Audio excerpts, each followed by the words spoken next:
The story begins on a cliff. We see a man attack an older man with his sword. The older man managed to block the attack. The man was annoyed to see this. The older man smiled and told the younger man that he is impressed. He said that he did not expect him to be able to move like this after receiving a grave injury. He referred to the younger man as the Phantom Swordsman and told him that his mental fortitude fits his title. He told the Phantom Swordsman that the sword techniques he created were amazing. The man tapped his sword and sent the Phantom Swordsman flying. He covered his sword with his internal energy. He told the Phantom Swordsman that he won't be able to use any energy in his current state. He told him it is actually a miracle that he is even able to move in the first place. The man took a stance and told the Phantom Swordsman that he no longer needs to fight. He told him that he can rest. The moment he said this, he fired several energy attacks at the Phantom Swordsman. The Phantom Swordsman managed to stand his ground and block the attacks. Immediately, he blocked the attacks. The man charged at him and landed a kick on his stomach. The attack pushed him down. The man tried to stab him, but he managed to dodge the attack. He used his leg to attack the man. He was able to kick his sword away. He stood up and rushed to attack the man's head. The man was able to dodge his attack by moving his head to the side. The Phantom Swordsman gave him a punch that sent him flying. He landed on the ground. He gathered his energy in his hand and fired it at the Phantom Swordsman. To his surprise, his attack did not land on the Phantom Swordsman. He was no longer in front of him. The man wondered about where the Phantom Swordsman was. Unfortunately for him, the Phantom Swordsman was already above him. The man noticed a shadow above him. However, it was too late for him to react. The Phantom Swordsman managed to land a clean cut on the man. He tore him apart. After the fight was over, we see the Phantom Swordsman sitting with another man. The man seemed to be blind. He asked the Phantom Swordsman if he has killed the old demon head. The Phantom Swordsman said that he has. He said that this bloodbath, which will go down in history as the Shangxi massacre, is now over. The Phantom Swordsman looked at the bodies around him. He referred to them as shitheads. This martial artist appeared out of nowhere. They called themselves the Black Knight Palace. They swept through more than a dozen smaller sects and clans within the last 3 days. The Phantom Swordsman said that the world was able to witness the alliance of the orthodox and unorthodox factions thanks to the Black Knight Palace. The blind man referred to the Phantom Swordsman as Dako Hien. He reminded him about their promise to have a duel after creating their sword techniques. He told the Phantom Swordsman that he won't be able to fulfill the promise. Hien asked him if this is really what he is thinking about while dying. The man laughed when he heard this. He told Hien that they have dedicated their entire lives to the sword. He said that he has fought countless martial artists and witnessed many sword techniques. He told the Phantom Swordsman that he has yet to see a sword technique as hard to deal with and as keen as his own. He told him that his devotion to the sword surpasses that of anyone else's. Due to this, the man wanted to ask Hien for a favor. Hien asked him to tell him. The man begged him to look after his disciple and the Manhwa sect. The Phantom Swordsman was shocked to hear this. He asked the man if he has lost his mind. He asked him if he has forgotten who he is talking to because he is dying. He reminded him that he is the best swordsman of the unorthodox factions. He could not believe that the man was asking him to look after the Manhwa sect. While he was talking, the man gave him a bead. He told Hien that it is the Plum Blossom Spirit bead. He said that it is a relic of his sect. He asked Hien to give it to his sect leader. The Phantom Swordsman was annoyed to hear this. He wanted to yell at the man. He noticed that the man was breathing heavily. He accepted the beads and told the man that he is also on the brink of death. He told him that he is asking too much of him. The man reminded him that they are each other's sword friends, although he felt embarrassed. He told Hien that he is actually grateful. Hien told him that he should be grateful. He told him that he is going to spend the rest of his life in the Manhwa sect thanks to him. The moment he said this, his friend blew up. His hand and different parts of his body splashed all over the place. Hien was shocked to see this. While he was trying to process what just happened, someone fired a blade made out of energy at him. Hien quickly grabbed his sword. With a look of anger on his face, he fired several slashes at the attack. He managed to block it. He also fired several slashes at the person who attacked them. The person easily blocked the attack by simply waving his hand.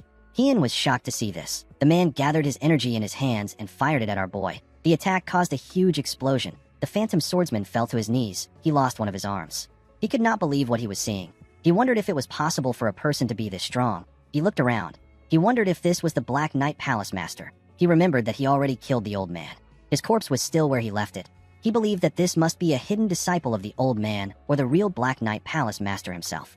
Hien understood that the man was incomparably stronger than the Black Knight Palace Master, but he did not expect the man to take his entire arm even if he has been weakened by his fight with the old man.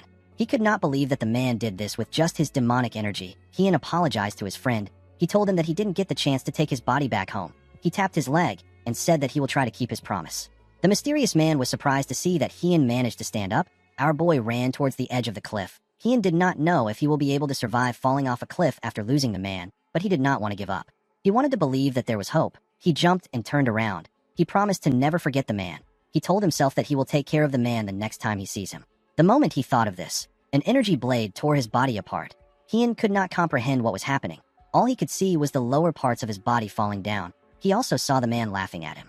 Hyun called him a fucker. He asked him to stop laughing. As he fell off the cliff, Hyun apologized to his friend. He told him that he won't be able to keep the promise. Before he lost consciousness, the beads released a bright red light. In the next scene, Hyun heard people calling out to him. He could not believe that he survived. Someone called him senior disciple. Our boy was surprised to hear this. When he opened his eyes, the person called out to a man known as Elder Baekjin. He informed him that the senior disciple has opened his eyes. Hyun did not know why he was calling him senior disciple. He did not know that he was in a different body. The elder grabbed his head and referred to him as Manhwa. He told him that he did great. Hyun immediately recognized the man. He remembered him as Elder Baekjin of the Manhwa sect. The elder said that the heavens has blessed them. He said that he actually thought that he was too late, even though he tried acupuncture. The elder called him Manhwa and asked him to stay still. Hyun did not understand why the man kept calling him Manhwa. He remembered that Manhwa is the senior disciple of the Manhwa sect's second-generation disciples. He is the disciple of his friend, whose name is Hyunjo. The Phantom Swordsman did not understand why he was called Manhwa. He wondered if the old man has lost his mind. While he was thinking, he remembered how the beads were shining. He quickly understood the situation. He said that the light is the issue. The disciple next to him was surprised to hear this. He told him that his wounds have not closed yet. He asked him not to speak. In the next scene, we see Hyun stand up. The elder asked him if he is going outside. Hyun said that he is. He realized that he almost replied rudely to the elder. The elder told him that it is a good idea to move around a bit. He reminded him that he was bedridden and unable to eat for a week. He asked him not to push himself too hard. Hyun stepped out of the building and moved around the area. He went to a pond and used the water to wash his face. He could not believe that only 7 days has passed. He felt like it has been a year. For the past 7 days, Hyun dreamed of a life. He dreamt about Manhwa's life. He saw his entire life and the things he experienced. He saw the 2 decades that the young man lived through. Hyun saw how the sect was attacked through Manhwa's eyes. He saw how the sect was burnt down, how the disciples were killed. They tried to fight back, but a large amount of them were killed. He saw Hyunjo talking to the young man. He saw Hyunjo fighting the Black Knight Palace Master. He saw how Manhwa got injured while trying to save his fellow disciple. Hyun called him an absolute fool. He could not believe that Manhwa tried to help someone when his body is so weak. He believed that he should have put himself first before anyone. Thanks to the injury he got, Manhwa died. Hyun remembered that the light came from the plum blossom spirit beads. He wondered why he was the one who got reincarnated and why he ended up in this body. He did not understand why Hyunjo wasn't chosen. He wondered if this was also fate. He let out a sigh and stood up, even if he did not like it. It did not change the fact that he has been given another chance at life. Hyun knew that he could not throw away this chance. He promised to find the masked man and cut him up into pieces. Hyun knew that the man was stronger than the Black Knight Palace Master. He was certain that he won't have been able to defeat the man even if he wasn't injured. In order to get a chance at beating the man, our boy has to grow stronger than his previous self. As he walked into a building, he remembered Hyunjo asking him to look after his disciple and his sect. He also remembered what Hyunjo told Manhwa. His friend asked his disciples not to fear. He told them that they will be the ones to protect the sect. Hyun took out some books from the shelf and placed them on the table. He asked his friend not to worry. He said that he will fulfill his promise and avenge his death no matter what. In the next scene, we see some men talking to the sect leader. The sect leader asked them if they need to rebuild a total of 8 pavilions. A man told him that they do. He said that the damages grew because they were unable to put out the last ambush's fire in a timely manner. The sect leader told the man known as Baek-san that he assumes that they don't have enough money to cover the damages because of their previous damages. Baek-san told him that he is correct. He revealed to him that profits and visitors will be cut down drastically for a while. The sect leader, whose name is Baekyu, realized that they need to avoid large expenditures. He told Baek-san that it is better if they start with the most important pavilion first. He asked Baekjin about the disciples' recovery. The man informed him that they are all recovering smoothly. He said that the gravely injured disciples are also doing much better. He asked him not to worry. The sect leader was relieved to hear this. He asked him about how Manhwa is doing. He believed that the news about Hyunjo would have been shocking for the boy. Baekjin told the sect leader that our boy actually took it better than he expected. He said that Hyun has healed a lot. He revealed to him that he was walking around yesterday. Baek-san was surprised to hear this. The sect leader was relieved to hear this. He said that it is good that Hyun is taking it well. He asked Baekjin to still check up on him once in a while. He reminded him about the kind of child Manhwa is. He said that he is worried that the boy is just pretending to be alright. He hoped that the boy was going to get through it. The scene shifts, and we see our boy reading in his room. While reading, he remembered talking to his friend when he visited the sect. He and Hyunjo were watching the disciples train. Hyunjo asked Hyun about how the disciples are. Hyun asked him about what he means. The man asked him to tell him what he thinks of the disciples. Hyun told his friend that they are useless. Hyunjo agreed with him. He said that the Manhwa sect is currently regressing. According to the man, the sword technique is the pinnacle of variability and illusions that brings the plum blossoms into bloom, and they fool themselves into thinking it is of perfection. Hyunjo asked his friend if he is aware of the future that awaits a sect that is incapable of reflecting and developing new paths. Hyun said that the sect will experience its downfall. Hyunjo told him that he is right. He told him that there is no use trying to force change. Hyun told him that he would try to force change if he was in his position. He asked him if he has another idea. Hyunjo said that he will show the disciples that the Plum Blossom Sword technique is not all there is.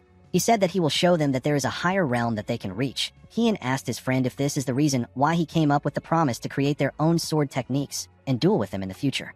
Hyunjo reminded our boy that he has reached his current realm by renovating various martial arts techniques. He said that he assumed that it will be possible for him, since he is the best swordsman in the unorthodox faction. When Hyun first saw the disciples of the sect, he thought that the problem was with the sect. They are called a renowned sect, and yet they were unable to put out anyone talented for the last 100 years except Hyunjo. Hyun realized that this was a foolish assumption. He had only seen the entry-level martial arts, such as the six-fold combo circulation technique and the six-fold combo sword technique. Both of these techniques are flawless. Martial arts techniques become more powerful with time as it goes through the hands of other people. This is the power of a sect. The Manhwa sect hit a wall because it was too great. Hyun realized that his friend wanted to show the disciples the determination to get through the wall by introducing them to a new realm. He decided to complete the new sword techniques that Hyunjo was not able to complete as a way to compromise on the promise they made. He realized that the sword techniques will have to be only and wholly belong to the sect. It can't just be the form and movements of the sect. It also has to have the intentions of the Manhwa. In order to do this, our boy needed to enlighten himself on the teachings of the sect, starting from the very basics. After this, he can then go to Hyunjo's sword techniques. Hyun sat in a lotus position and circulated his energy around his body. He wanted to erase all the martial arts and teachings that Mu Wai learned. Even if they are trying to learn the same techniques, the interpretations and lessons learned by them will be different. Hyun could not accept what Mu Wai learned as his. Our boy knew that he could not underestimate the practice just because it is the basics. Hyun was using the autumn flower circulation technique. He noticed that the speed of the technique did not fall behind the ghost arts. It was also very stable. In his past life, Hyun only sought efficiency, and he used unorthodox sword techniques. The sword techniques of the Manhwa are different. Our boy believed that he can learn something completely different from this. He realized that the life of the phantom swordsman who only cared about the sword is now over. He decided to live as Mu Wai from now. The scene shifts, and we see one of the disciples knock on Hyun's door. He referred to him as senior disciple and asked him if he is inside. Hyun did not reply immediately. The boy continued knocking. Our boy was forced to open his eyes. He looked very tired. He stepped out of the room to see the person at the door. He recognized the boy as Muchiol. He asked him about why he came. The boy informed him that he came to check on him because it has been 3 days since he left the Harmony Medicine Palace, and yet he has not been to the morning training sessions. Hyun was surprised to hear that it has been 3 days. He remembered that they said that he wasn't able to eat properly for 7 days. He was reminded of the time when he was trapped in the Blood Tempest sect's inescapable net tactic. He told Muchiol that he didn't know that so much time has passed. He asked him to direct him to the training ground. As he walked down the stairs, Muchiol carefully looked at his senior. He could tell that something was different about Mu Wai. Our boy actually wanted to get a good drink to satisfy his thirst. At the training ground, we see a boy with long hair directing the other disciples. The other disciples were copying his movements. He asked a boy known as Mu Ryan to raise his arm higher. The boy accepted the order and quickly corrected himself. Hyun watched the disciples as they trained. He realized that they were still as terrible as ever. Their feet kept moving when it shouldn't because they were not able to maintain balance. This further worsens the weight balance. They are also unable to add strength into their attacks because of this. Their posture was bad too. They were completely lacking in basics. Hyun believed that it was a complete mess. Fortunately, the instructor wasn't actually bad. Our boy remembered that the boy's name is Mu Jin. He was relieved that there is at least one proper disciple. The boy was actually correcting them well. He was like a senior disciple to the second-generation disciples. Hyun wondered why this boy was doing something that the senior disciple should be doing. He believed that the owner of the body must have had a really shy personality. He was also lacking in martial arts and leadership skills. However, Mu Jin was different. He knew how to lead people. He has a calm personality, and he has shown great potential ever since he was young. It makes sense that a lot of the disciples listened to him. It is natural for those with talents and skills to be given opportunities. Mu Jin has the skills and the personality, so Hyun did not have any issues with him taking on the role of senior disciple. Of course, this has to change now. After Mu Jin was done with the training, he put his hand together and told them that it is over for today. The disciples were quite tired. They felt like Mu Jin has been a lot stricter recently. While they were talking, they all noticed their senior. They greeted him and asked him if he is all right. Hyun told them that he is fine. One of them noticed something about him. She felt like something about her senior was different. Mu Jin walked down the stairs to greet his senior. He told him that he wasn't able to greet him properly because he was in the middle of training. Hyun noticed that the boy did not fully walk down the stairs. It is disrespectful to stand above your senior while talking. He told the boy that it must be hard for him to do something that he should be doing. Mu Jin bowed his head and told our boy that he is thankful that he allowed him to do it. Hien informed the boy that he will be doing it from now on. Mu Jin was surprised to hear this. The other disciples could not believe what they were hearing. Mu Chiol realized that he was right. He thought that he was being sensitive before. He became certain that his senior has changed. Mu Jin reminded our boy that he was the one who asked him to do it before. Hien asked the boy if there is something wrong with him choosing to take on his responsibility again. Mu Jin told him that he asked him to do it because he didn't have the confidence that he will be able to carry out the job properly. Hien smiled when he heard this. He realized that this idiot wants to become the head disciple. The head disciple is a disciple that has the ability to succeed the role of sect leader. Currently, there are very few first-generation disciples because of the Shangxi massacre. The remaining first-generation disciples and the elders are busy with the reconstruction of the sect. In order to change the Manhwa sect, it will be more efficient to change the second-generation disciples because they are the future of the sect. It is much easier to do this rather than trying to change the minds of the elders and the first-generation disciples. On top of this, there is also the purple aura circulation technique. This is a technique that only the sect leader and the head disciple of the sect can learn. It is one of the top 10 circulation techniques when it comes to powerful internal energy. Hien needs this technique in order to surpass his past self. He needed to become the head disciple. Our boy knew that Mu Jin would be shocked to hear that he has to leave the job. Mu Jin asked Hien if he believes that he has the right. He asked him to tell him what he did when the Black Knight Palace invaded their sect. Mu Chiol was shocked to hear this. He quickly called out to the boy. Mu Jin told Hien that he did not listen when the elders asked him to stay put. He asked him if he remembers what happened. He asked him if he killed anyone from the Black Knight Palace. He asked him if he saved the elders and the others. He told him that he only managed to burden the elders. Hien smiled when he heard this. The boy reminded him that other disciples also copied him and rushed to fight. He said that many people would have died if the first-generation disciples hadn't risked their lives to protect them. Hien told the boy that he is right. He told him that he agrees with him. Mu Jin grit his teeth when he heard this. Our boy told him that he intends to take responsibility as the senior disciple. Mu Jin asked him to tell him how they are supposed to trust him. Hien told the boy that he has misunderstood something. He walked up the stairs and moved close to him. Mu Jin asked him to tell him what he misunderstood. With a menacing look on his face, Hien told the boy that he doesn't have to look up to him. He asked Mu Jin if he sounds like someone who is trying to convince him. He told him that he does not need his permission for the choices he makes. He asked Mu Jin to put himself together. He told him that he is notifying him and not trying to convince him. Mu Jin became nervous. He wondered if the man standing in front of him was truly the senior disciple that he knew. Hien told the boy that he will take over morning training starting tomorrow. He asked Mu Jin to come see him if he has any complaints after tomorrow's training. He asked the boy not to be too upset. Mu Jin told his senior that he seems like a completely different person. Hien told the boy that people change when they come back from the brink of death. The disciples did not understand what was happening. They wondered if their senior disciple will really take over the training. One of the disciples called out to Mu Ryan. The boy said that Mu Jin is going to allow the senior disciple to take over. The boy next to Mu Ryan told him that Mu Jin was really mad before, and now he has calmed down. He told him that he couldn't hear their conversation. Mu Ryan told his friend that Mu Jin must have backed off out of kindness. He said that he is worried because he knows the senior's skill level. His friend told him that they can do the same thing. Mu Ryan asked him about what he means. The boy suggested that they talk to Hien. At night, we see the boy and his friend walk up to our boy's door. When they knocked on the door, Hien asked them about why they came. The boys told him that they want to talk to him. They said that they have something to say to him that the others can't hear. Hien grabbed his sword. He said that he is curious to know what they want to talk about so late in the night. When Hien stepped out of the room, the boys were shocked to see him holding a wooden sword. He was not a person who would do this. Mu Ryan's friend told our boy that he wants him to take back what he said today. He told him that Mu Jin only backed off because he wanted to help him preserve his image. Hien said that this is interesting. He asked the boy if Mu Jin was the one who sent them. The boy told him that they came on their own will. Our boy told him that he has no say on the matter. He asked him to go back. He told him that he will pretend that he didn't hear what he said. The boy called out to Hien. He begged him to consider their perspective. He told him that they are not doing this because they don't like him. He said that they simply want to be taught by someone who is actually skilled. He asked our boy to take a look at himself.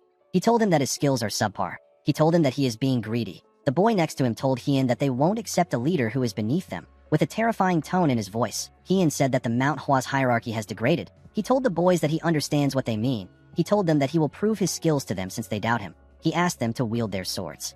The other boy asked Hien if he is serious. Our boy told them that he is. Mu Ryan's friend drew out his sword and charged at him. He asked him not to regret it later on. Our boy easily knocked the boy's sword out of his hand and used his sword hilt to hit his neck. The boy fell to the ground and struggled to catch his breath. His friend also charged at Hien. With a single swing of his sword, he knocked the boy's sword out of his hand and sent him flying. Mu Ryan's friend told our boy that they lost. Hien asked him not to state the obvious. He grabbed the boy's clothes and told him that it is time for the two of them to be taught a lesson. The boy was shocked to hear this. He realized that he messed up. After beating them up, Hien asked them if he has satisfied their requirements. The boys told him that he has. He asked the boys to remind him about what he said he will do if other disciples try to gang up on him again. The boys said that he told them that they will also receive a beating alongside those disciples. Hien asked Mu Ryan's friend if he is weaker than Mu Jin. The boy told him that he is much stronger than Mu Jin. He asked the other boy if he still believes that he is weaker than other disciples. The boy told him that he does not. Hien told the boys that he will forget what happened today. He said that everyone makes mistakes. He asked the boys to go back and rest. He told them that the morning training will soon begin. The idiots bowed their heads and thanked him for his mercy. They held on to each other and slowly walked down the stairs. After the boys left, Hien asked someone who was watching about how long he plans to continue hiding. He asked the person to come out. The person came out. He asked Hien if he knew he was there. The person turned out to be Mu Chiol.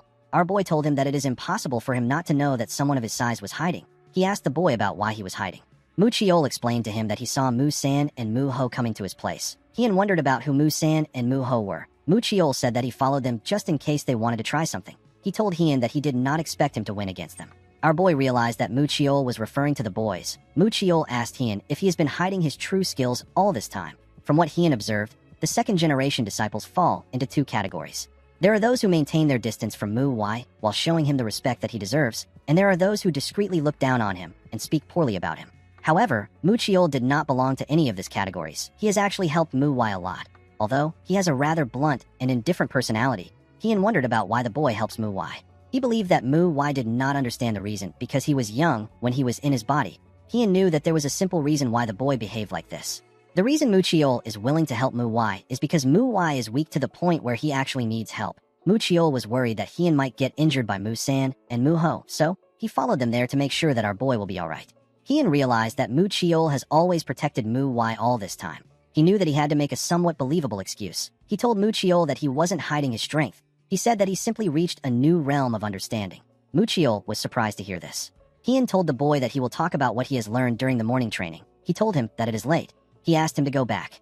Mu Chiol accepted his order. He watched Hien as he walked towards his door. He was certain that the technique our boy used was the six-fold combo sword technique, which is a beginner-level technique. However, the technique was executed in the most beautiful manner that the boy has ever seen. He wondered about where Hien learned it from. He always thought that our boy was extremely weak, but now he has changed. Mu Chiol looked forward to morning training. Although he lied about reaching a new realm, Hien began to wonder about how he was going to explain it. The scene shifts, and we are taken to the disciples' hostel. The boys told Mu Ryan that they were beaten by their senior. They said that he is not the senior disciple that they knew. They told him that he was a completely different person. Mu Ryan's friend told him that they cannot act rashly. He told him that they almost died.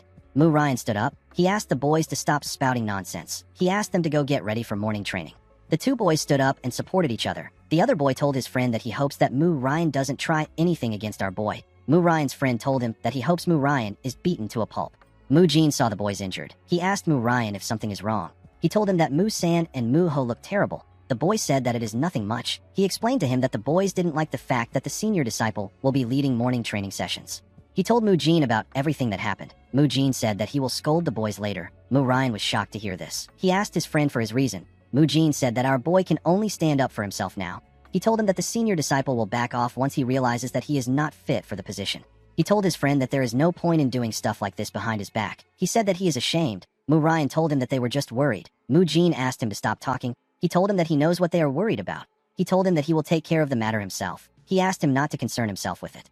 The next day, everyone came to the training ground. Our boy was at the top of the stairs. He told them that he has a few things to say before they begin. Mu Jin wondered about how someone can change so much overnight. He took a look at Mu San's body. He wondered if our boy has been hiding his skills. He did not expect him to be able to injure Mu San and Mu Ho to this extent. He wondered if Mu Chiol was the one who helped him. He decided to be patient. He was certain that he will soon get the truth. He believed that he will be able to tell whether Hien was bluffing or not depending on how the training goes. Mu Jin told the disciples that they are all weak. He said that there are many reasons why a person is strong, but there is only one reason for weakness, and this is the basics. Our boy revealed to them that they will only practice the six-fold combo during morning training from now on. The disciples were shocked to hear this. Hien told them that he understands that they want to get through the basics and move on to higher level techniques. Someone asked him if there is something wrong with this. Hien stopped talking when he heard this. The other disciples quickly turned around. The person who spoke turned out to be Mu Ryan. The boy asked Hien if there is something wrong with wanting to learn things faster. The boy believed that he should challenge Hien since his fellow disciples did not have the courage to do it. Mu San and Mu Ho were shocked to see what their friend was doing after they warned him. Hien could not believe that this is a renowned sect. He asked Mu Ryan to come up if he has any complaints.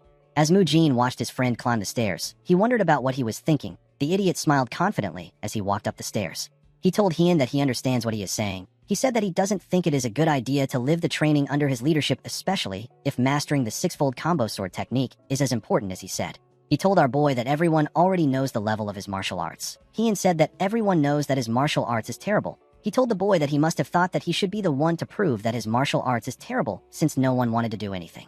He asked Mu Ryan if this is what he is trying to say. Our boy told him that it is fine. He said that he wasn't expecting everyone to just accept him from the beginning. Hien turned to the disciples. He announced that he will not take a single step from where he is standing. He said that he will block Mu Ryan using the six-fold combo sword technique. The disciples were shocked to hear this. Our boy told them that Mu Ryan will win if he takes a step or if Mu Ryan's sword manages to touch him. He said that he will take back what he said about teaching the six-fold combo sword technique, and he will stop leading the morning training if Mu Ryan wins. Mu Ryan told his senior disciple that he is too full of himself just because he beat Mu San. Hien told the boy that he doesn't know what he is talking about. He said that Mu San and Mu Ho must have sustained some serious injuries somehow. Mu Ryan asked Hien not to hate him too much even if he loses in front of all these disciples. Our boy told him that he won't. He advised the idiot not to cross the line. Mu Ryan charged at Hien. He attacked him at a decent speed. Our boy easily blocked his attack. The boy tried to attack him in different places, but Hien easily blocked the attacks. The disciples were shocked to see this. Mu Ryan increased his speed and attacked faster, but Hien was still able to block the attacks. He changed his stance and increased his speed again. The other disciples were shocked to see him using the concentrated wind sword. It is a technique known for its speed. It is a technique that Mu Ryan can use best out of all the second-generation disciples. Mu Chiol noticed that Mu Ryan has gotten faster since the last time he saw him use the technique. Despite the fact that he has gotten faster, Hien was blocking the technique with ease. Our boy told Mu Ryan that he needs to use more strength in his shoulders when dealing with him compared to the other second-generation disciples. He told the idiot that he is less terrible than the others. He asked him if he has anything better. Mu Ryan grit his teeth out of anger. Although he was frustrated, he didn't actually have anything better than this. He wondered about what he should do. The other disciples wondered if this is really the senior disciple that they know. They noticed that his leg hasn't moved at all and his balance hasn't shaken at all. Mu Jin could not believe what he was seeing. Mu Ryan realized that it is already over for him. He did not know how he was going to recover from this. He showed everyone Hien's skills, but not in the way he wanted. He wondered about how his senior managed to improve this much. Our boy told him that he is not strong. He explained to him that a sword should not be swung with two arms. Instead, it should be swung with the entire body. Due to this, the most important thing when it comes to swinging a sword is the feet. Hien told the boy that if he overlooks the fact that he has to utilize his feet because he is too focused on swinging and stabbing, his sword will become useless. He explained to Mu Ryan that he is not fully healed yet, and he was still able to block all his attacks. He told the boy that this is how useless his technique is. He told him that he is not just talking to him. He asked the boy if he now understands why they need to start from the basics. Mu Ryan was surprised to hear this. Hien noticed that the boy was just staring. He assumed that the boy did not understand what he was saying. He raised his sword up and told him that he will show him what it means to swing a sword with his entire body. Mu Ryan was shocked to see this. He said that he didn't say anything. Unfortunately for him, Hien knocked him out before he could say anything else. The other disciples were shocked to see this. Our boy called out to Mu Ho and Mu San. He asked them to come up there and carry Mu Ryan to the Harmony Medicine Palace. The boys immediately ran up at full speed. Hien asked the other disciples to raise their swords. He told them that if they do not raise their swords, he will assume that they have complaints about his method. He said that they can come up anytime if they have any complaints. The disciples quickly raised their swords. Hien said that nobody seems to have a problem with him. He told the disciples that he will begin the morning training. He told Mu Chiol that he put a good amount of strength into his move, but he is too rigid. Our boy called out to someone known as Mu Hua and asked the person to pay attention to their step. He told the person that their sword is shaking. The person quickly accepted his correction. Hien remembered talking to Hyunjo in the past. He told his friend that Mu Wai is the worst disciple in the sect. He asked Hyunjo if Mu Wai possesses a hidden talent that he can't see. He asked him about why he chose the boy as his disciple. Hyunjo told Hien that the boy is actually very normal, but he has never seen him give up on anything. Our boy asked him if he chose Mu Wai only based on his determination.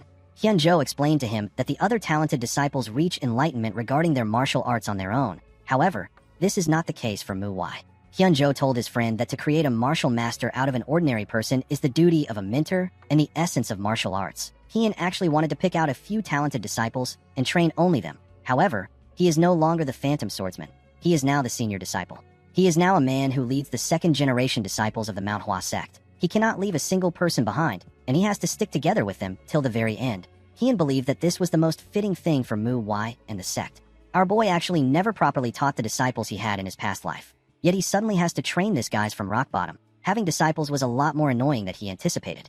Hien hoped that Hyunjo will buy him a good drink if they ever meet again after his death. Our boy called out to Mujin. He asked him if he is tired. He asked him to put more strength into his moves. While thinking, our boy thought about someone. He hoped the person was doing well. Hien was always focused on bettering himself. He never tried teaching anyone well. He wondered if the person is eating well. He was certain that the person won't lose in a fight, so he believed that he will be doing well. He hoped to see the man again someday. In the next scene, we see the second-generation disciples carrying logs of wood on their backs. Their proper training had just began. Hien knew that this training was going to be very hard because they had to start from scratch. However, he was sure that the plum flower they will blossom through this trial and hardship will possess a scent so deep and strong that no one will be able to imitate it. Our boy also had a long way to go in his training. The scene shifts and we see Hien in the Crimson Forest. It was a place that had hundreds of plum blossom trees. Hien's first step in changing the Manhwa sect was to raise his own martial realm. One of the most important things when it comes to this is a person's senses. The sharper your senses, the easier it is to notice small changes. This naturally helps in training martial arts. While trying to focus on his senses, Hien noticed something odd. He noticed it when he first opened his eyes, but he did not think much about it. Now he is certain that someone is watching him. The person didn't seem threatening. They were simply observing him. Hien wondered if it is out of curiosity. Our boy was not yet good enough to know who was watching him. Of course, this was just for now. Hien knew that he will eventually be able to find out who it is. Our boy went into a building. He saw a man known as Hyun Gak. He bowed his head and greeted him. He referred to him as senior. The man asked him about what he wants. Hien explained to him that he wants to take a look at the secret techniques. The man found it odd that Mu Wai wanted to see the secret techniques. He decided to just allow it. He reminded him that his injuries haven't completely healed yet. He asked him not to overdo it. Hyun Gak told our boy that he heard his disciple was rude to him. Hien was surprised to hear this. He didn't know which disciple the man was talking about. He beat up 3 guys. Our boy believed that it didn't matter. He assumed that Hyun Gak must be mad that he beat up his disciple. To his surprise, the man apologized to him. He said that Mu Sin must have done something worth getting beaten up for. He said that the boy would have faced worse consequences in his time. He apologized to Hyun Gak for not teaching him to be better. Hien did not expect it to be Mu San. He also didn't expect the man to be understanding about it. He told Hyun Gak that he simply did what he should have done as the senior disciple. He asked him not to worry about it. The man was surprised to hear this. He quickly turned to Hien. He wondered if his ears were hearing the right thing. He could not believe that Hien said that he did it as the senior disciple. While looking at our boy, the man noticed something odd. He wondered if Mu Wai's eyes were always this sharp. Hien wondered why Hyun Gak was staring at him. He wondered if the man changed his mind about being angry that he beat up his disciple. Hyun Gak was actually thinking about how our boy's eyes were filled with determination. He told Hien that he did a good thing by looking after his martial brothers as the senior disciple. He apologized to him for making him wait. He told him that he can go. Hyun Gak watched him as he walked away. He did not expect our boy to be full of determination after losing his master. He said that he is very proud of our boy for picking himself up again. The scene shifts, and we see Hien going through the books. He wondered about what he needed to do to raise his own martial arts realm. A martial arts realm has a different meaning to each person. Some believe that it is the strength of the martial arts a person possesses. However, this is wrong. Life and death in the Murim is not decided by the strength of martial arts alone. There is no person who would fight so foolishly when it means to kill or be killed in the Murim. The important things when it comes to survival in the Murim is a person's ability to utilize the martial arts they have learned, as well as quick and precise judgment and thinking, along with the capabilities to back it up. Because of this, a martial realm is not just martial arts. It is also the mastery, as well as the experience and wisdom to go with it. One must keep in mind that enlightenment is achieved through endless contemplation and reflection. This is the definition of martial realm that the best swordsman of the unorthodox faction has lived by. It is the truth that he reached after endless training and contemplating. Therefore, the first step to raising one's martial realm starts with truly understanding martial arts.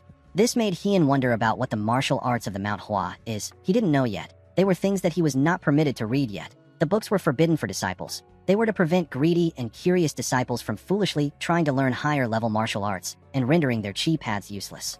All sects restrict access to their secret techniques. The Mount Hua sect is no exception. Hien remembered that his friend once said that the Mount Hua is actually looser with their secret techniques. Even though he said this, it doesn't change the fact that a renowned sect is still a renowned sect. Our boy noticed that their martial arts are very systematic, so they are not difficult to understand. The things Hien has read about include the six-fold combo sword technique, which is the most basic sword technique. He then learned about 3 other sword techniques. He learned the concentrated wind sword, the falling blossom sword, and the thousand-scent sword. After learning the 3 principles of the sword technique, a person will reach the blossom sword secrets. Hien remembered hearing that he must learn the plum blossom sword secrets in order to be able to learn the best martial arts technique that exists in the Mount Hua sect, which is the Mount Hua signature technique. These techniques are the 7 deadly plum blossom sword, the 3-edged plum blossom sword, and the lucid plum blossom sword. The driving force that made the sect become one of the 3 most renowned sects of the Murim were this sword secrets. Heian remembered hearing that the best swordsman that came from the Manhwa sect has learned more than one of this 3 sword techniques. For the Manhwa, the 6-fold combo sword technique is the roots, the falling plum blossom sword, the concentrated wind sword, and the 1,000-cent sword act as the trunk. The plum blossom sword secrets are the branches of the tree. The 3 plum blossom swords are the flowers. A martial artist who digs deep into the sword of the Manhwa sect becomes a part of the plum blossom tree. This was the summary about the martial system that Heian was able to understand. He was only able to reach the level of the trunk. He wanted to check out the plum blossom sword secrets and more, but he needed a plum blossom sword in order to be allowed to do this. A plum blossom sword is a sword given only to those who have been acknowledged for their mastery in martial arts. It is the symbol of the Manhwa. Heian said that he will get the sword as soon as possible. The moment he said this, someone asked him if he wishes to learn the plum blossom sword secrets. The person turns out to be the sect leader. Heian recognized the man. He quickly stood up and greeted him. The sect leader explained to him that he came to see who was in this section because it has been a while since someone has been there so late in the night. He asked Heian if he can join him. Our boy asked him to sit. He looked outside the window to see the moon. He did not know that it had gotten so late. He realized that Hyun Gak must have turned on the candles for him. Baekyu asked our boy if he read all his books. Heian said that he did. The man revealed to him that he heard that he is training the 2nd-generation disciples with the 6-fold combo sword technique. He asked Heian if he is the one leading the morning training. Our boy said that he is. The sect leader remembered that Mu Wai has always hesitated to answer his questions in the past. Even when they were simple questions, Heian realized that Baekyu simply wants to check on Mu Wai. He wanted to see if Mu Wai is alright, whether he has really gotten over his master's death. He wanted to confirm if the boy was not pretending to be alright and overworking himself in the process. He wanted to see how Mu Wai was faring. Heian reminded the sect leader that the 6-fold combo sword technique is the foundation of the sect. Baekyu agreed with him. Our boy revealed to him that the 2nd-generation disciples have started on the wrong foot. Baekyu was surprised to hear this. Heian told him that it is as if they have not begun to train. He was certain that the leader of the sect would know how terrible the 2nd-generation disciples are. He believed that if he told Baekyu what he has always thought, he would feel reassured that they think the same way on the issue. Baekyu actually believed that our boy was in a much worse state than he thought. He wondered if this was the same Mu Wai that he knows. Mu Wai was always an innocent child who could never say anything negative about anyone. He wondered about how the boy became like this. He wondered if it was because of the Black Knight Palace invasion or if the boy was resentful and upset that he was the only one who survived. He wondered if Mu Wai was punishing himself to try and make up for the death of his master, the elders, and the 1st-generation disciples. Baekyu believed that he needed to tell our boy that it is not his fault. Heian told the man that everyone knows. Baekyu was surprised to hear this. He asked him about what he is talking about. Heian explained to him that all the 2nd-generation disciples already know the 6-fold combo sword technique well. This is because it is the first thing they learn after joining the Manhwa sect. He told the sect leader that if he compares when they were first learning the technique to their current state, their technique has gotten worse. Baekyu did not understand this. He found it odd that their techniques have gotten worse even though they have been honing it for a long time. He asked Heian for the reason why this happened. Heian explained to him that the sect and the clans in the Murim have different ideologies and views. Naturally, these views and ideologies are melded with their martial arts. A sect or a clan's martial school is an expression of that organization's ideologies through martial arts. The Wudong sect's Taiji Fist and their Taiji Enlightened Sword Arts, the Jinsong sect's Sun-Shattering Sword Technique and their Silver Moon Splitting Ray Blade, and the Qingqing sect's Azure Cloud Crimson Dawn Slash and their Four Heavens Ray Sword are examples of this. Therefore, to learn a school of martial arts is not just to train the body, but to explore and understand the ideology of that sect or clan. Baekyu noticed that Heian was calmly explaining. For some reason, our boy was reminding him of Hyunjo. Heian explained to him that the 2nd-generation disciples are only focused on blossoming the plum flower. He said that this is not actually wrong, but it is not wise either. The sect leader asked him about what he proposes that they do. Heian said that he needs to help them realize that learning the signature technique of the sect is not the point of a martial school. He said that training endlessly to explore and understand the ideology and applying it to daily life is the essence of a martial school. Heian said that the plum blossom flower isn't the end of it all. The moment he said this, Baekyu saw him as Hyunjo. He was surprised to see this. Despite the fact that Heian was nothing like Hyunjo, Baekyu wondered if the reason he got the same vibe from our boy was because he shines like Hyunjo did in the past. He wondered if he was the only one who could see Heian's talent. He told our boy that one should not train to blossom the plum flower. Instead, the blossoming of the plum flower should come naturally while training.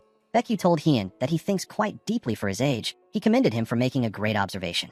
He asked our boy about what he will do now. Heian explained to him that he intends to guide them on their 6-fold combo sword technique. Baekyu said that this is not what he is talking about. He said that he knows he will do well in training the disciples. He asked Heian to tell him about the path he will follow. Heian did not expect this question. Having studied the martial arts of the sect, our boy realized that they are all great. However, As someone who prioritizes efficiency for his survival, Heian found some things to be disappointing. While reading, our boy wondered why no one used a heavier sword for certain martial arts, or why no one practiced another technique with just their fist instead of a sword. He contemplated about a lot of things. He wondered if some things went against their principle, if they could use a heavier sword like a great sword. He wondered if the path he will walk might stray from what the Manhwa sect pursues. Heian did not know if he was on the right path. This was not a light issue. It made him think about a lot of things. He realized that his path might not go with the principles of the sect. He hoped that his friend would not be too upset with him. Heian told the sect leader that he intends to do the things that his master wanted to do and fill his empty position. Our boy planned on just doing whatever he wanted. He told Baekyu that to continue on the path that one's master walked, and to surpass them, is the duty of the disciples. The sect leader was surprised to hear this. He now understood why he kept seeing Hyunjo in our boy. It was not just because of his talent, but because he intends to continue Hyunjo's will. He knew that it will be difficult for our boy to create a new martial arts technique like his master wanted. Baekyu began to laugh. He told Heian that he is very proud of him. He said that Hyunjo would also be happy with this. Our boy thanked him for his compliment. Baekyu's worries magically disappeared when he saw the disciple that he worries most about show him such a trustworthy side of himself. He was happy to see that there was determination in our boy's eyes. He looked outside the window and said that this is the fragrance of plum blossom amidst the snow. According to the sect leader, the snow of the winter is cold, but the scent of the plum flowers that endure this harsh cold shall be more intense. Baekyu believed that he was unable to protect the plum flowers that blossomed in the sect. He believed that he was the one who was supposed to die instead of Hyunjo. He said that the plum flowers may have fallen, but there is a small flower bud beside the fallen flowers. He told himself that his duty now is to blossom this bud. He told Heian that there are many flowers other than the plum flowers in the sect. He asked our boy if he knows why they chose the plum flower. Heian was surprised to hear this question. He told Baekyu that he doesn't know why. The sect leader told him that he will learn a lot if he mulls it over. He stood up and told Heian that he wants to talk more, but he has already taken out of his time. When he stepped out of the building, Baekyu turned around. He told our boy that he forgot to tell him something. He revealed to him that he also lost his master. He told Heian that he does not actually fully understand his sadness. He knew that every person feels emotions differently. He said that life and death are one. This means that the end is a new beginning. It is a natural flow. He advised Heian not to think of Hyunjo's death as the end. He asked him to consider it a new beginning. He asked him to think of what he is doing as a way to celebrate Hyunjo's life. He said that this will help with the grief. He told him that Hyunjo would have also wanted this. Heian realized that it is not a bad thing to say that he is celebrating his friend's life. He thanked the sect leader for his wisdom. Baekyu smiled and walked forward. The scene shifts, and we are taken to the past. We see someone refer to Heian as his junior. The man told him that he heard he is skilled with the sword. He told our boy that he looks so fragile. Heian asked the man if he wants to die. The man told him that he is arrogant and rash. He said that these two qualities are perfect when it comes to growing muscles. He said that he came up with a new way to train. He asked our boy if he wants to try it out. The scene shifts, and we are taken back to the present. We see Heian doing pull-ups on a tree. He had some logs of wood tied to his legs. The less trained a person is, the more effective this training method is. Heian did not expect his connection to the crazy old man known as Iron Mountain Fist King to be helpful one day. It was a rather brute way of training, but it definitely works. He knew that he would see the effects soon if he keeps at it. While he was training, a disciple ran to meet him. She called out to him. She told him that this isn't the time to be training. She said that it is finally time. Heian asked her about what it is time for. With a smile on her face, the girl revealed to him that the sect leader asked him to make a trip down the mountain. In the next scene, we are taken some days back. We see the elders and the sect leader having a meeting in a building that was partially destroyed. Someone brought up an issue concerning the third-generation disciples. The elders said that they are already very late. He said that they need to prepare right away. Baekyu said that they should have already taken in third-generation disciples by now, but they couldn't do anything because of the Shanxi massacre. An elder suggested that they take in disciples from the outer sects so that they can show them that they are doing well. Baekyu agreed with the man. Another elder said that they need to send a disciple to check in on the Shanxi outer sect. He said that the Unorthodox Alliance or another evil organization is probably trying to fill the power vacuum that was left in Shanxi. The sect leader realized that they could not push this issue any longer. Outer sects are martial halls that were set up outside of the Manhwa to teach the martial arts of the sect. The influence and power of an outer sect comes from the main sect's fame and martial prowess. Because their forces were weakened by the Shanxi massacre, the other sects were feeling anxious. The Shanxi outer sect was the one that took the biggest hit. Baekyu knew that he will reassure the outer sects if he sends in a disciple to check on them and see what they need. He knew that they could not brush this matter off anymore. He suggested that they send down a second-generation disciple. He said that it is about time they experience the Murim. One of the elder agreed with him. Baek-san said that he is worried. He told the sect leader that it's still messy right now. He suggested that they pick a few of the most talented disciples. An elder asked him if he is referring to the three flowers. Baekyu said that they should send Heian. The man agreed with him. Immediately he agreed with him. He realized that the sect leader was talking about Heian. The other elders were also shocked to hear what Baekyu said. They all remembered how our boy was covered in bandages. Baek-san said that he is a bit worried about our boy. The sect leader told him that Hyun has changed a lot in the past month. He assured the elders that our boy will be fine. In the next scene, we are taken to Pasang City. We see Hyun, Mu Cheol, Mu Jin, and another disciple in the city. Hyun was happy to be outside. Although it was a small town with nothing really noteworthy, our boy was still relieved that they sell drinks. While he was looking around, the girl asked him to look at something. She showed Hyun a chicken. She said that she never knew that chicken could look so tasty. She said that it looks different than the wet chicken they eat. She looked around and said that she can smell more good food. Mu Jin called out to the girl known as Manhwa. He asked her not to forget that she is wearing the Manhwa uniform. The girl was not listening to him. She was very focused on the different dishes around them.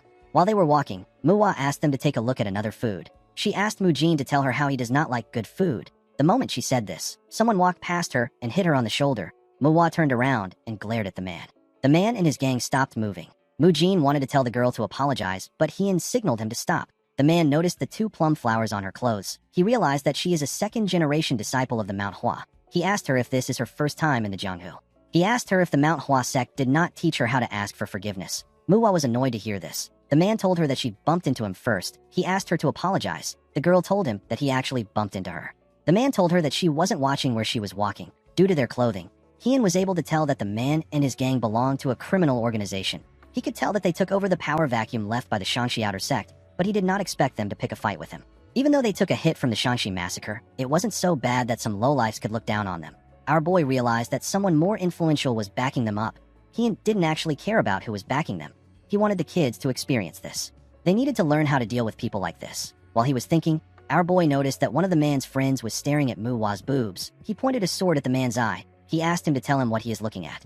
The man became scared. Hyun revealed to him that he knew that he was the one who bumped into her from the beginning. He explained to him that he was waiting to see how he will act, because he was looking down on them, because he knew that this was their first time in the Jonghu. He told the man that he has crossed the line. He told him that he has started a fight with the Manhwa sect. He said that he wants to see what the Jonghu underworld thinks of their sect. The other man became scared. He did not expect our boy to know that they are from the underworld. He knew that he had to do something about it. He quickly apologized to Hyun. Our boy told him that he doesn't accept apologies from trash like him. He asked him to shut up if he doesn't want his friend to lose an eye. He asked them to get out of his sight. The man realized that our boy was serious about stabbing him. He could tell from the look in his eyes. He and his friends quickly ran away. Muwa apologized to her senior disciple. Hyun asked her not to apologize. He told her that the man was the one who was wrong. Mu Cheol said that the people from the underworld are much worse than they expected. Hyun told them that they need to first find an inn and get something to eat. Muwa was very happy to hear this. She asked Hyun if she can choose what they eat. Our boy told her that she can. Mu Jin realized that the men were the first to pick a fight, but he wanted to tell Muwa to apologize without even knowing this. He was only focused on being careful with how they behave because they are representing the sect right now. He didn't think about giving a proper warning to the ones who looked down on the sect. He realized that our boy was aware of his surroundings at all times for him to know what happened. He noticed that Hyun reacted as if he was used to this kind of things. He assumed that our boy was actually hiding his worries so that they can depend on him. He believed that Hyun was pretending to be used to this kind of situations. This was the only reasonable conclusion he could come up with since our boy has never come here ever since he joined the sect. Hyun was actually wondering if he should have just stabbed the man. He was regretting it now. Mu Jin promised to try harder. He said that something like this will never happen again. He said that no one will ever look down upon them again. The scene shifts, and we see the group in a restaurant. Hyun ordered for noodles, stir-fry vegetables, and dompa pork. Mu Jin stared at Hyun intensely as he ordered. Muwa and Mu Cheol did not understand why he was doing this. Even the attendant felt uncomfortable. They ate a large amount of food. Mu Jin ate the smallest amount out of everyone, and he still ate 4 servings of noodles. Hyun told Mu Cheol that he ate less than usual. He asked him if he is being lazy with his training. The boy told Hyun that he simply ate more than them. Muwa asked the group about what they are going to do. She said that it would have been easier if the sect leader had just told them their mission. Instead, he was very vague with it. The girl said that she doesn't know what they should do. Hyun asked her if anything noteworthy happened today. The girl said that some people picked a fight with them. She realized that our boy was referring to the underworld. Hyun reminded them that the sect leader gave them his full trust to make their own decision. He said that he is thinking of killing the people from the underworld. He quickly changed his words and said that he is thinking about teaching the bastards from the underworld a lesson. The group became worried when they heard him change his words. Hyun asked them about what they want to do. Muwa said that it won't be a problem for them to look into things. Our boy asked Mu Jin about what he will do. The boy suggested that they gather some information on them first before they decide on what to do. Muwa agreed with him. Mu Cheol said that gathering information is good, since they all agreed. Hyun ordered them to collect all the information they can get on the underworld until tomorrow evening. The scene shifts, and we see Hyun on top of a roof. He wore a hood and used it to cover his face. He looked down at some men harassing a lady. One of the men stretched out his hand and told the lady that they are the nice thugs who accept little money. Underworlders is a term used to refer to those who commit immoral acts with incorrect beliefs. Although the term itself may seem to refer to demonic forces like the Black Knight Palace, their biggest difference is their goals. The Underworlders seek money, pleasure, or just cheap thrill of dominion from bothering the weak. The woman began to shake. Another man corrected his friend. He told him that his calculations are a bit off. He said that the interest rate has gone up recently. He said that he forgot about it. The woman was shocked to hear this. While staring at her boobs, the bald man said that they need to collect their money. He told her that she can pay him with something else since it is his fault. In a way, organizations that commit murder can also be considered as underworlders since they kill anyone as long as they are paid. However, these people are just called assassins. To the average person, underworlders refers to the thugs and ruffians who enjoy their cheap and dirty lives. They can never become anything more than thugs. Hien came down from the roof and walked up to the men. He told them that he doesn't know if they are arrogant or ignorant. He said that he cannot understand them. The men were surprised to see him. The other man said that he asked someone called Yungbong to be on the lookout for them. He wondered about where the person went. He believed that the man got tired of waiting and left like a bum. Hien had actually knocked him out. Hien asked the men to tell him who they believe in to be acting like this. He asked them if there is someone backing them. The men did not know what he was talking about. The bald man asked him if he wants to fight. He asked him to get lost if he doesn't want to die. Our boy realized that he had to look into things by himself. He came to meet the members for a different reason. The other man asked Hien to leave. He asked him to stop mumbling nonsense. He asked Hien to get lost again. The moment he said this, Hien appeared in front of him and used his knee to kick his face in. The man was sent flying. The bald man was shocked to see this. He asked our boy about what he is doing. Before the other man could get up, Hien moved close to him and gave him a heavy kick that knocked him out. The bald man was shocked to see this. He let go of the lady. She quickly ran once she saw her opportunity. Hien referred to the bald man as Pig. The man quickly answered him. Our boy noticed that he had learned some third-rate martial arts. He asked him to come at him with some killing intent. He told him that he will let him live if he does this. He asked him to also hand over the wallet in his hand. In the next scene, we see a man peeing. His friend asked him if he will piss all day. The man asked him to stop nagging him. His friend told him that he will be sober by the time he is done. The man stopped peeing and walked back to his friends. At the top of the tree where the man peed, the two thugs were tied to the branches. The man asked his friend to tell him why he is in a hurry. His friend revealed to him that he saw something interesting. He told him that he wants to show him too. He told the man that someone just ordered an incredible amount of food. It was around 3 bundles worth of food. The man asked his friend about where the person went to in that short period of time. The scene shifts, and we see the other disciples making inquiries and following the underworlders around. They even listen to their conversations.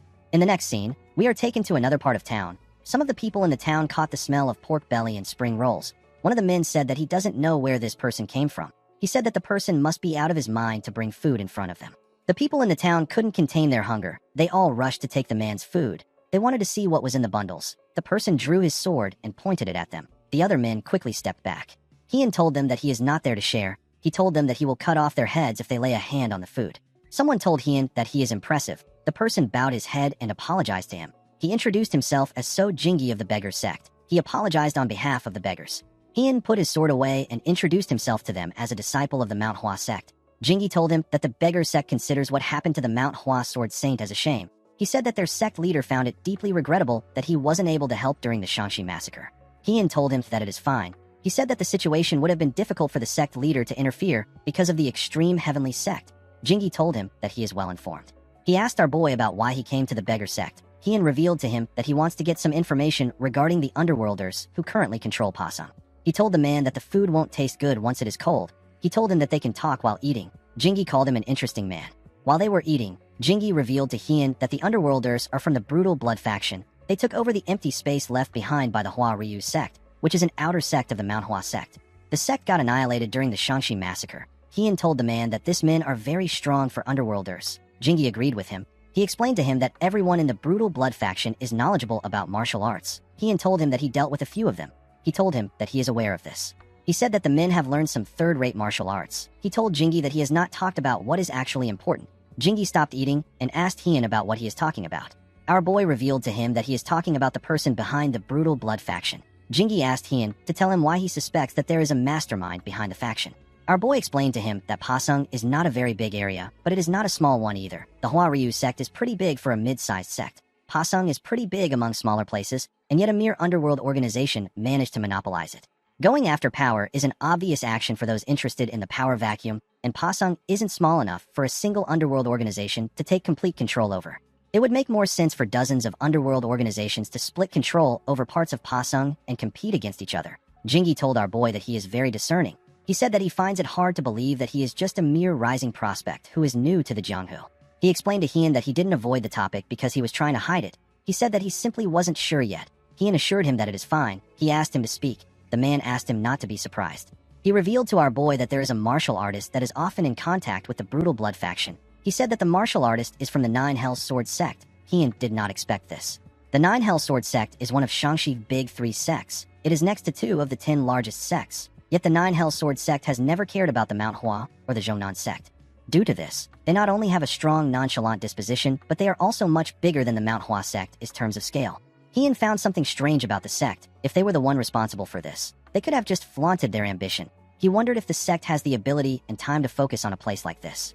Jingi said that he is not certain if the Nine Hells Sword sect is the mastermind. This is because they wouldn't care about how it looks. They will blatantly cause a ruckus. Hien told the man that the Nine Hells Sword sect wouldn't intervene here. Jingi told him that he is well informed. Our boy told him that he is curious about the identity of the martial artist. Jingi told him that he suspects the Red Wolf sword from the Nine Hells Sword sect. Hien was surprised to hear this. He asked the man if he is certain. Jingi said that he is. He believed that Hien knew him because of his reaction. He said that it would be stranger if our boy had not heard of him. Jingi advised Hien to be careful with his plans. Our boy thought about the name of the martial artist. He realized that he has never heard of anyone called the Red Wolf sword. In the next scene, we see Hien looking outside his window in his room. He could not believe that he was unable to get any information about the Red Wolf sword. He remembered how Jingi offered him a drink. Our boy believed that it was just tea. He assured the man that it is fine. He told Jingi that someone might mistake the tea for alcohol. Jingi laughed and told Hien that he was actually mistaken. Hien wanted to play along with the man. He was certain that he will be able to get some information about the Red Wolf sword if he does this. His plan was to take a little bit of alcohol until he gets the information he needs. However, our boy did not consider an important factor. He forgot that wine tasted way too good. Jingi asked him if he likes it. Hien said that it has been a long time since he had a drink. Jingi was surprised to hear this. He reminded our boy that this is his first outing in the Jianghu. After hearing this, Hien kept drinking. He did not expect the drink to be so good. He was only able to stop after the beggars got knocked out. Our boy believed that he will be fine even if he didn't get the information he wanted. He already had some assumptions. He already knew how he was going to act, but he did not know what the junior disciples will do. He closed his window and looked at the bottles on the ground. He told himself that he still has some time left. He said that he will enjoy the leftover wine. At night, we see the junior disciples in our boy's room. Manhwa and Muchiol noticed that they could smell alcohol. Hien had pushed the bottles under the bed. Manhwa saw the bottles. Our boy asked the disciples to tell him what they learned. Manhwa asked him if he was drinking while they were gathering information. With a serious look on his face, Hien said that he wasn't. The girl asked him if he is certain. Hien told her that he won't repeat himself. He asked her to tell him what she learned. Mujin revealed to him that the Underworlders have taken over the power vacuum left behind by their sect's outer sect. He said that they now have control over Pasung. Manhwa told Hien that the Underworlders are dirty, evil bastards who are always dining and dashing. They steal money from civilians and resort to violence whenever the civilians don't cooperate. Manhwa said that it is not uncommon for them to beat a person to death. Muchiol said that the biggest problem is that they have learned martial arts. Although it is a third-rate martial arts, it is still very dangerous when used against people who haven't learned any martial arts. Hien commended them on gathering this amount of information with the little time they had. He told them that he will now tell them what he learned. He told them that all they said was true. He said that there is something they need to be skeptical about. He asked his juniors about how the Underworlders learn martial arts. He said that it is actually not hard to learn a third-rate martial arts. It is also easy to acquire books of this level. However, the Underworlders are the type of people who would never touch a book on any given day. Some of these idiots are so far gone that they would use the books as fuel for a fire. Hien said that it doesn't make sense for all of them to learn a third-rate martial arts through a book. He said that someone must have helped them. He revealed to them that he looked into who it might have been and why they did it. He said that he found out who it was, but he wasn't unable to uncover the reason. The disciples were surprised to hear this. Mujin asked him about who the person is. Our boy revealed to them that it is the Red Wolf sword from the Nine Hells Sword sect. The disciples were shocked to hear this. Mujin could not believe that they were not dealing with some lowly criminals. Hien said that he wanted to ambush them and wipe them out. He asked them about what they think. Mujin could not believe that Hien was actually thinking of doing something. He feared the power of the Nine Hells Sword sect. Muchiol said that he doesn't know the reason why the Nine Hells Sword sect is working with a criminal group. He said that this is a decision that they cannot make on their own. He said that it will be best if they report to the elders before doing anything. Mujin was happy to see that Muchiol was saying what he was thinking. Manhwa told our boy that she agrees with him. She said that this is injustice. She told him that they need to stand up to these criminals. Mujin was shocked to hear this. He believed that this was wrong. He believed that they needed to consider the situation they are in. Their sect was already overwhelmed with the recovery from the Shangxi massacre. It will be disastrous for them to clash with a big sect like the Nine Hell Sword sect. The boy believed that they must avoid this at all cost. He told Hien that it is too dangerous. He said that it would have been fine if it was just the Underworlders. However, it is different if the Nine Hell Sword sect is behind them. He told our boy that he is worried that they might be starting a war with them. Hien told him that he is thinking too much. He told him that he understands. He asked him not to worry because something like that won't happen. Mu Jin was surprised to hear this. He asked our boy about why he is so certain. Hien explained to him that this isn't how the Nine Hells Sword sect operates. He said that the Nine Hells Sword sect is a rather tyrannical organization. If they wanted to eliminate an organization, they would just start a fight. They wouldn't act behind the scenes. They would just go straight to the point. With the situation the Manhwa sect is in, the Nine Hell Sword sect could invade them and wipe them out anytime they want. Hien explained to the boy that it is more likely that the Underworlders are not really connected to the Nine Hell Sword sect. Even if they are, they won't start a war over it. He asked Mu Jin to follow him now that he understands. The boy was shocked to hear this. He asked Hien to wait. He asked him about where he got the information. He asked him if the person he got it from is trustworthy. Our boy revealed to him that he got it from the Beggar sect. The Beggar sect is an orthodox organization made of beggars. Any beggar in the Jianghu can be said to be part of this sect. When it comes to numbers, no organization in the Jianghu can match them. They use their numerical advantage to gather intelligence. They earn money and get food by trading the information they gather. One should not underestimate them because they are beggars. They have also learned martial arts, and they follow their own morals and ethics. Any information gotten from this organization is definitely trustworthy. In the next scene, we see Hien and his juniors walking towards the Underworlders building. Mu Jin remembered that Hien told him that he worries too much. Our boy told him that he will try to make peace before doing anything. He assured him that he won't kill them right away. The boy believed that he was overthinking things. He told himself that he needs to stop worrying since his senior disciple said that he will try to work things out first. He said that he will calm down. He believed that things will be weird if he acts too anxious. He didn't want to be a burden. When they reached the doorstep of the brutal blood faction, Hien destroyed the door with a kick. Mu Jin tried to still maintain a straight face. He wondered why Hien didn't just open the door. The Underworlders were shocked to see that someone broke down the gates. They asked the people about who they are. As the dust slowly went away, Hien asked the men to tell the Red Wolf Sword and their leader to come out and kneel to apologize. He drew his sword and told the men that he will spare their lives if they do this. The men saw the symbols on their clothes. They quickly realized that they were looking at disciples of the Manhwa sect. Mu Jin told our boy that this isn't a peaceful method. Muwa agreed with him. Hien told them that breaking down the front gates when ambushing another sect or clan is the way to do things in the Jianghu. He asked them to remember this. The moment he said this, the leader stepped out. He asked his men about what caused the ruckus. One of the men told him that the people in front of them are from the Manhwa sect. When the leader saw the symbols on their clothes, he realized that they were really from the Manhwa sect. He noticed that there were just 4 disciples in front of them. He believed that they were quite confident just because they are from the Manhwa sect. He asked them if they want to die. He told them that they are stupid to ambush them this late. He told them that he currently has an important guest. He said that he will let this go. He asked them to screw off if they don't want to die. Hien told the man that they are the ones who are going to die. He asked the leader to watch his mouth. He told him that he doesn't like his tone. The leader was annoyed to hear this. He asked Hien if he is out of his mind. He asked him if he knows who they are involved with. He told our boy that he does not value his life.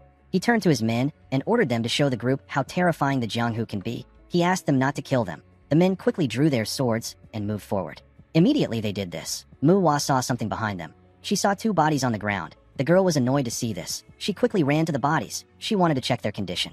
It was a man and a woman. The both of them were heavily injured and covered in blood. The man was already unconscious, but the woman was still hanging on. She was breathing heavily.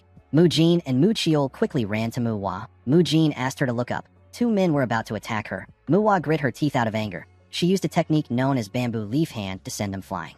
The men fell to the ground. Mu Chiol and Mu Jin quickly covered the girl. Mu Jin told her that she can't just run off like that. Muwa told him that the people on the ground are not in a good condition. She said that they need to take them to a physician. One of the men on the ground stood up and asked her to tell him who gave her the permission to take them. He told his comrades that they are actually weak even though they are from the Manhwa. He said that they can win against them if they fight together. Hien realized that Muwa hit them with less power than usual. He could tell that she controlled herself like she always does during training. He believed that the girl was too soft. He asked Muwa if her sword is for decoration. He asked her about why she is hesitating when these bastards are trying to kill her. He asked her to just stab them. The leader noticed that our boy did not move at all when the others ran to help. Just by looking at Hien's face, he could tell that our boy was sick and tired of this whole thing. He believed that Hien must be confident in his skills. He decided not to fight him. He chose to help his men kill the other disciples and join hands to kill our boy later. Hien was surprised to see that the leader actually ran to help his men. He didn't know why he was doing this when he was right in front of him. Fortunately, this was the situation that he wanted. This was the 2nd generation disciple's first time in the Jianghu. It is their first time out in the Jianghu after joining the Manhwa sect. Thanks to this, they don't know anything. These underworlders are bastards who throw dirt and even spit at their opponents. Heian knew that the disciples will find it difficult to fight opponents who are actually doing whatever it takes to kill them. It is different from the incident with the Black Knight Palace where the first-generation disciples were there to protect them. This time, there is no one protecting them, nor is there anyone to fight these guys for them. They will die if they don't take their opponents seriously. Heian wanted them to learn that life and death in the Jianghu is not decided purely by their martial arts realm. The situation was incomparable to training in the mountains where they simply take turns in attacking each other. Our boy was certain that they will learn well. However, things were different for one disciple. Muchiol was not struggling much. While he was holding a man's head, another man charged at him. Muchiol dropped the man he was holding. He stopped the other man's hand before his sword could reach him. He gave him a punch that knocked him out. The leader was horrified to see the look on Muchiol's face. He realized that he couldn't take on the boy. He quickly turned around and ran to Heian. He assumed that he was wrong. He believed that our boy was the easiest opponent. He said that it is common sense to get rid of the weaker ones first before working with others to take down the stronger one. Heian pounded the idiot into the ground. The men were shocked to see that their leader lost. They didn't know what to do. Our boy was stronger than they expected. A man with a cup of liquor in his hand asked them to fight the others. He announced that anyone who can kill the disciples will become the new leader. He asked them to stop being dramatic and finish their job. The men referred to him as the Red Wolf Sword. The juniors were surprised to see that this man was the Red Wolf Sword. Heian told the man that he was wondering when he would show up. The Red Wolf Sword did not expect this. He asked our boy if he knows him. He said that it is an honor that a young disciple of the Manhwa knows him. Heian revealed to him that he just learned about him yesterday. He told him that he doesn't care about the names of weaklings. The Red Wolf Sword told our boy that a Manhwa disciple should follow the orthodox way. He told him that he runs his mouth like some demonic martial artist. He threw his cup on the ground and told Heian that he will play with him. He jumped down from the balcony and told Heian that he is going to have to give it his all. Heian asked the man if he is strong enough to take him on. The moment he said this, he appeared behind the Red Wolf Sword. The man was shocked to see this. He did not know when Heian got behind him. Before he could do anything, our boy grabbed his head and slammed it on the ground. The Red Wolf Sword quickly stood up and jumped back to put some distance between himself and Heian. He did not expect Heian to be so fast. He wasn't just missing his movements. He didn't even see his feet move. He wondered why Heian was not using his sword. The Red Wolf Sword told himself that it is impossible for our boy to be on a higher level than him. He said that there must be something else. There was no special reason why Heian did not kill the old man. He just wanted to see his own swordsmanship. It has been a month since he opened his eyes in Mu Wai's body, and he has never missed training once. The research to combine the Manhwa martial arts and his own martial arts was also in progress. However, there was no way to prove the results of his training and research. The junior disciples weren't strong enough to understand. The elders and the first-generation disciples didn't have time for him. This was what made the old man precious to our boy. Heian knew that the Red Wolf Sword wouldn't reach his expectation, but he will be good for something. The old man disappeared in front of Heian and appeared in the air. He tried to strike our boy from above. Heian easily dodged his attack by moving back. The man turned and swung his sword at our boy. Heian went down to dodge the attack. While he was below him, he hit him with the bamboo leaf hand to push him back. Our boy did not give him the chance to regain his balance. He closed in on him and attacked him with his sword. The Red Wolf Sword was able to dodge it by bending his head. He could not believe that Heian was able to read his steps. He did not expect our boy to be at the level where he can read his steps with the slightest movement. He wondered if the reason he couldn't follow Heian's movement was because of the difference in their levels. The Red Wolf Sword did not want to accept this fact. He told himself that it is impossible. He told Heian that he acknowledges the fact that he is not just some talented prospect. He apologized to him for looking down on him. He took a stance and told Heian that he is going to go all out. Immediately he said this. He fired an energy attack at our boy. His attack took the shape of a huge wolf. Manhwa and the other disciples were shocked to see this. The girl called out to her senior disciple. Heian cut the wolf down with the falling plum blossom sword. He told the man that the red bud sword technique is fierce, but it has a lot of gaps. He told him that he can tell that he hasn't learned the second half of the technique from his movements. The Red Wolf Sword was surprised to see that Heian knew about the technique. He wanted to question him, but our boy rushed to attack him. The man was able to block the attacks. Heian moved past him. The moment he did this, the man began to bleed from his arm. The Red Wolf Sword was certain that he blocked Heian's attacks. He believed that this was definitely the rapid sword technique. He quickly turned around to face our boy. Immediately he turned around. Heian passed by his side at a crazy speed and used his sword to attack him. Everyone was surprised to see this. Our boy left a cut on the old man's face. He cut a small portion of his hair in the process. The Red Wolf Sword knew that Heian could have killed him if he wanted. Our boy actually shifted his sword to simply injure him. He did not understand why Heian would do this. He realized that the fight has been like this from the beginning. Heian didn't use his sword, but he stayed behind him. He did not know why Heian was going easy on him. He believed that the reason didn't matter. He was actually more curious about how Heian was so strong. It didn't make sense because Heian is so young. He grit his teeth out of anger. He wondered if this is another talented bastard. He He said that Hien is similar to someone. He did not understand how our boy was better than him when he has lived twice as long as he has. He asked our boy not to look down on him. He said that he is a martial artist of the Nine Hells sect. The moment he said this, he fired 3 more wolves at Hien. With a simple swing of his sword, Hien fired his attack at the wolves. His attack tore them apart and hit the man. It left several cuts on his body. Muchiol was surprised to see this. The Red Wolf sword told himself that he was already training before our boy was born. He said that he kept on practicing so that he could be acknowledged for his martial arts. He could not believe that Hien destroyed the results of his efforts so easily. He used his sword to hold himself. He charged at our boy. He asked Hien to tell him why his efforts won't be acknowledged. Immediately he said this, Hien cut him down at a crazy speed. In the next scene, we see the leader pull his head out of the ground. His mouth was filled with sand. He began to cough out the sand in his mouth. The man wondered about what happened. He was certain that he charged at Hien with his sword. While he was trying to put himself together, he heard someone ask about why his effort isn't acknowledged. When the leader turned around to see who was talking, he saw Hien land a huge cut on the Red Wolf sword. The leader could not believe his eyes. While he was on the ground, the Red Wolf sword told himself that there is nothing as unfair as talent. He believed that his efforts fell victim to a young prospect's talent in order to let him shine. He assumed that Hien must have only trained for a few years at best. He said that it is a good story for a young prospect to attack a martial artist of the Nine Hell Sword sect. He told our boy that he has seen many talented and young martial artists like him. He told him that he is already used to being acknowledged by those around him. He asked our boy if it felt good to cut him. He asked him to enjoy it as much as he can because he will end up dying like him. He said that everything will be over once his sect confirms his death. He told Hien that he cannot block the Nine Hell Sword sect no matter how outstanding he is. Hien told him that he talks a lot for someone who is about to die. He kicked him and made him face him. He revealed the letters on the man's chest. Our boy told the man that he could feel a sense of inferiority from him due to how he spoke. While looking at his chest, Hien realized that he is from the Otherworld unit. A person can know which unit an individual belongs to in the Nine Hell Sword sect based on the letters on their chest. The Otherworld unit, the Hell unit, and the Despair unit are the 3 units in the Nine Hell Sword sect. They are known as the 3 axes that supports the sect. This information is what the public knows.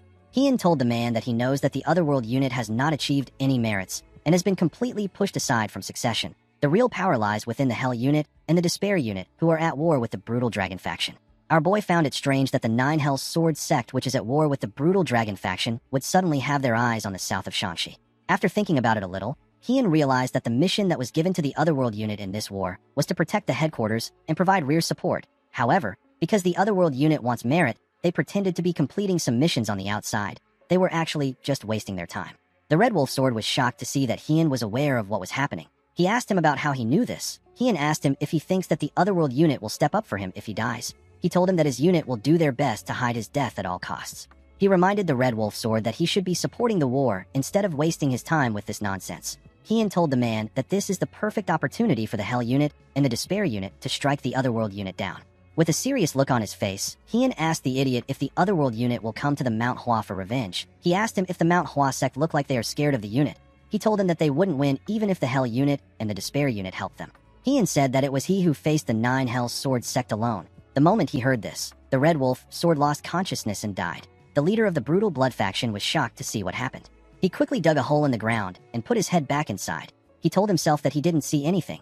He said this to himself multiple times.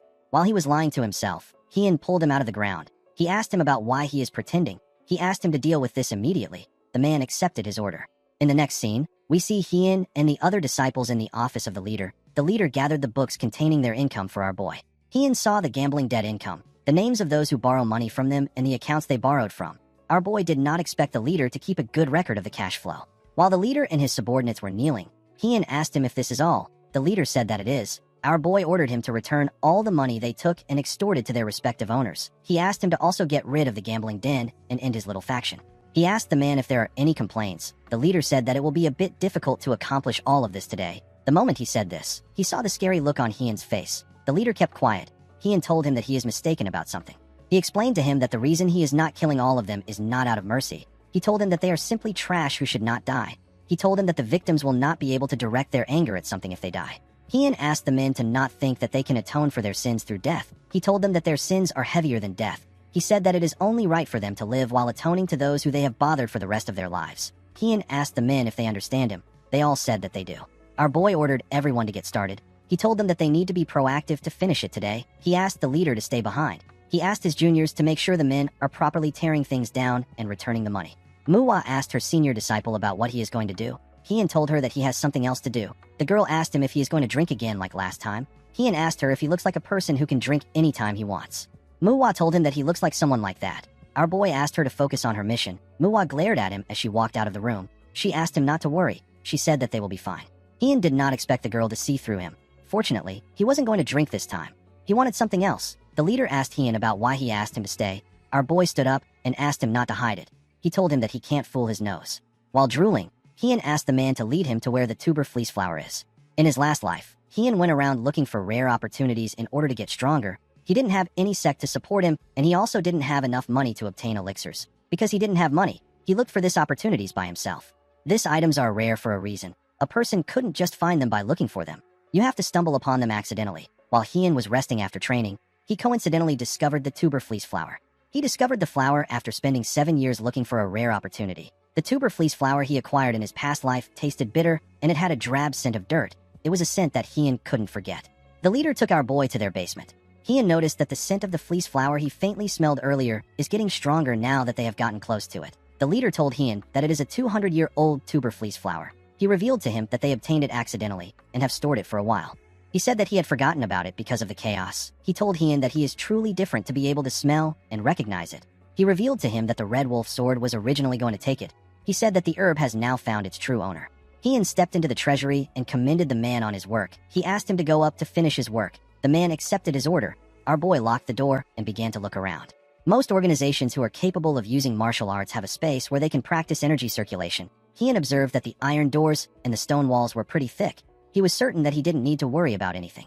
In his last life, Heian ate a 300-year-old fleece flower. He knew that a 200-year-old fleece flower won't be as good as the one he ate. However, this didn't change the fact that the item is special. Heian quickly opened the box. He wanted to enjoy the herb. The moment he opened the box, he saw something shocking inside. He did not understand why a 200-year-old fleece flower was so big. It was much bigger than the 300-year-old fleece flower he ate in his last life. This fleece flower was at least 400 years old. Heian picked up the flower. He recalled that it was very difficult for him to obtain a fleece flower in his last life. He could not believe that this man found something of this quality so easily. Heian felt bad that he was ingesting the herb alone. He promised to share the next good item with his juniors. While the leader was looking through the documents, he felt a heavy vibration and heard a loud sound. He was shocked to hear this. He quickly stood up. He noticed that the sound came from the basement. He saw some smoke coming from the basement. Heian stepped out of the basement. He said that he feels refreshed. The moment he said this, the leader ran to him. He asked him about what the loud noise was. Our boy said that it was nothing. He asked the man if he has time to stroll around. He reminded him that he has to thoroughly look through the ledger. The leader told him that this was what he was doing before he came down. Heian turned around and told him that he will check it later to see if he returned the money. He asked him to make sure to do it properly. The leader bowed his head and asked Heian to have a safe trip. He watched our boy as he walked away. He called him a bastard and said that he speaks in a rude manner. He turned to the basement. He wondered why there was smoke coming from the basement. He knew that the building was too damaged for nothing important to have happened inside. However, the man didn't care. He knew that the building would have eventually been destroyed either today or tomorrow. He did not think that it mattered. The leader was a bit curious about what the fleece flower did to Heian for this to happen. The scene shifts, and we see the gang members breathing heavily. They were all tired from destroying something with sledgehammers. While they were breathing heavily, Muchiol moved close to them. With a serious look on his face, he reminded them that the sun is going to rise soon. He asked them if they have time to rest. The men quickly stood up. Manhwa asked them to break everything down. She said that the sun will rise soon. In the next scene, we see one of the underworlders giving a man a box filled with cash. The man asked him if he is really just going to give him. The underworlder bowed his head and told him that this is the money they extorted from him. He told him that it is only right that he returns it to him. He apologized to the man. Mujin watched the underworlder as he apologized. Someone else was also watching them from afar. The person turned out to be the branch leader of the beggar sect. The man could not believe that Heian actually defeated the Red Wolf sword and dealt with the brutal blood faction. He was certain that it had only been 2 days since he gave Heian information on the Red Wolf sword. He already knew that our boy was not ordinary, but this was beyond what he expected. Jingi believed that the Mount Hua is hiding a dragon. While he was watching Mujin, Heian told him that he was looking for him. The man was surprised to hear his voice. He turned around and told him that he did not expect to see him. Heian explained to him that he came to have a drink because he is feeling peckish. He said that it is not fun to drink alone. He told Jingi that the alcohol and refreshments are ready. He asked him if he is up for a drink. Jingi was surprised to hear that someone wanted to drink this early in the morning. He asked Heian to lead the way. The scene shifts, and we see Jingi eating chicken with Heian in a bar. He asked our boy about what he is curious about. Heian told the man that the Red Wolf sword is dead and the brutal blood faction has been dealt with. He knew that Jingi was already aware of this. He told him that he is putting the funds of the brutal blood faction where they belong. However, Heian still had a problem. The Brutal Blood faction are underworlders. He explained to Jingi that the gang became underworlders because they had no way of surviving or earning a living. He told Jingi that he wants to use them to reconstruct Pasang if there is a way to rehabilitate them. He asked the beggar if he knows someone who can take the men in and give them work. He asked him not to worry about the men's martial arts. He said that he plans on severing their dantian while he is here. Jingi said that dantians are not easily broken. He told our boy that he always surprises him. He revealed to him that he has a few merchants that he knows. He asked our boy not to worry about the underworlders. He said that he will check in on them every now and then to see if they are learning their trades and not causing any problems. Heian thanked him for this. Jingi asked him not to thank him. He told him that he is doing it for the civilians. He said that he should be the one thanking him for giving him an opportunity to help out. He poured Heian a drink and asked him about how long he plans on staying in Pasang. Heian revealed to him that he still has 2 outer sects he has to visit. He said that he has to visit the sects within a fixed duration, so he has 3 days left in Pasang. Jingi revealed to him that there are some strongholds around Pasang. He asked him if he is planning to deal with them. Heian said that he might deal with them. In the next scene, we see Heian place a bottle of liquor in front of his juniors. Mu-jin asked him about what is happening. Heian explained to him that he prepared this bamboo leaf liquor to congratulate all of them for finishing their first real mission well. Mu-jin told him that they don't really drink. Our boy explained to him that he is aware that they don't drink at random times in their sect. They only drink at periodic events like the end of the year or when there is something to celebrate. Heian asked them if they know that new prospects who are just entering the Jianghu usually die during their first real incident. He told them that they must have noticed that the martial arts of the underworlders were flimsy. However, they had a clear intention. They fought the disciples with the intention to kill, but the disciples were not prepared to harm them. Our boy told his juniors that this is what the real world looks like. He explained to them that their martial arts is better than the underworlders. However, the difference between life and death in the Jianghu is not simply decided by a person's level. Most who are new to the Jianghu overlook this fact and meet a terrible end. However, this 3 came out unscathed. Heian told them that their safety is a reason to celebrate. He told them that they drink since it is a celebration. Mu-jin found it odd that his senior was speaking with experience. He reminded him that this is also his first real incident. Our boy told him that he is right. They all raised their cups and congratulated themselves for safely completing their first mission in the Jianghu. After taking a sip of the drink, Manhwa said that the bamboo leaf liquor is delicious. Mu-jin agreed with her. He said that it is not bitter even though it is alcohol. Manhwa told our boy that she now understands his love for alcohol. She said that she will drink every day if liquors are this good. Mu-jin asked her not to do this. While they were talking, Mu-chiol was thinking about something. He remembered the technique Heian used to destroy the Red Wolf sword's attack. He was certain that the sword technique doesn't belong to the Manhwa. He wondered about what the sword technique was. He couldn't stop thinking about it. He wanted to know what it was.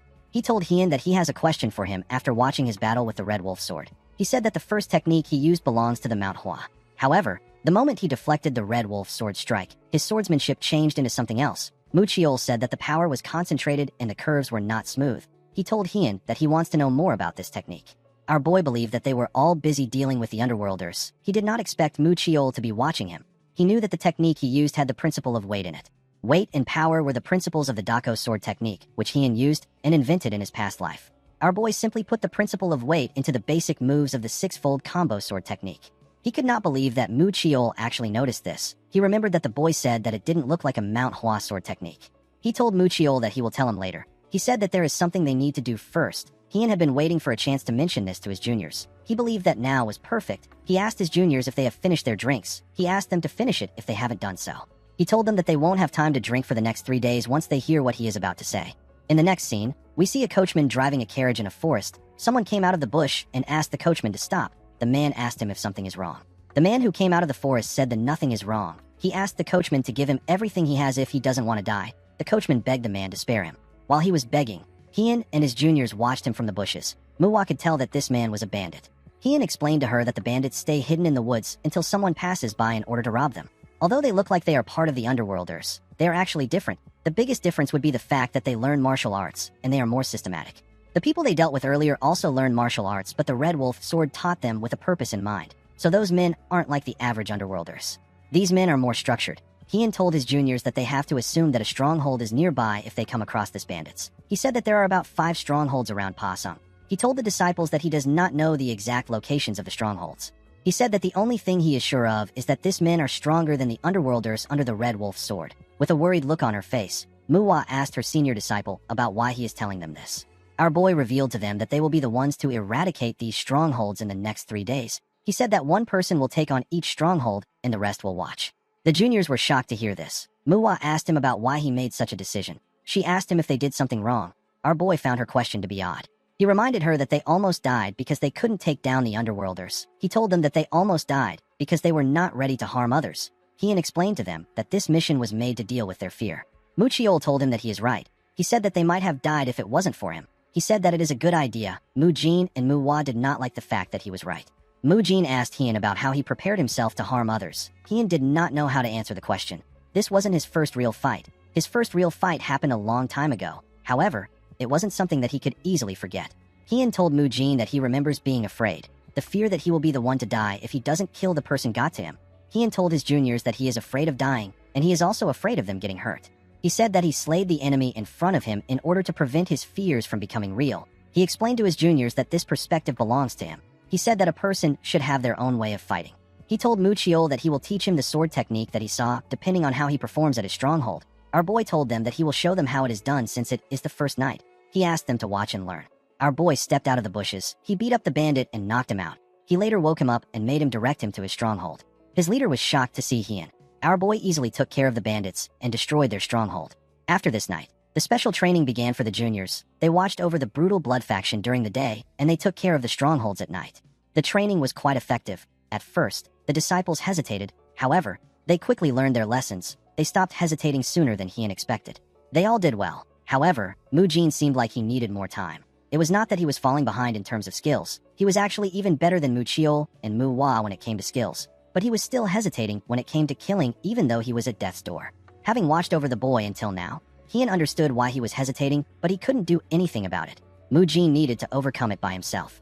In the next scene, we see Hien tell his juniors that they have taken care of the strongholds. They were able to take care of the strongholds in 2 days instead of 3 days.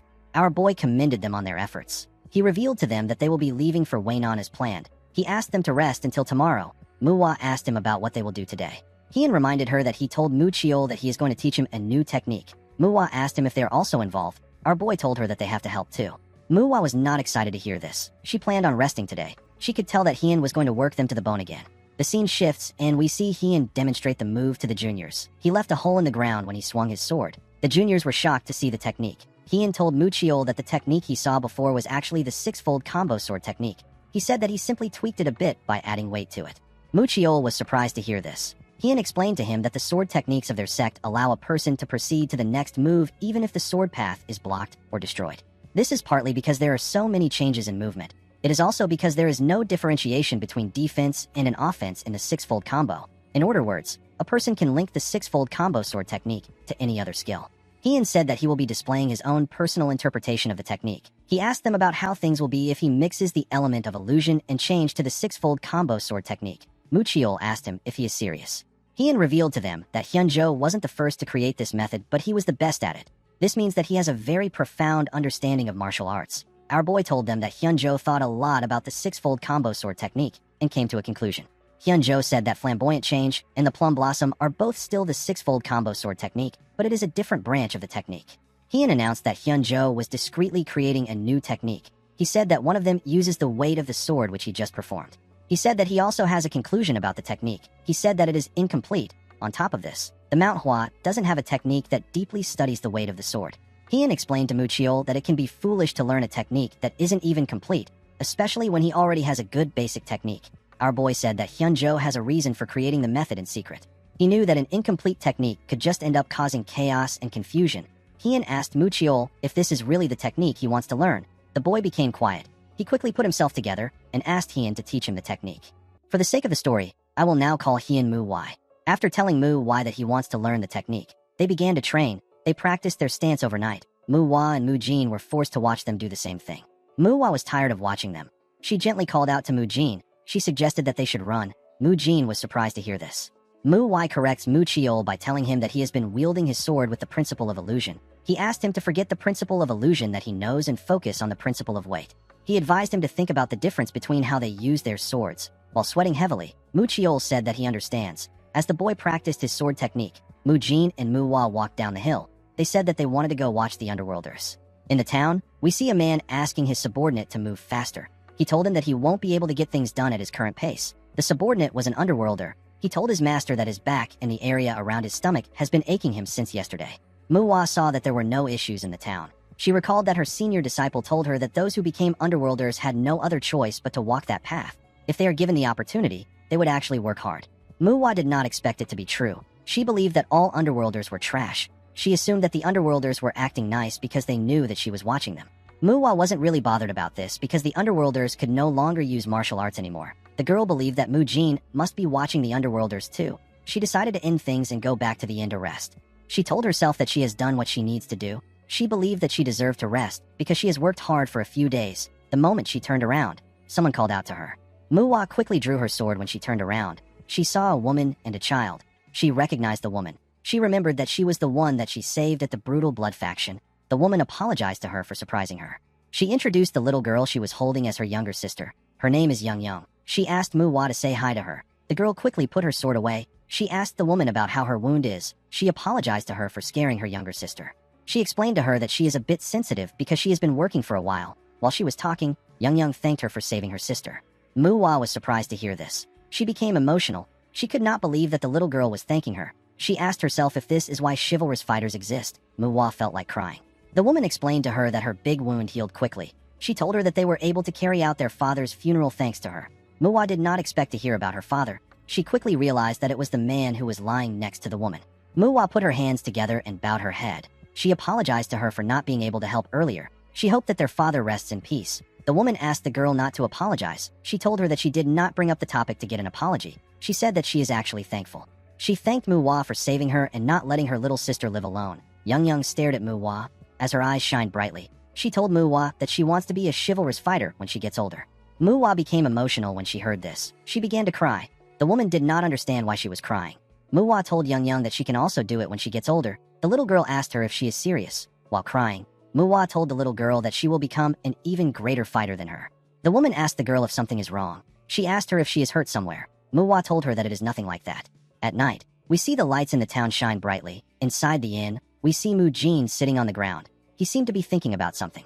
The next day, we see Manhwa breathing heavily. She asked Manhwa to slow down. She did not understand why he was walking so fast. Manhwa told her that he is not walking fast. He told her that she is the one who is slow. He asked her if she has become relaxed after resting for a day. Our boy said that she has been slacking in her usual training. He told her that he will take a look at things. Manhwa whispered that they should have left early. She asked him to tell her why he let them rest for a day. Manhwa turned around and glared at her. Manhwa quickly covered her mouth. Mu-jin decided to change the topic since our boy's expression was not good. He said that he is curious if the underworlders in Pasung are rehabilitating well. He told Manhwa that they didn't seem to have any issues when they were watching them. Our boy asked him not to worry about it. He said that the beggar sect will keep watching them. With a scary tone in his voice, he told Mu-jin that what they need to worry about is their weak mentalities. He said that he needs to increase the difficulty of their training. Mu-jin could not believe that he failed at changing the subject. He and Manhwa knew that their lives were over. Manhwa said that she misses Young.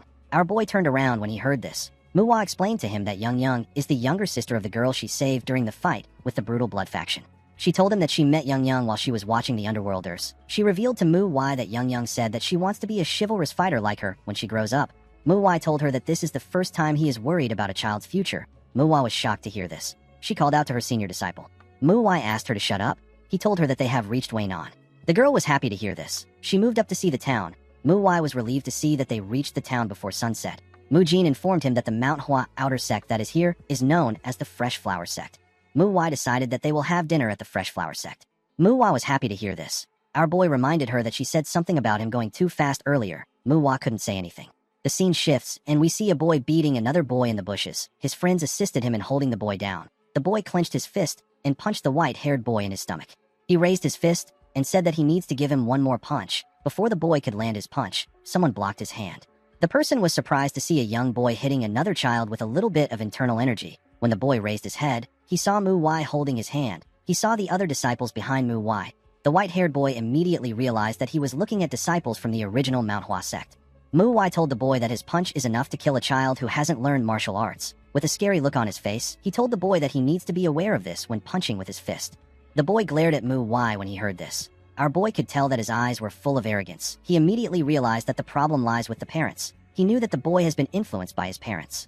It wasn't his fault that he was like this. Manhwa noticed that the boy was still glaring at him. With a look of anger on his face, our boy told the arrogant idiot that he can get slapped if he glares at someone while knowing that he is in the wrong. Manhwa knew that the boy was from an orthodox sect. He asked him if he wasn't taught manners in his sect. Before our boy could do anything, The other boy gently grabbed his clothes. Muwai did not expect this. He understood what the boy was trying to say. He let go of the arrogant idiot and asked him and his friends to get lost before they get beaten. After the idiot and his friends left, the other boy put his hands together and bowed his head to Muwai. He introduced himself as Lim Sanha of the Fresh Flower Sect. He thanked our boy for his help. Muwai also introduced himself to him. Muwai moved close to the boy and asked him if he is alright. Sanha said that he is. Muwai asked him about who the other boy was. Sanha said that the boy is the young master of the Great Truth Sect. His name is Ga Sayin. The other kids are students learning martial arts at the Great Truth Sect. Muwai asked Sanha to tell her why they were bullying him. The boy told her that their sect has never been on good terms with the Great Truth Sect. Recently, the boys found out that their sect was weaker than the Great Truth Sect. Thanks to this, they started bullying him. Muwai could tell that the boy swinging his fist was the young leader. Mujin asked Sanha if his sect leader knows about this. Sanha told him that he does. He said that he used to fight back and beat the boys before. The Fresh Flower Sect leader went to the Great Truth Sect to talk about the fights. However, when he got there, the Great Truth Sect leader told him that his students wouldn't do something like that without a reason. He told the Fresh Flower Sect leader that his son is the one at fault, and he tried to turn the issue into a sect-level conflict. Because the Fresh Flower Sect leader didn't want a war between the two sects, he backed off. Muwai realized that the Fresh Flower Sect will likely face its downfall if it fights against the Great Truth Sect. He asked Sanha if the best his sect could do was to make sure that the Fresh Flower Sect doesn't have a reason to invade them. He realized that this was why Sanha stopped him earlier. The boy was worried that it might lead to a fight between the two sects. This was why he let them beat him up. Sanha told Muwai that he is right. Muwai could not believe that an outer sect of their sect is being treated like this. Muwai told her that there is a reason they were sent to take care of the outer sects. He told her that they will hear the details from the Fresh Flower Sect leader. Inside the sect, we see the disciples of the sect staring at the disciples of the Manhwa sect. Muwai recalled that the main sect's disciples are supposed to have red plum blossoms and the outer sects were supposed to have white plum blossoms. He noticed that the disciples of the sect all have white plum blossoms embroidered onto their clothes. A man walked up to them and told them that he has been waiting to hear from them. Muwai bowed his head and introduced himself to the man. He thanked him for the warm welcome. The man bowed his head and introduced himself as Lim Muguk. He is the sect leader of the Fresh Flower Sect. Muguk told our boy that he heard about how they took the brutal blood faction down in one night. Muwai said that rumors in the Jianghu are actually exaggerated. He told him that it did not happen overnight. Muguk told him that the important thing is that they took care of the brutal blood faction. He asked Sanha if he was the one who brought them there. Sanha said that he was. Muguk commended his son for what he did. He asked the group to follow him inside. Muwai noticed that he had a weird look on his face. Muguk served them some tea. Muchiol told him that the scent of the tea is deeper than that of the plum blossom tea from the Manhwa. Muguk said that it is not as good as the Manhwa's tea. He said that he still hasn't forgotten the taste of the plum blossom tea. He said that he would like to visit again sometime. He told them that he wanted to let them rest first. Muwai told him that it is alright. He revealed to him that the sect leader asked them to take care of the outer sects. He said that they don't need to waste time. He asked Muguk to tell him how the Fresh Flower Sect is doing. Muguk told him that they are in a difficult position. Our boy asked him if it is because of the Great Truth Sect. Muguk explained to him that they were never on good terms with the Great Truth Sect, but they weren't any large problems in the past. This was because they were equal in power. Muwai asked him if things has been different since the Shangxi massacre. Muguk told him that he is right. Ever since the Great Truth Sect learned about the damage they suffered, they began to act bolder. They have been getting in their way whenever they can, and now they are intervening in their interest and provoking them. Muguk knew that the young leader of the Great Truth Sect was bullying his son. He said that his son has suffered today again. Mujin was surprised to hear this. He asked him if he already knew. Muguk said that his son was trying to hide it, but he could tell. He told them that he wants to confront them with his sword, but this would be exactly what the Great Truth Sect wants. They want to take over their sect through any means possible. Muguk said that there is nothing he can do even though his son came home after getting bullied. The man felt like he failed as a father and as a sect leader. Mujin asked him about why he didn't ask the Manhwa for help. Muguk told him that he is aware of the situation the main sect is in. He said that he wanted to ask for help once the main sect has recovered a bit. He told the group that he is relieved that they are here now. He said that he could feel their determination and spirit. He told them that the fact that disciples of the Manhwa visited them will deter the Great Truth Sect. Muwai told him that he doesn't believe in them. With a smile on his face, Mujin told the sect leader that he agrees with his senior disciple. The moment he said this, he turned to Muwai. Our boy told the sect leader that he wouldn't have made that face to his son earlier if he believed in them. Muwai and Muchiol wondered about which face the sect leader made. Muguk told Muwai that he is seeing things. He said that if he doesn't trust the disciples of the Manhwa, it means that he doesn't trust the Manhwa itself. He told our boy that it does not make sense that a mere outer sect leader wouldn't trust him. He said that he wants to talk more, but he has to treat them to dinner now that the sun has gone down. He asked the group to follow him. Muwai was annoyed to see that the sect leader was turning them down even though they offered to help. Although he was annoyed, Muwai completely understood how Muguk felt. He knew that the Fresh Flower Sect endured different hardships because they believed that the Manhwa would help them. They probably had high expectations after hearing about the disciples that took care of the brutal blood faction. Yet all Muguk saw were kids who were on their first outing into the Jeongu. When Muguk saw them, he thought that they were too young. He did not know what 4 people could possibly do to an entire sect. He believed that they might end up getting hurt while trying to help them. He decided to treat them while they were there and send them on their way. Muguk felt sorry for his son and the other sect members who had to endure harassment from the Great Truth sect. While remembering what he thought, Muguk wondered if he was actually hoping that these young disciples would help them. He could not believe that he wasn't able to hide his expression. He told himself that he was the one acting like a child. He was quite surprised that Mu Wai was able to read his face in that split moment. He did not expect our boy to be so observant. He realized that Mu Wai was still a disciple of the Manhwa. Our boy stood up and thanked the man for his offer. He told him that they will take care of their dinner by themselves. Everyone was surprised to hear this. Mu Wai did not expect him to say something so rude. Mu Wai did not feel like he was rude. He knew that the sect leader was the one who was rude to them first. Muguk asked our boy to tell him why he is turning down their goodwill. Mu Wai didn't think that he will be able to change Muguk's mind. He believed that he will be wasting his time trying to convince the man. He told the man that he cannot take from him since they have not helped him with anything. He said that it is not right. Everyone was surprised to hear this, but no one was as surprised as Mu Wai. She couldn't believe that her senior disciple was saying that something isn't right. She remembered how he beat up one of their disciples, how he advised them to break down the front gates of another sect when ambushing them. Mu Wai wondered if this was the same senior disciple that she knew. She believed that something was wrong with Mu Wai. As they walked out of the sect, Mu Wai told her senior disciple that he is acting strange. She knew that he never cared about his duties. She asked him about why he is suddenly doing otherwise.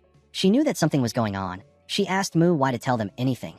Our boy turned around when he heard this. Mu Wai quickly closed her mouth when he turned around. Our boy was not actually looking at her. He was looking at the Fresh Flower sect. He wanted to see how far they were from the sect. He believed that they were far enough. The only way the Fresh Flower sect could hear them is if they had an extremely advanced martial master. Mu Wai told his juniors that he will tell them what happened. He revealed to them that the Fresh Flower sect leader doesn't trust them. The group was surprised to hear this. Mu Wai reminded him that Muguk said that the Great Truth sect would not interfere in their business because they are there. Mu Wai asked her if she doesn't think that this is strange. He asked her if she remembers the attitude the children of the Great Truth sect had towards them earlier. He asked her not to think that children don't know anything. He said that a successor is still a successor. A successor needs to be careful with their actions and words. Mu Wai told them that there must be a reason why that boy acted the way he did. He said that it does not make sense that the Great Truth sect would back away because they are there. The Fresh Flower sect leader knows that the Mount Hua is struggling right now. Although the Mount Hua sent disciples of the sect to check in on outer sects, they are still just 4 disciples on their first trip to the Jeongu. Mu Wai asked the others to tell him what would happen if they were to fight with the Great Truth sect and lose. This would allow the Great Truth sect to absorb the Fresh Flower sect, and people will say that the Mount Hua failed to resolve matters involving their outer sects. It will be the worst-case scenario for everyone. Mu Wai became worried. She asked her senior about what they should do. Mu Wai reminded her that this would only happen if they fail to solve the problem. He said that they will resolve the issue. Mu Wai asked him about how they are going to do it. She knew that he already had a plan in mind. The scene shifts, and we see 2 men eating dumplings in a restaurant. Mu Wai watched the 2 men as they ate. He saw that the disciples of the Great Truth sect were eating freely even though it is the Fresh Flower sect's territory. He could tell from their eyes that the men were full of complaints, and they were looking for victims. Mu Wai told the others that something will happen even if they don't do anything. The moment he said this, a man accidentally brushed arms with one of them. The men quickly looked up. They saw that the man was drunk. Although he was drunk, the man was still able to apologize for what he did. As he walked forward, the man dusted his clothes. He did not like the fact that the men were glaring at him even though their sect raised the protection fees. The men looked like they were about to murder civilians. The man said that the Great Truth sect is truly an orthodox sect. Mu Wai did not expect to hear about protection fees. He believed that this was the Fresh Flower sect's territory. The man looked like he was the one who was provoking the men to Mu Wai. Some men sitting on another table referred to the members of the Great Truth sect as a bunch of leeches. They said that they were taking their money, and now they were getting free food. One of them said that they should be ashamed. The man next to him asked him to watch his mouth. He told him that they might hear him. The man said that they pay them to keep the unorthodox bastards away, but they ended up turning into those unorthodox bastards themselves. Upon hearing this, Mu Wai realized that the Great Truth sect has already taken over this place. They raised the protection fees when they took over. This got on the nerves of the people there. Our boy noticed that the man from before was still talking loudly. He knew that something was bound to happen. He told the others that things will be going their way. He asked them not to intervene no matter what happens. Mu Wai asked him about what he means. Immediately, she asked this question. The men from the Great Truth sect stood up. They said that they couldn't take it anymore. One of them touched the shoulder of the man who was talking and asked him if he has always wanted to say those things about them. Everyone there became nervous. The man told them that he has always wanted to say those things. The man from the Great Truth sect was surprised to hear this. The drunk man asked the disciple if he is going to kill him. The man's friend asked him to stop talking. The man asked him if he said something wrong. He told his friend that everything he said was right. He reminded the disciples that they were hiding behind closed doors when the demonic cult attacked, and now they are going around showing their power. The man told them that they kicked out the Fresh Flower sect who actually protected them and raised the protection fees. The man laughed and told them that even the unorthodox sect wouldn't act like them. He called them a bunch of demonic bastards. He said that he wouldn't even be able to go around in public if he was a member of their sect. The disciple pushed the man to the ground and asked him if he thinks they are idiots. He raised his sword and asked everyone to look closely. He said that this is what happens when someone insults the Great Truth sect. Before he could stab the man, Manhwa threw his chopsticks at him and made his body freeze. The man screamed out in pain. The other disciple took out his sword and asked Manhwa to tell him who he is. Our boy kicked the man in his stomach and sent him flying. The first disciple asked our boy to tell him what he is doing. He asked him to tell him what he did that made him stop moving. Manhwa picked up the other man's sword and told him that he has the same question for him. He agreed that the man spoke rashly. He asked the disciple to tell him why he wielded his sword against someone who hasn't learned any martial arts. The man looked at Manhwa's hand. He saw the symbol on his clothes. He immediately knew that our boy was from the Manhwa. Manhwa asked the man to tell him what he was going to do with the sword. The man said that he was simply going to scare the man. Our boy took the man's sword and told him that he will be taking it away. The man was surprised to hear this. Manhwa told him that if he was going to use a sword to scare a weak person, it will be better for him not to have a sword at all. He revealed to the man that he will be able to move once he takes out the chopsticks. He asked him to ask the unconscious man to take them out when he wakes up. He asked the man to come to the Fresh Flower sect if he wants to get his sword back. The man asked Manhwa if he dares to interfere in the Great Truth sect's business. He told our boy that he is trying to start a fight. Manhwa glared at the idiot when he heard this. He told him that even his sect leader wouldn't dare say something like that. He asked him if he is taking the Manhwa lightly. The man became nervous. He said that he didn't mean it. Manhwa told him that he meant it because this is how he has always been speaking. He explained to the man that he wasn't going to do anything more than this, but he has pushed him. He told the man that there is only one way for him to be forgiven. He said that the Great Truth sect leader must come to the Fresh Flower sect and beg for forgiveness. With a scary tone in his voice, Manhwa told the man that the Great Truth sect will be history if the sect leader is not there by sunrise tomorrow. He advised the man to answer wisely. The disciple told him that he will bring his sect leader. Manhwa and the other disciples were not even surprised by Manhwa's actions. Manhwa said that their senior is getting bolder by the day. She said that it would have been better if they just ambushed the Great Truth sect. Mujin agreed with her. He asked her if this will be alright. The next day, we see the sect leader of the Great Truth sect and his disciples marching towards the Fresh Flower sect. In Muguk's life, there are 3 times when he felt like a giant boulder was placed on his chest. It was a time when he found it hard to breathe. The first was the time when the Manhwa sect members were dying during the Black Knight Palace's bloody battle. The second time was when his oldest son passed away, and the last time was when he found out that his youngest son was being bullied. As he watched the Great Truth sect leader and his sect members walk towards his sect, Muguk felt like a giant boulder was placed on his chest again. Manhwa stood in front of the sect. He could tell that the Great Truth sect leader did not come there to apologize. The sect leader asked our boy if he is the junior who called for him. He asked him if he did not learn etiquette at Manhwa. Manhwa smiled when he heard this. He asked the senior if his actions bothered him a lot. He said that his etiquette is poor, but it cannot be compared to that of the Great Truth sect. He told the sect leader that everyone in his sect is showing their killing intent as if they cannot wait for a bloody battle. He told them that they are kind of like a demonic sect. The sect leader placed his hand on his sword and called Manhwa a bastard. Our boy cuts him off and tells him that they shouldn't fight here. He asked him to speak with him inside. He told the man that someone might misunderstand the situation if they see this. He explained to him that he is standing as if he is going to unsheath his sword and start fighting any second from now.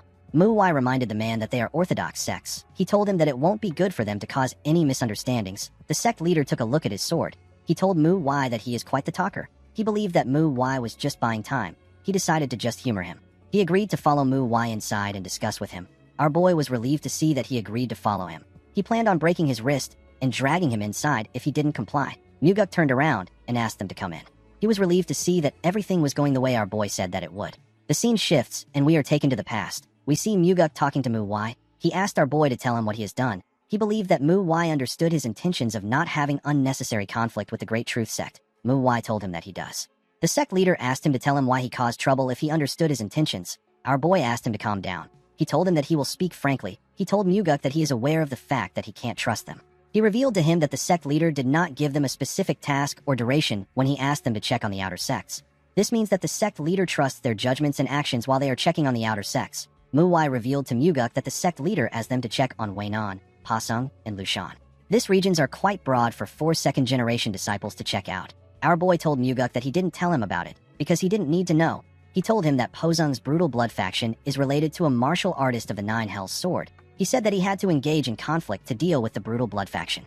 He explained to Muguk that they dealt with it secretly, so that there wouldn't be unnecessary friction with the Nine Hells Sword sect. Muguk was surprised to hear that they apprehended a martial artist from the Nine Hells Sword sect without any injuries. He believed that this would be impossible for the four of them.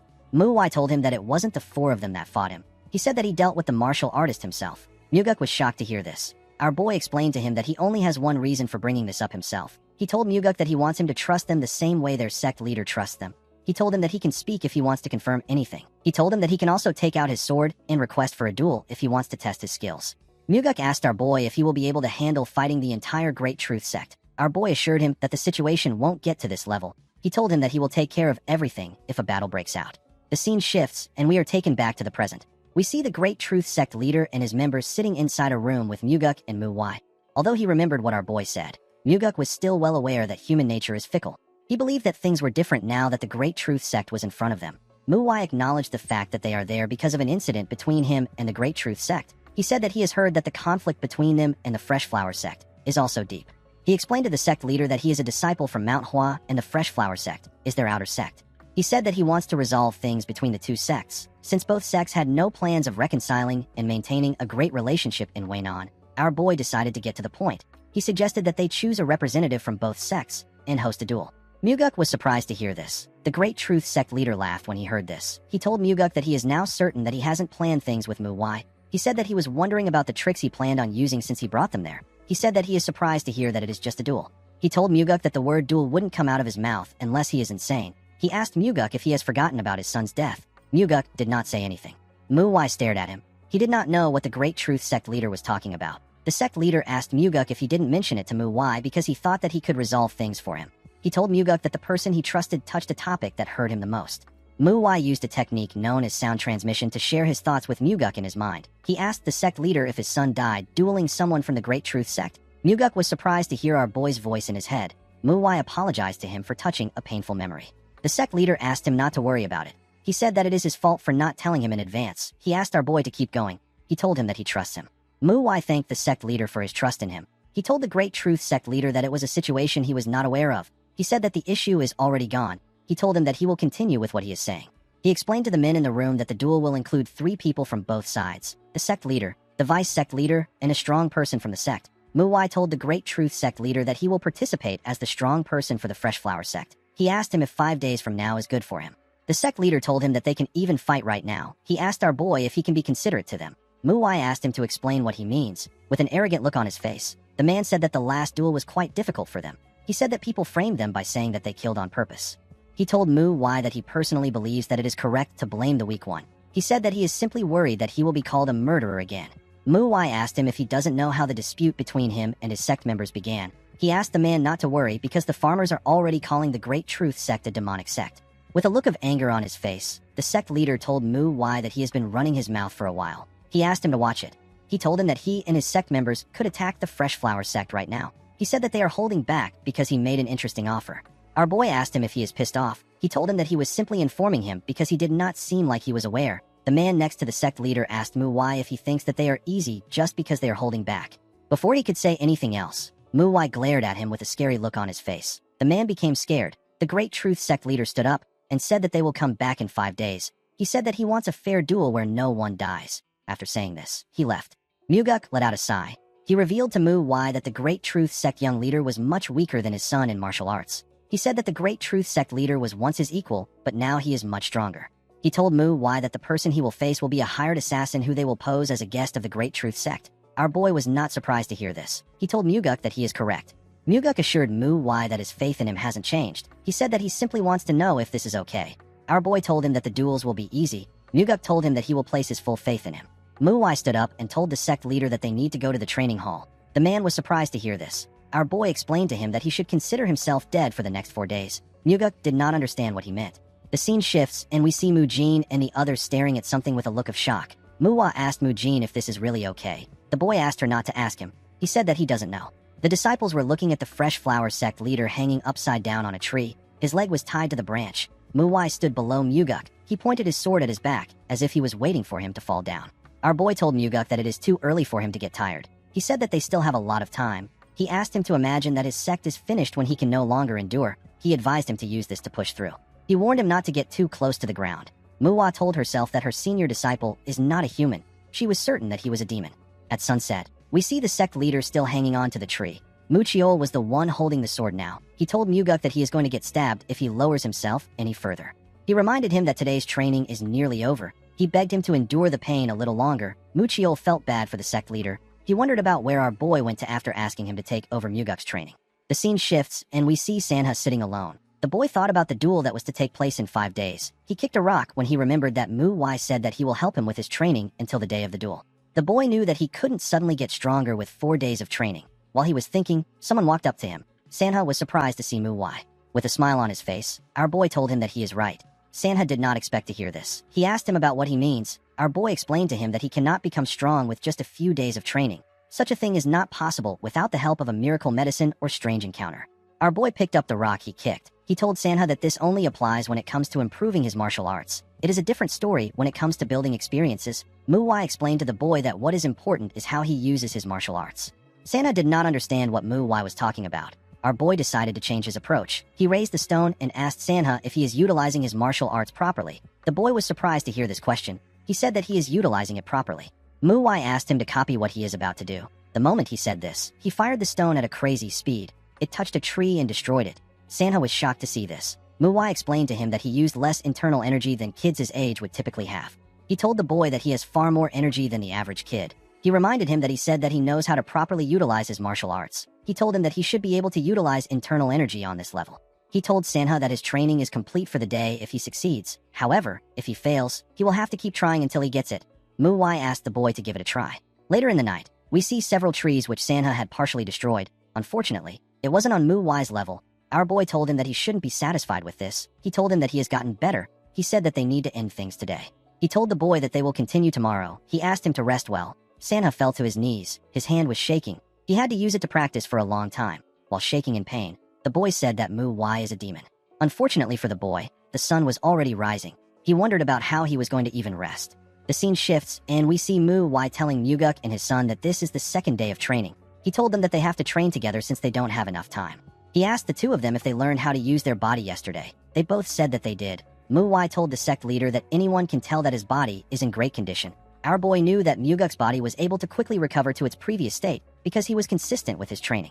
Manhwa drew his sword and told the two of them that they needed yesterday's training for today's training. The father and son were surprised to see him draw his sword. Manhwa explained to them that today's training involves finding composure. He told them that a demonstration will be better than a verbal explanation. He turned to the side and asked his assistants to take their positions. His assistants were his juniors. The father and son were surprised to see that Manhwa was going to face 3 of them alone. Manhwa told the others that she will go first. Mu-jin told her that he is right behind her. Immediately she heard this. She charged at our boy. Manhwa blocked her attack with his sword sheath. Manhwa used her hand to attack his head. Manhwa easily dodged it. He gave her a kick that sent her flying. Mu-jin appeared behind her and swung his sword at our boy. Manhwa blocked his attack with his sword. He raised it and made a huge swing to push Mu-jin back. His attacks became more aggressive. He pushed Mu-jin back with each strike. Sanha asked his father if this is fine. He said it seems quite dangerous. Muguk agreed with his son. He told him that they should still watch for now. He wondered about what Manhwa was trying to show them. Manhwa used his sword sheath to hit Mu-jin in the stomach. The boy coughed out when this happened. Mucheol asked him to go low. The moment he heard this, Mu-jin bent his head. Mucheol swung his sword at Manhwa. Our boy was able to block his attack with his sword. He told Mucheol that his sword has more weight to it than before. He told the boy that it is not yet enough. Immediately he said this. Manhwa moved his sword close to his neck. Mucheol admitted defeat when he saw this. Manhwa allowed his juniors gather around him. He told Manhwa that her attacks are too obvious. This makes them easy to react to. He told Mu-jin that he is still not bold enough. He told Mucheol that he still hasn't gotten used to his new sword. He explained to his juniors that these are the biggest reasons why they failed. He advised them to focus on what he has pointed out. After saying this, he walked up to Muguk and his son. He told them that this is how they will train until the duel. Muguk was shocked to hear this. He asked Manhwa about the kind of training this is. He reminded him that he wanted them to find composure. Our boy told him that he is right. He asked him if he didn't feel like something was off during the fight. Muguk said that it seemed over the top for it to be simply training. The moment he said this, Muguk understood Manhwa's intentions. Our boy explained to him that the best way to improve in a short while is to build experience. He explained to them that they will be able to dodge attacks from weaker people once they have enough life and death experiences. Manhwa asked them to wield their swords. He told them that their goal is to kill him. He asked them to treat this as if it is a real fight. Muguk asked our boy to wait. He reminded him that his son is there. Muguk did not know how his son hated Manhwa. Sanha grabbed some sand from the ground and threw it at our boy. He did this to block his vision. Muguk was shocked to see this. Sanha plans to take out Mu-Wai. He quickly drew his sword. Unfortunately for him, our boy blocked the sand with his hand. He kicked Sanha before he could attack him. Muguk was shocked to see his son flying. He quickly turned around. The moment he did this, he sensed something coming at him. He quickly bent his head to dodge Mu-Wai's attack. Our boy tried to stab him with his sword. Muguk was able to jump and move back. He turned to his son and asked him if he is okay. Sanha said that it hurts, but it is bearable. Muguk was relieved to hear this. Immediately he said this. Mu-Wai appeared behind him. He asks him if he is going to talk to his son, even during the duel. He threw a sword at the sect leader and reminded him that he asked him to fight, as if it is real. He raised his sword and advised Muguk to move with everything he has if he doesn't want him and his son to die. The two of them were shocked to hear this. Later in the evening, we see Muguk attacking Mu-Wai. Our boy gave him a painful punch on his face and made him lose balance. He moved his sword close to his neck. The sect leader was surprised to see this. Mu-Wai told him that it has been 314 times. He said that this is the amount of times he has died. He reminded the sect leader that he has told him multiple times that he won't be able to respond if he closes his eyes. Muguk said that he can feel his opponent's movement with internal energy even if his eyes are closed. Mu-Wai agreed with him. He told him that if he can utilize his internal energy well, it will be as good as seeing with his own eyes. Our boy knew that this level of internal energy utilization was basic. He knew that it won't be hard for the sect leader to do it. He asked Muguk to tell him why he can't dodge his attack if he can do it. Muguk told him that his attacks are too quick. Our boy told him that he is talking as if he used internal energy to attack. He explained to him that it was an attack he could have dodged if his eyes were open. He could have also dodged it by using his internal energy. Mu-Wai advised him not to shrug off responsibility. He told him that bringing back the dead is impossible. The moment he said this, he kicked him and asked him to start again. Muguk grit his teeth out of anger. He saw his beaten-up son lying on the ground. He charged at Mu-Wai. When his sword clashed with our boy's sword, it caused a huge spark. Later in the night, we see that Muguk has lost consciousness. Mu-Wai was beating some sense in his Sanha. Muguk later stood up to join his son. He tried to land an attack on our boy, but he got pushed back. Mu-Wai asked him and his son to continue attacking. The father and son did not relent. They attacked from different angles. The scene shifts, and we are taken to the Great Truth Sect. We see the Great Truth Sect leader having a drink with someone. The man told the sect leader that the Rising Lotus Sword should be enough for a second-generation disciple of the Manhwa. The sect leader asked the man known as the Misty Tiger Blade if he wants to know why he asked him to do this. He said that he simply wants to properly humiliate them. He told the Misty Tiger Blade that it will be more effective if someone like him overpowers Mu-Wai and crushes his ego. The Misty Tiger Blade told the man that he is wicked. He asked him if he does not know his blade. He said that it will be a miracle if Mu-Wai does not become a cripple. He asked the sect leader if he is sure about this. He said that people will talk if someone dies or an incident occurs during the duel. The sect leader said that this does not matter. He told the man that rumors are nothing but rumors. The Misty Tiger Blade told him that this is not true. He explained to him that it won't just be the Mount Hua that will try to do something to them if things go wrong. The sect leader smiled when he heard this. He said that there is already something in the Jianghu that everyone views with hostility. He asked the Misty Tiger Blade not to worry. He told him that he can take care of things like that on his own. The moment he heard this, the Misty Tiger Blade became certain that this man is arrogant. It didn't make sense to him that the sect leader didn't care if he makes an enemy out of other sects and clans. Although his martial arts was not bad, he was still weaker than him. The Misty Tiger Blade knew that one needs to have power in order to not care about making an enemy out of several sects and clans. He wondered if the sect leader is blinded by his greed, or if he was always this stupid. He decided to look into other organizations once the job is over. The scene shifts, and we are taken to the Fresh Flower sect. We see Mu Chiol swinging his sword. Our boy watched him from the roof. He said that Mu Chiol is not bad. The boy's sword was moving like it had weight, even though it was not a heavy sword. He realized that he could get Mu Chiol a heavier sword. While thinking, he looked around. He was surprised to see that the Great Truth Sect didn't send any assassins. He was expecting them to do this because they were quite petty and shameless. Our boy realized that they were underestimating the outer sects of the Mount Hua. He actually wanted the Great Truth Sect to send assassins so that he could use it as justification to eradicate the sect. While he was thinking, he heard a footstep. When he looked down, he saw the sect leader. The man stepped out and looked at the moon. He stared at the moon for a while and went back in. Mu-Wai recalled that he said that his first son died in a duel against the Great Truth Sect. He realized that this duel could serve as revenge for the sect leader. He wondered about what it will feel like to get revenge. On the day of the duel, we see the members of the Great Truth Sect staring at something. They wondered about what someone did to end up looking a certain way. They were looking at Sanha. They were all shocked to see how injured he was before the duel even began. Sanha took a look at the wooden sword in his hand. Saiyan asked him about what happened to his face. He told him that he looks so pathetic that he actually feels bad about fighting him. Sanha did not care about what the boy said. He was quite disappointed that they were not going to be using real swords. Saiyan told the boy that he should be glad that they are not using real swords. He told him that he might accidentally kill him. Sanha didn't respond to the idiot's provocations. Saiyan felt like something was wrong. He knew that Sanha always gets angry at the smallest insults. He did not know why the boy was calm. He believed that Sanha was just ignoring him. He told the boy that he is pissing him off. Since the two boys were ready, the judge of the duel introduced himself as Hyung Hongkwon and told them that the duel will begin soon. Hongkwon announced that a duel is meant to compare the martial arts of the two opponents. He said that it will be difficult to avoid injuries in a duel. He told everyone that he will intervene if he decides that the injuries are too much.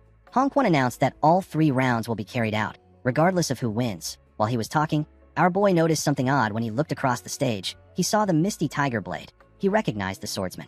Hongkwon announced that the first duel will be conducted with wooden swords and the last 2 will be done with real swords. The man was aware that he had been talking for a while. He explained to everyone that he needed to say these things for their sake. He screamed and asked the boys to begin the first duel. The moment he heard this, Saiyan charged at Sanha. He raised his hand to swing his sword when he got close to him. Sanha seemed to be disappointed in the boy. His movements were so big that it almost seemed unnecessary. Sanha remembered our boy telling him that weaker opponents make exaggerated movements. Their movements are often quite excessive. Sanha asked Mu why for the reason why they do this. Our boy explained to him that the weaker opponents want to seem threatening. Their goal is to scare and intimidate the opponent. This kind of intimidation tactic might work on those who haven't learned martial arts or those who are beginners. Mu Wai told Sanha that once he has gone deep in martial arts, he will know that this kind of intimidation tactic is unnecessary. Upon remembering this, Sanha raised his sword and thrust it at Saiyan. He used the tip of his sword to hit Saiyan in the chest. The boy coughed out when this happened. Sanha gave him a punch that sent him flying. The boy slammed his back on the ground. The disciples of the Fresh Flower sect cheered for Sanha when this happened. While he was on the ground, Saiyan tried to catch his breath. His chest was in so much pain. The boy turned to Sanha. He was certain that this was not the Sanha that he knew. He wondered about what changed about Sanha. He still looked the same as before. He wondered if the boy also got a special medicine like him. Although his training with Miwai was hellish, Sanha finally understood why he had to undergo the training. He could see how weak Saiyan really was. He walked up to the boy. While using his sword to push himself up, Saiyan asked Sanha about what he did. He asked him about how he improved so much in such a short period of time. Sanha kicked him in the leg and made him lose his balance. The boy fell to the ground. Sanha told him that he is slow to get up even though the duel is not over. He could not believe that Saiyan was actually talking. With a scary tone in his voice, Sanha told Saiyan that he would have died if this was a real fight. He raised his sword when he said this. Saiyan quickly called out to him. He begged him to wait. Sanha swung his sword with a large amount of force. His attack covered everywhere with dust. When the dust cleared up, we see that Sanha hit his sword on the ground. Sanha laughed when he remembered that this idiot is called Wainon's Rising Star. He noticed that Saiyan had peed himself. He told the boy that he should be called Wainon's Pisser. Upon seeing that Saiyan had no intention of fighting again, Hongkwon announced that the Fresh Flower sect won the first duel. The Great Truth sect leader slammed his hand on his chair when he heard this. He was annoyed to see how skilled Sanha was. He could tell that the boy really wanted to win the duel. He didn't expect his son to lose because he even fed him medicine to increase his internal energy. The sect leader believed that the first round didn't matter because the last 2 duels were guaranteed wins. He told himself that he will let the Fresh Flower sect enjoy their victory. Hongkwon asked the participants of the second duel to come forward. The Fresh Flower sect leader and the Great Truth sect leader stepped out. Muguk was a bit nervous to see the sect leader. He remembered hearing that the man took a miracle medicine a few months ago. Now that he was seeing him up close, he realized that it was not a false rumor. Muguk took a stance. He reminded himself that he also did his best to prepare for this duel. He decided to remove any unnecessary thoughts and emotions from his head. He said that he will fight as if he is facing Mu Wai. The Great Truth sect leader was certain that Muguk knew that he took a miracle medicine. He wondered why the man was calmer than before. He smiled and said that he wants to see how long he can maintain his composure. The moment he thought of this, they were asked to start the second duel. The sect leader disappeared in front of Muguk. Muguk remained calm and bent his head down to dodge the attack. He grabbed the man's hand and swung his sword at him from the side. The man was able to dodge the attack, but Muguk managed to land a cut on his face. The sect leader quickly kicked Muguk. Muguk was able to block his attack with his sword, but he still got pushed back. The sect leader told Muguk that he was holding back in order to avoid what happened last time. He said that he no longer needs to hold back. He charged at Muguk and said that he will give it his all. He swung his sword at him when he got close to him. Muguk was able to block the attack with his sword. He pushed him back. The 2 men parried each other's attacks. Muguk noticed that the man's side is open when he is using his moves, and his right thigh is also open when he swings upwards. Muguk knew that Mu Wai would have pointed out all these habits. He thought that it would be hard to win against the Great Truth sect leader without some miracle medicine or a literal miracle, but now he understood what our boy saw. He realized that Mu Wai has taught him something much more valuable than those things. He moved past the man and attacked his side at a crazy speed. Some blood gushed out of his body. The Great Truth sect leader was not ready to stop. He quickly turned around and swung his sword at Muguk. Muguk was able to block it in time. The man quickly kicked him in the ribs. Muguk did not falter. He swung his sword at the sect leader's head. The sect leader was able to dodge it by bending his head back. He quickly went down and used a stunt to push himself back. He grit his teeth out of anger. People have danshins in the cores of their bodies. Qi flows in these danshins. The qi that flows through the body is called internal energy. When this internal energy is refined and condensed within the body, it becomes stronger. This is the internal arts that forms the foundation of all martial arts. However, many people confuse internal arts with internal force. When we are considering the amount and force of the internal energy, we are referring to internal force. Internal arts, on the other hand, refers to the refinement of the internal force, as well as meditation and mental training to reach enlightenment. In other words, having good internal force does not equate to possessing good internal arts. The Great Truth Sect leader made his attacks faster, but Muguk was able to keep up with him. He pushed the man's sword away with a large amount of force. He grabbed his hand and landed a cut on him. The Great Truth Sect leader spat out some blood. Muguk wasn't ready to stop. He turned around and swung his sword at the man. The Great Truth Sect leader knew that he couldn't dodge the attack in time. A small amount of blood got splashed on the ground. The Great Truth Sect members were shocked to see what happened. Even Hong Quan was shocked to see what happened. Oddly enough, the Great Truth Sect leader was still alive. It turns out that someone stopped Muguk's sword with his hand before it could reach the sect leader. Mu Wai was the one who stopped it with his hand. Blood dripped from his hand. He told the sect leader that he has done enough. Muguk cried when he heard this. He wanted to kill the man who took his son's life. He realized that he needed to put himself together. Our boy let go of his sword. The Great Truth Sect leader fell to his knees. Hong Quan announced that the Fresh Flower Sect won the second duel. Disciples of the Fresh Flower Sect began to cheer when they heard this. They were very happy to hear that they won't have to leave Waynon. The Great Truth Sect leader could not comprehend what was happening. This was not how he wanted things to go. The Misty Tiger Sword was not surprised to see that the man lost. He knew that the sect leader could have won if he just stayed calm. He realized that the man's personality got him there. He wondered if it was necessary for him to even fight Mu Wai. He decided to surrender the moment the match begins. Hong Quan announced that the Fresh Flower Sect is the winner since they won 2 duels. He said that they will still stick to the rules and continue the last duel. He asked the participants to step forward. Muguk apologized to our boy for his behavior. He told him that he got carried away with his emotions and ended up hurting him. He could not believe that our boy had to fight with his injured hand. He asked Mu Wai to surrender since they already won. Our boy asked him if he is worried about his hand. He revealed to the sect leader that the blood does not belong to him. He tried to clean it off his hand. Mu Wai explained to Muguk that there was a lot of blood on the sword when he grabbed it. He said that it probably belongs to the Great Truth Sect leader. Muguk could not believe what he was hearing. He could not believe that Mu Wai grabbed the sword he put his full power into and didn't sustain a single injury. Muguk knew that our boy was talented, but he didn't expect it to be on this level. The Great Truth Sect leader asked them to wait. He acknowledged the fact that his sect lost. He asked the Fresh Flower Sect leader if he can do him a favor. He begged Muguk to be more understanding. Muguk scoffed when he heard this. The Great Truth Sect leader agreed to hand over all rights to him since they lost the duel. Muguk reminded him that he was quite desperate to chase them out of Waynon. He asked him to stop acting pathetic. He told him that there is no world where the Fresh Flower Sect will accept his plea. The moment he said this, Mu Wai used his sound transmission to call Muguk. He asked him if he can allow him to take care of this. Muguk did not expect this. He nodded at our boy. Mu Wai told the Great Truth Sect leader that he has a pitiful thick skin. He said that he feels embarrassed for him. Mu Wai told the man that he has an offer for him. He revealed to him that they will allow the Great Truth Sect remain in Waynon if they can win the last duel. However, if the Fresh Flower Sect wins, the Great Truth Sect will need to leave Waynon and also give up something important. This would make the last duel have meaning. The Great Truth Sect leader accepted Mu Wai's offer. Our boy asked him about what he will offer if the Great Truth Sect loses. The Great Truth Sect leader told him that he will give them the sect's rights. Mu Wai asked him to stop playing around. He explained to him that the moment they leave Waynon, all their rights will automatically go to the Fresh Flower Sect. He advised the man to offer something that the Fresh Flower Sect cannot earn from the duels. He told him that he will rescind his offer if he is going to be greedy. The sect leader grit his teeth when he heard this. He knew that he had no other choice. He told Mu Wai that he will give them 5 great merit orbs. Mu Wai smiled when he heard this. He told the man that he should have offered this from the start. Muguk announced that his sect accepts the Great Truth Sect's offer. He said that the Great Truth Sect will be permitted to stay in Waynon if they win. However, if the Fresh Flower Sect wins, the Great Truth Sect will have to give up 5 great merit orbs and leave Waynon. The Misty Tiger Sword said that he must do his best not to lose. He drew his sword and told Mu Wai that he wants to give him a warning. He told our boy that a young martial artist like him will find it difficult to deal with his blade techniques. He advised Mu Wai to give up now. Our boy smiled and asked the man to tell him which martial arts is easy to deal with in this world. He drew his sword after saying this. The Misty Tiger Blade was a title given to the man to imply that he chases off even tigers. Mu Wai knew about him because he challenged him in his past life. He remembered the man as a pretty skilled swordsman from Shaanxi. In order for our boy to recall the time he met the man, it means that he held up longer in the fight against him than he expected. Mu Wai remembered that the Misty Tiger Blade managed to endure about 3 turns. He knew that the man would have survived 10 more turns if his sword didn't break. Mu Wai wondered about how much better the Misty Tiger Blade has become. Honk One asked the two of them if they are both ready. The Misty Tiger Blade smiled when he heard this. Honk One asked them to begin. The Misty Tiger Blade disappeared in front of our boy. Muguk was shocked to see how fast he was. The man was much faster than the Great Truth Sect leader. He knew that the Misty Tiger Blade was strong, but he didn't think that it will be to the point where he could barely follow his movements with his eyes. He believed that this might be dangerous for Mu Wai. Our boy raised his sword and used it to block the man's attack. The Misty Tiger smiled when he saw this. Mu Wai didn't give him the chance to think.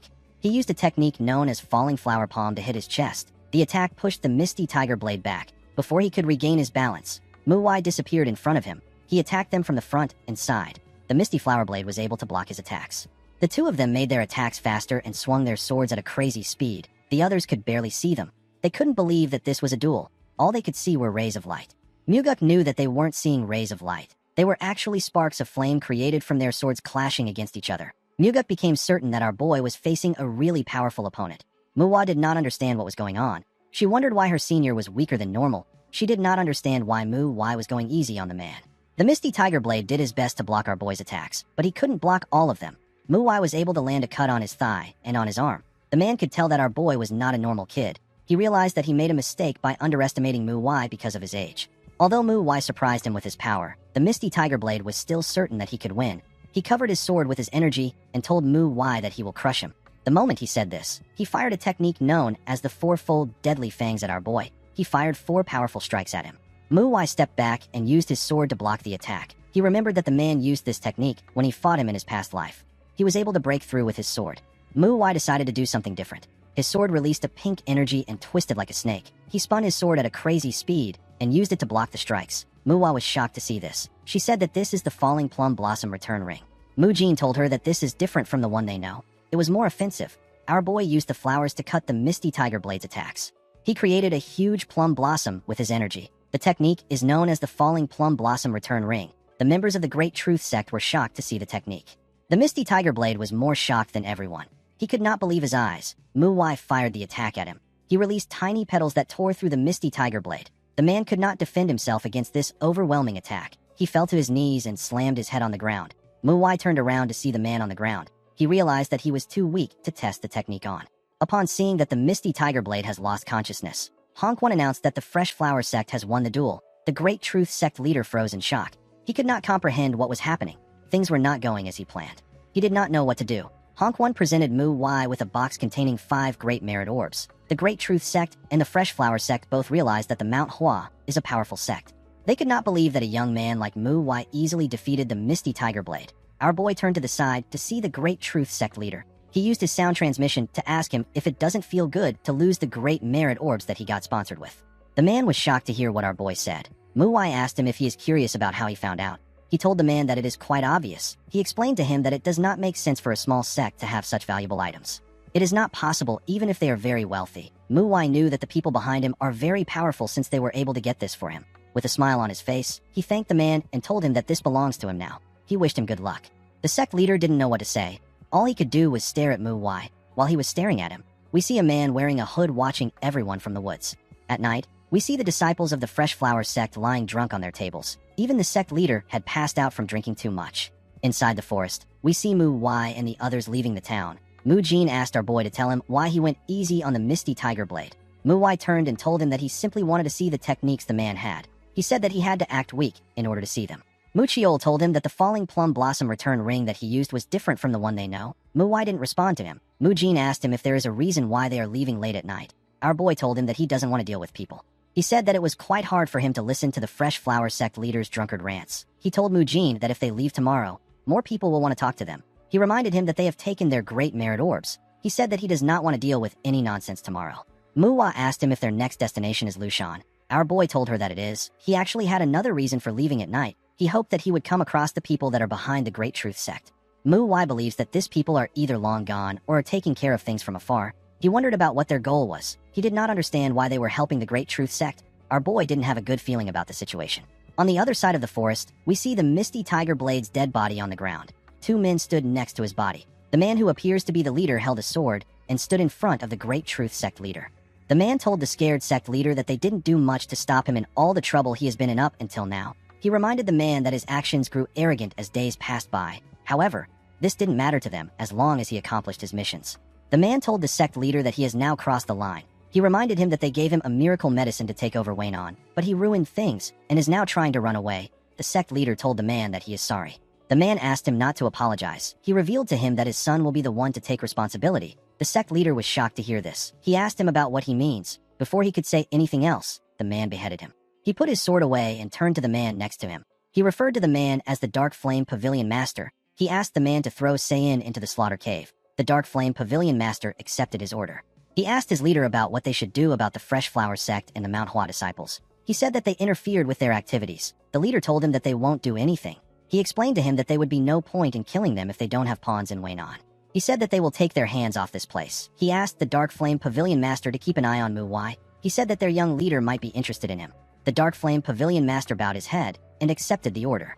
The leader told him that he has to leave. He said that he will be scolded if he is late again. He told his subordinate that he only stopped by on his way back. The Dark Flame Pavilion Master bowed his head and told him that he will see him later. The moment he said this, the leader disappeared in front of him. The man asked someone to throw Sayin in the slaughter cave and keep track of what the Manhwa disciples are doing. Some men appeared out of nowhere and told the Dark Pavilion Master that they understand. One of them carried Sayin away. The scene shifts, and we are taken to Lushan.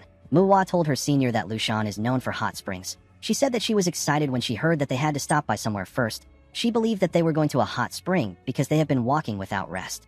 The girl could not believe that Manhwa took them to the smithy. She asked our boy about why he bought a huge sword. Manhwa explained to his juniors that he is holding a great sword. It is a sword that is much bigger and heavier than the one they use. Our boy told them that the sword will be perfect for Mu Chiol. The boy was surprised to hear this. Manhwa gave him the sword and asked him to use it while training. He explained to him that it will give him more strength in his sword technique. Our boy gave the others different swords. He told them that it will be useful until they receive their own plum blossom swords. He said that the blades have been sharpened. The two of them thanked him. Manhwa turned to Manhwa and asked him if the sect leader will permit the great sword. Our boy told her that it depends on what Mu Chiol does with it. He said that the boy needs to prove that even a great sword can be the Manhwa's sword. Mu Chiol stared at the blade. He told Manhwa that he is correct.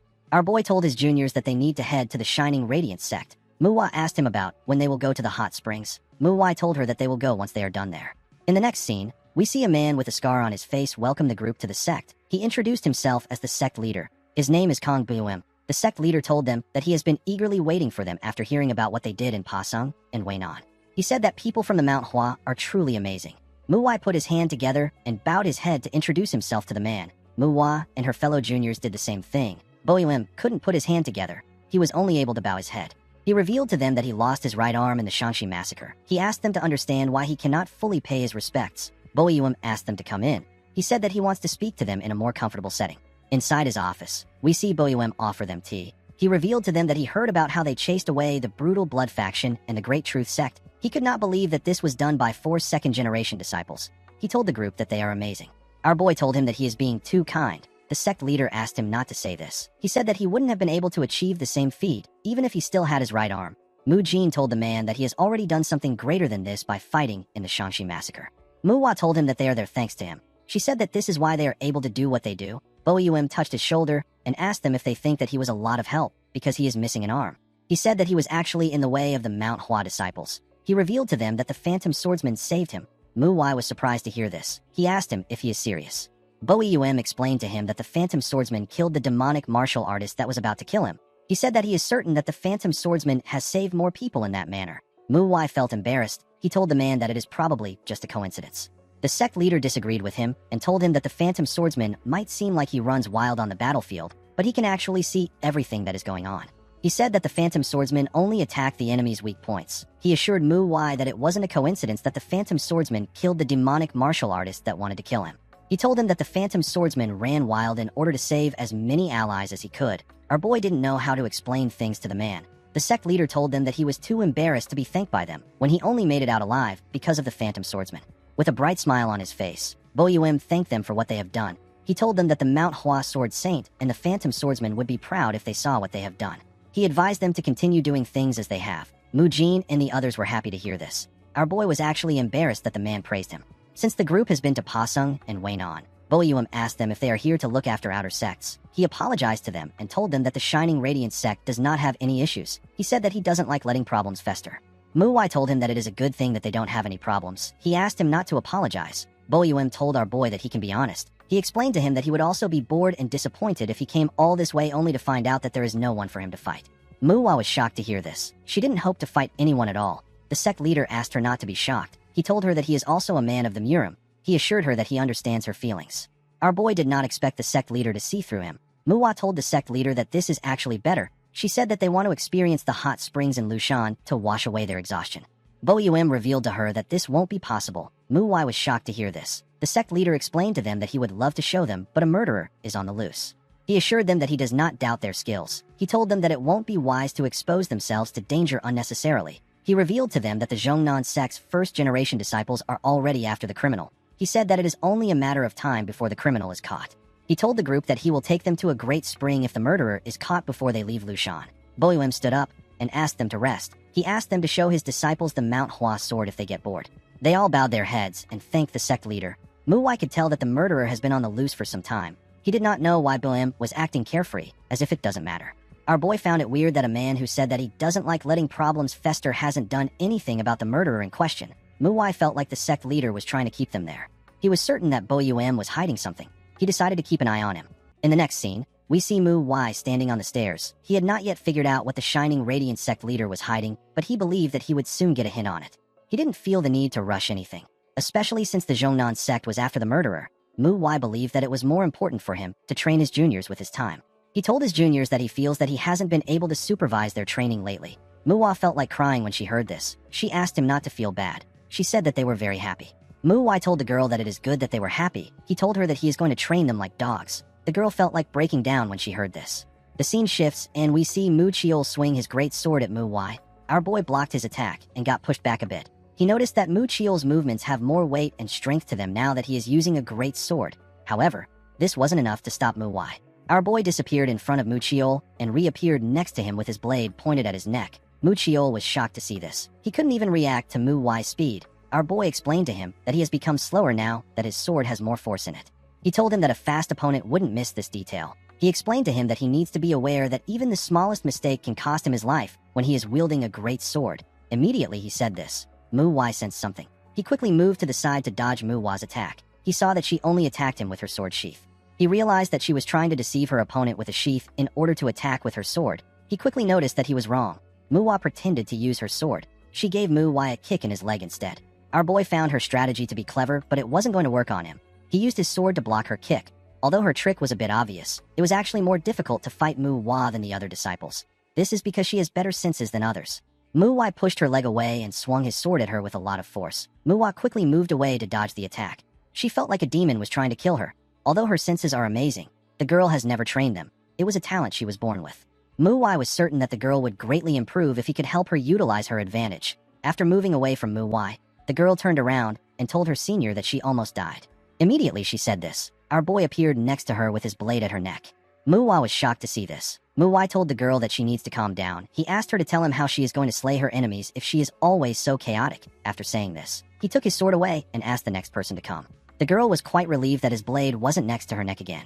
The next person was Mu Jin. The boy's senses were not as sharp as Manhwa's own, but they were still quite good, and the boy was as calm as Mu Chiol. Manhwa knew that someone as talented as Mu Jin is quite rare. When it comes to duels, the boy was better than Mu Chiol and Manhwa. However, there was one critical weakness that he had which made all his talent worthless. Manhwa charged at the boy. Mu Jin was able to block his attack. He quickly turned around and swung his sword at Manhwa. He saw something shocking. He saw that our boy wasn't turning around fast enough. Mu Jin became scared that Manhwa was going to get hurt. He quickly stopped moving his sword before it touched Manhwa.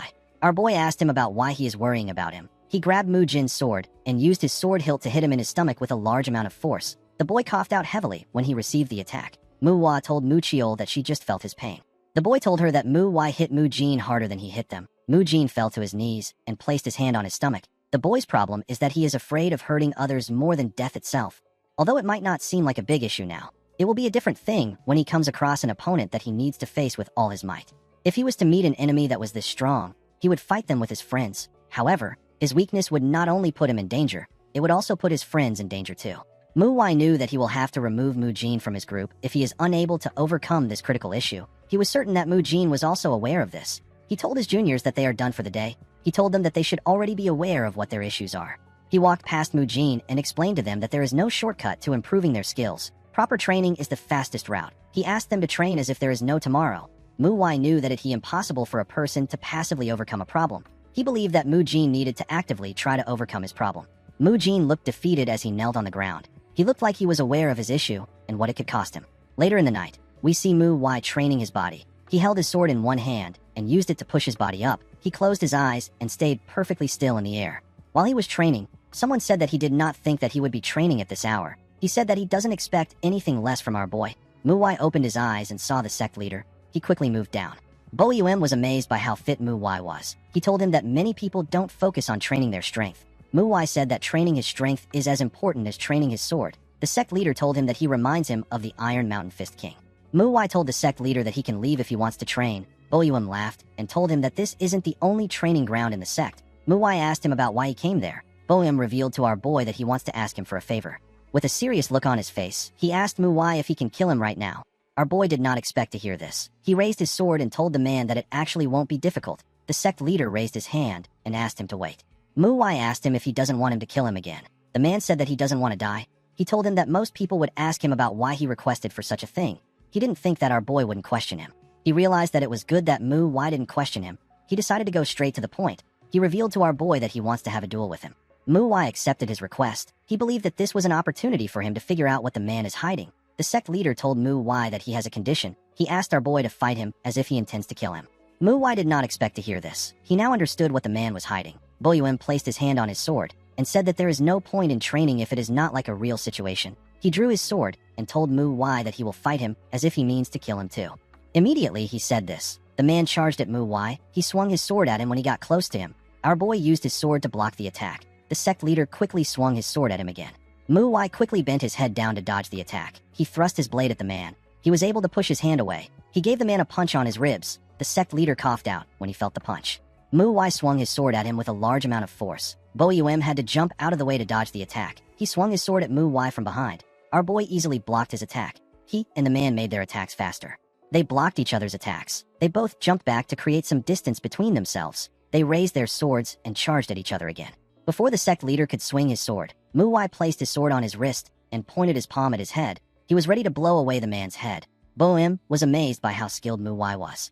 He realized that our boy utilized the fact that he could only use his left hand, and he also saw through his habit. He asked Mu Wai about how he noticed his habit. Our boy explained to him that he didn't use any stabbing techniques, even though he puts a lot of force into his sword. He told the man that he could feel that he was hiding the fact that he is not used to fighting with his left hand, so he decided to take advantage of this. Mu Wai put away his sword after saying this. The sect leader laughed when he heard what he said. He told our boy that he is correct. He revealed to him that he is only half as good as before. He swung his sword and said that he is still training his left hand. He said that it is not easy for him.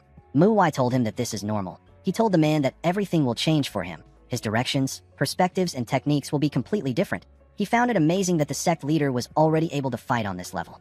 He told Bo Yum that he has one thing to say. He explained to him that he is putting too much force into his sword. He told him that his strength is not balanced. He said that it is because he is in a rush. He told the man that he doesn't think that he is lacking in strength. He advised him to practice precision and stabbing instead of putting so much force into his sword. The sect leader was shocked to hear this. He found the advice to be amazing. Mu Wai revealed to him that he is aware that he didn't show him everything he was capable of because he was trying to be considerate. Bo Yum did not expect to hear this. He explained to our boy that he was actually taking it serious even though he didn't show him everything he was capable of. He told Mu Wai that he felt that he was the one who didn't even use half of his strength. Our boy told him that he is correct. He explained to the man that he would have gotten hurt if he became serious. The sect leader smiled when he heard this. He knew that our boy was right, because he could feel it too. He thanked him for the feedback he gave him. He told him that he has taken too much of his time. After saying this, the man moved forward. Mu Wai watched him as he walked forward. He knew that the man made it seem like he asked for a duel because of his left hand, but this was not the only reason.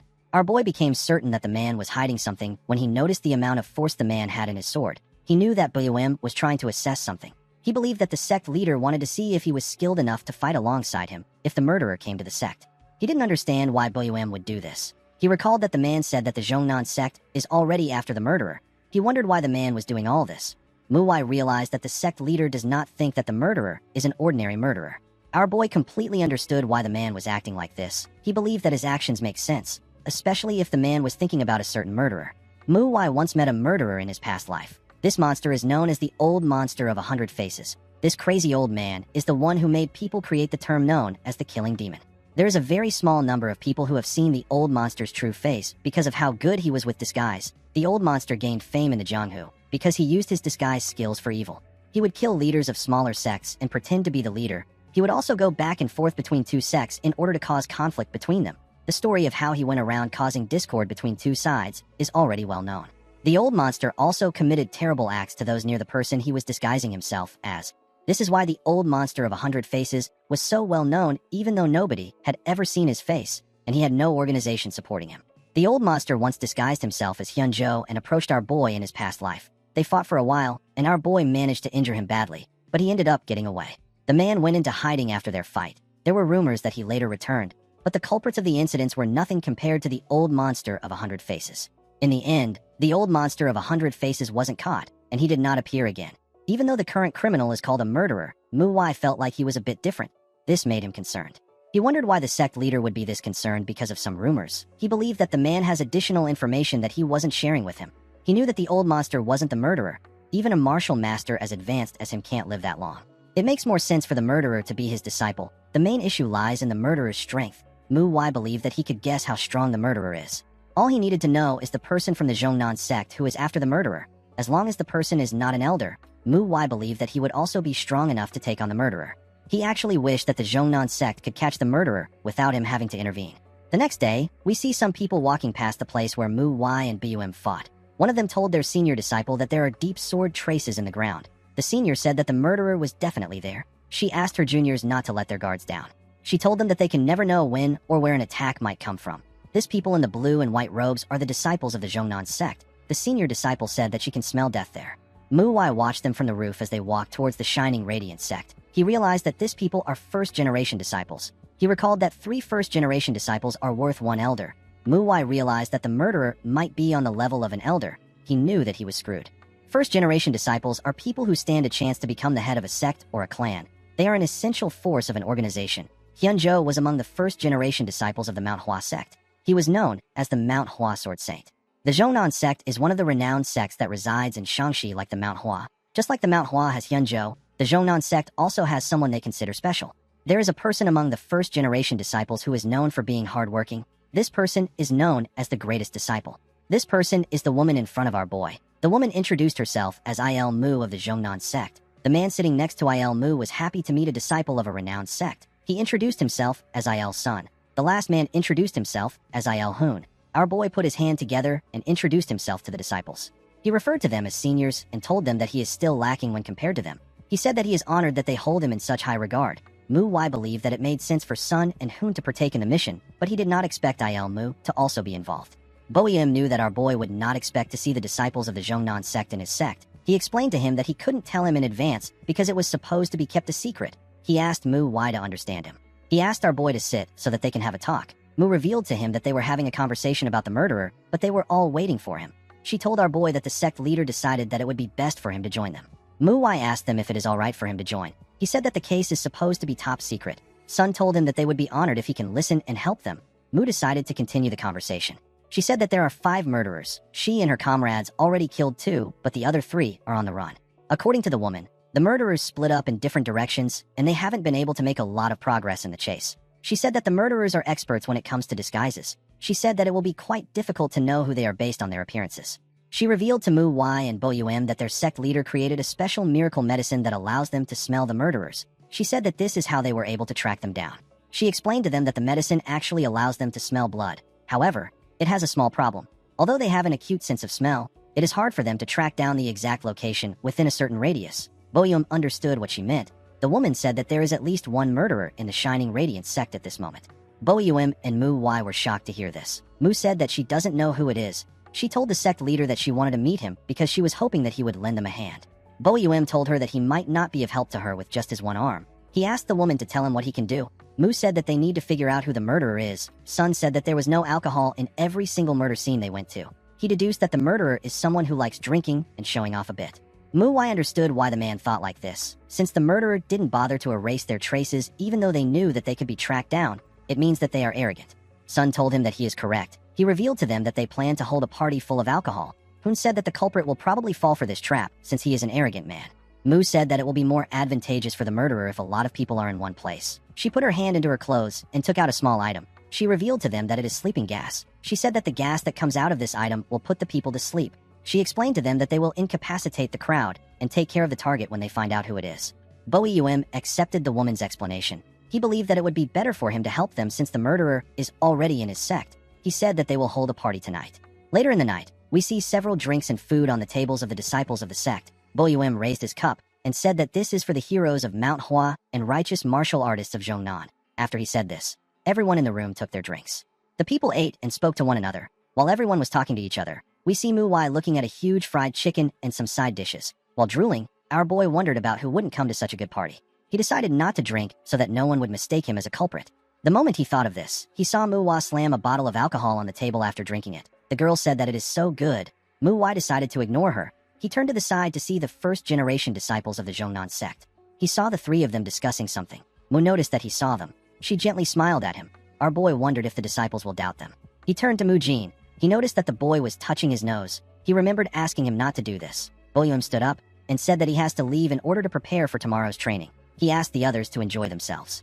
Everyone quickly turned to him when they heard this. They found it odd that the sect leader was leaving. They decided to look for the murderer right now. The other disciples drank the liquor and served themselves food. They all enjoyed themselves until they passed out.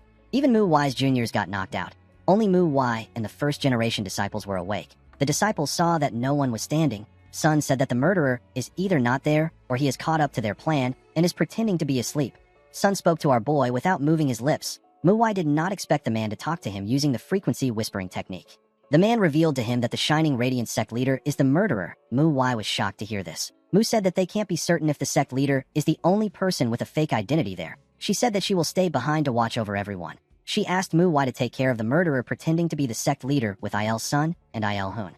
Our boy asked her to take care of his juniors and the other disciples of the Shining Radiance sect. The woman told him that she will. She assured him that he will be fine because he is fighting with Il Sun and Il Hun. She advised him not to let his guard down.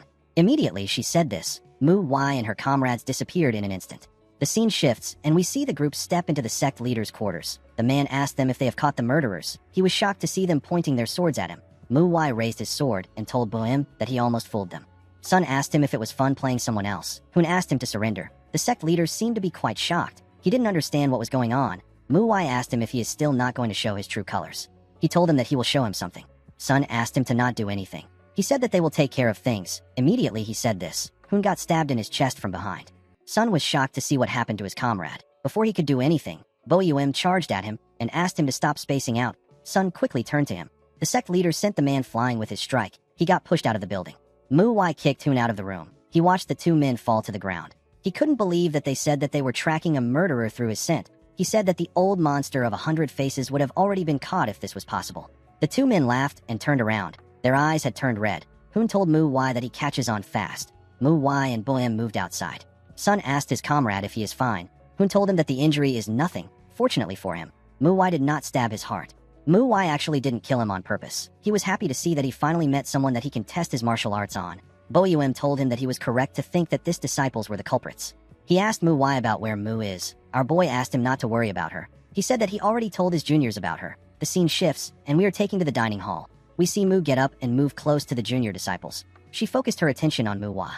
She smiled like a madwoman and raised her hand. Fortunately, Mu Y was not asleep. Before Mu could do anything, Mu Chiol jumped out of his chair and swung his sword at her. The woman was sent flying out of the hall. She landed on the ground. She was surprised to see that the disciples didn't fall asleep from the sleeping gas.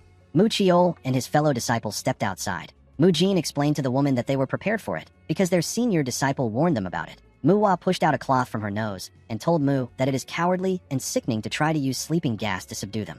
Mu noticed that she pushed the cloth out of her nose. She realized that the disciples soaked pieces of cloth and put it in their nose to counter the gas. They pretended to fall asleep and waited for her to act. Mu told them that their tactic is smart. She said that she fell for it. With a scary look in her eyes, she asked the disciples if 3 of them are going to fight her. She said that she already knows that they can't entertain her after she took on Mu Chiol's sword. She told them that she hates boring things. She asked them if they want to throw their lives away. She told them that she will make them an offer. She asked Mu Jin and Mu Chiol to run away and leave Mu Wa behind. Her pupils became red when she said this. She assured the boys that she will let them live. On the other side of the sect, we see Boeum about to swing his sword at Sun. The man grabbed his hand before he could swing it. He told the sect leader that he is too obvious. Bo-im gave him a kick in the chest that pushed him back. Sun grit his teeth out of anger. Bo-im swung his sword at him with a lot of energy. Sun dodged the attack and moved to the side. He wanted to swing his hand at the sect leader, unfortunately for him. Bo-im sensed his presence. Sun was still able to land a heavy attack on him. While the sect leader was busy with Sun, we see Hoon swing his hand at Mu-wai. Our boy blocked his hand with his sword and pushed it aside. He gave the man a heavy blow in his chest. Hoon spat out some blood. He got pushed back. Before he could regain his balance, Mu-wai gave him a kick in his stomach. Hoon got pushed back again. He fell to the ground and spat out some blood. Mu-wai told him that he is much more terrible than he imagined. He was certain that the man wasn't hiding his true skills. He didn't understand what was happening. He was aware that a person needs facial mimicry technique and bone contraction arts to change their appearance.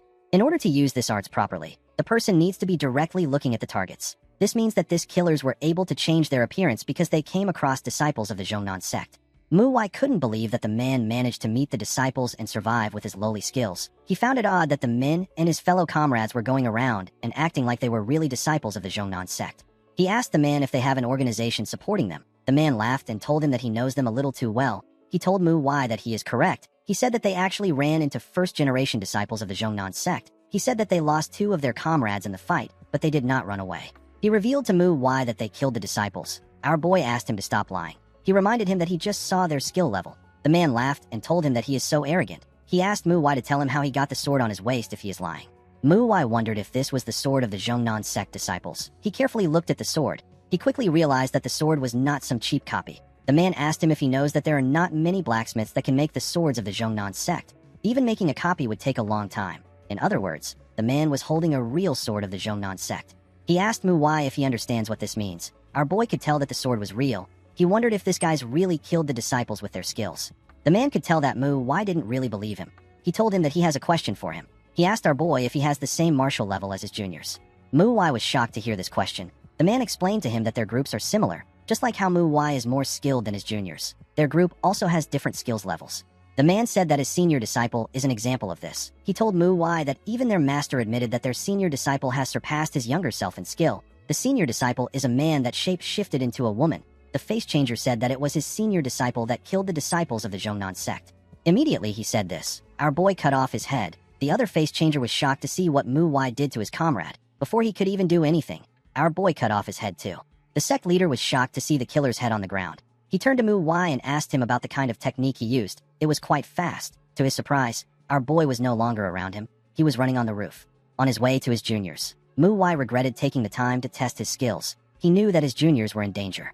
On the other side of the sect, we see the killer holding Mu-jin and Mu-wai in his hand. Mu-chiol was lying on the ground. The scene shifts, and we are taken back to the time when the killer asked the boys to leave Mu-wai behind. Mu-wai drew her sword and said that she will attack the killer first since he likes her so much. Mu-jin asked her to be careful. Mu-wai charged at the killer. The shapeshifter didn't seem fazed by the girl rushing towards him. He grabbed Mu-wai's sword with his hand and used his other hand to give the girl a cut in her stomach. He gave her a kick that pushed her back. Mu-chiol jumped and charged at the killer. He swung his sword at him with a large amount of force. The killer moved back to dodge the attack. Mu-chiol quickly raised his sword and thrust it at him. The killer bent his head to dodge the attack. He quickly used his hand to land a cut on his stomach. He gave him a punch that sent him flying. Mu-jin was surprised to see this. He called out to his comrade. He charged at the killer from the side. Before he could attack him, the killer glared at him with his scary eyes. Mu-jin froze in fear. The killer was looking at him with eyes filled with murderous intent. Mu-jin couldn't move. He was terrified of the energy he felt. While shaking in fear, he remembered a particular event. He remembered seeing a man killing another man. He saw how lifeless the dead man was, and he saw the killer smiling. A younger Mu-jin was hiding underneath a house. He watched the killer stab the man. The little boy had to cover his mouth to stop himself from screaming. The boy's eyes were filled with tears.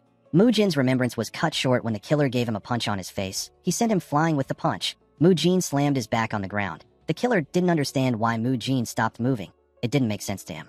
Mu-jin raised his head up, but he was still frozen in shock. Mu-wai ran past him and charged at the killer. The killer grabbed her sword and swung his palm at her. Mu-wai bent her head to dodge the attack. Before she could raise her head up, the killer grabbed it and gave her a kick in her stomach.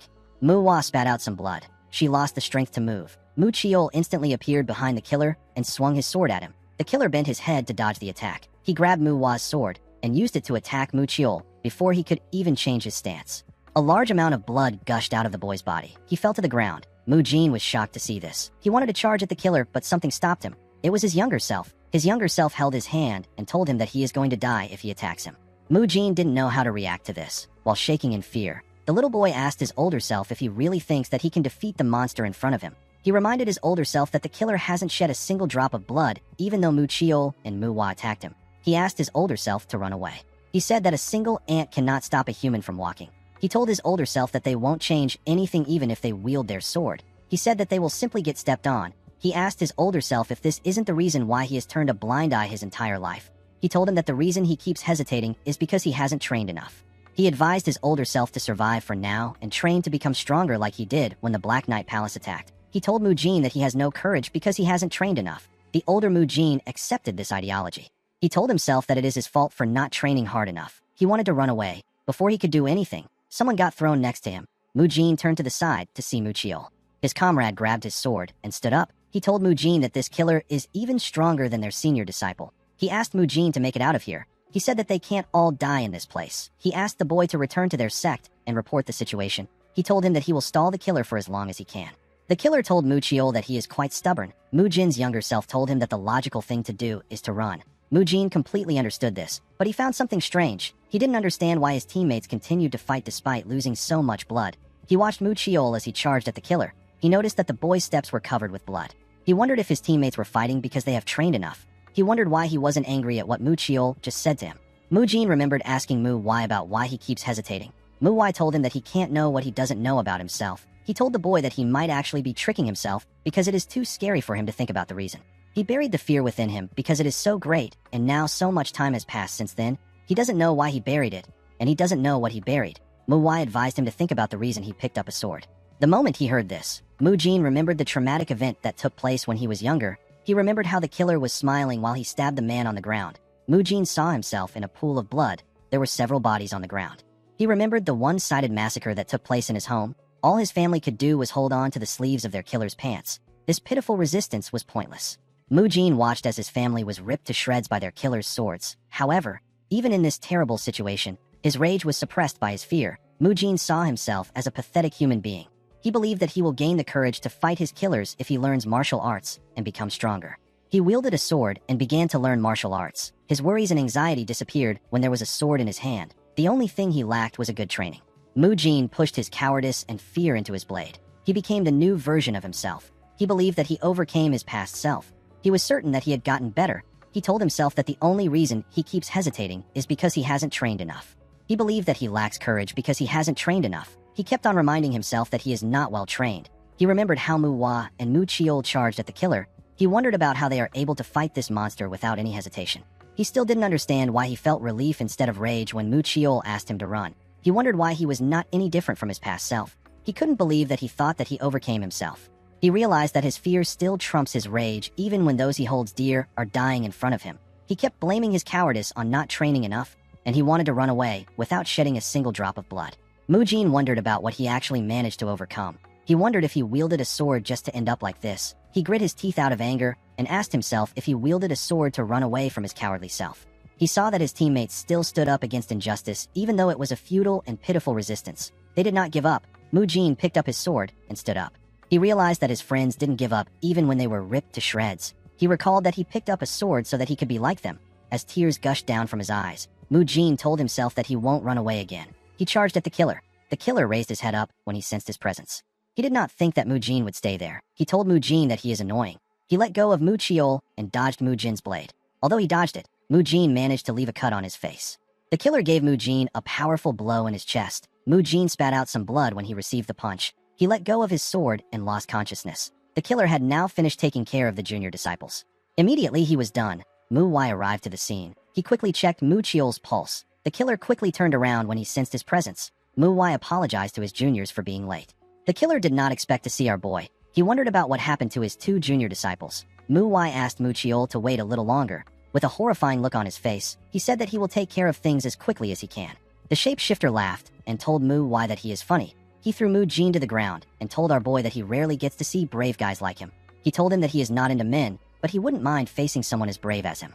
He laid Mu Wai next to a tree after saying this. He asked Mu Wai not to disappoint him. Our boy took a stance and carefully gathered his strength. He knew that he couldn't underestimate the opponent in front of him. He only thought of killing him as fast as he could. He planned on minimizing his movements and making them short and swift. The moment he thought of this, Mu Wai swung his sword at the killer with the Dako sword technique. He fired his sword chi at the killer. His sword chi hit the killer in his stomach and pushed him back. It left a cut on the killer's stomach. The killer was impressed. He did not think that our boy would use sword chi. He told him that he is actually pretty good. Immediately he said this. Mu Wai appeared in front of him. He swung his sword at the killer's head. The killer was barely able to dodge the attack. However, Mu Wai wasn't done. He grabbed his head and used a technique known as the falling flower palm to slam his head to the ground. He quickly thrust his blade at the shapeshifter.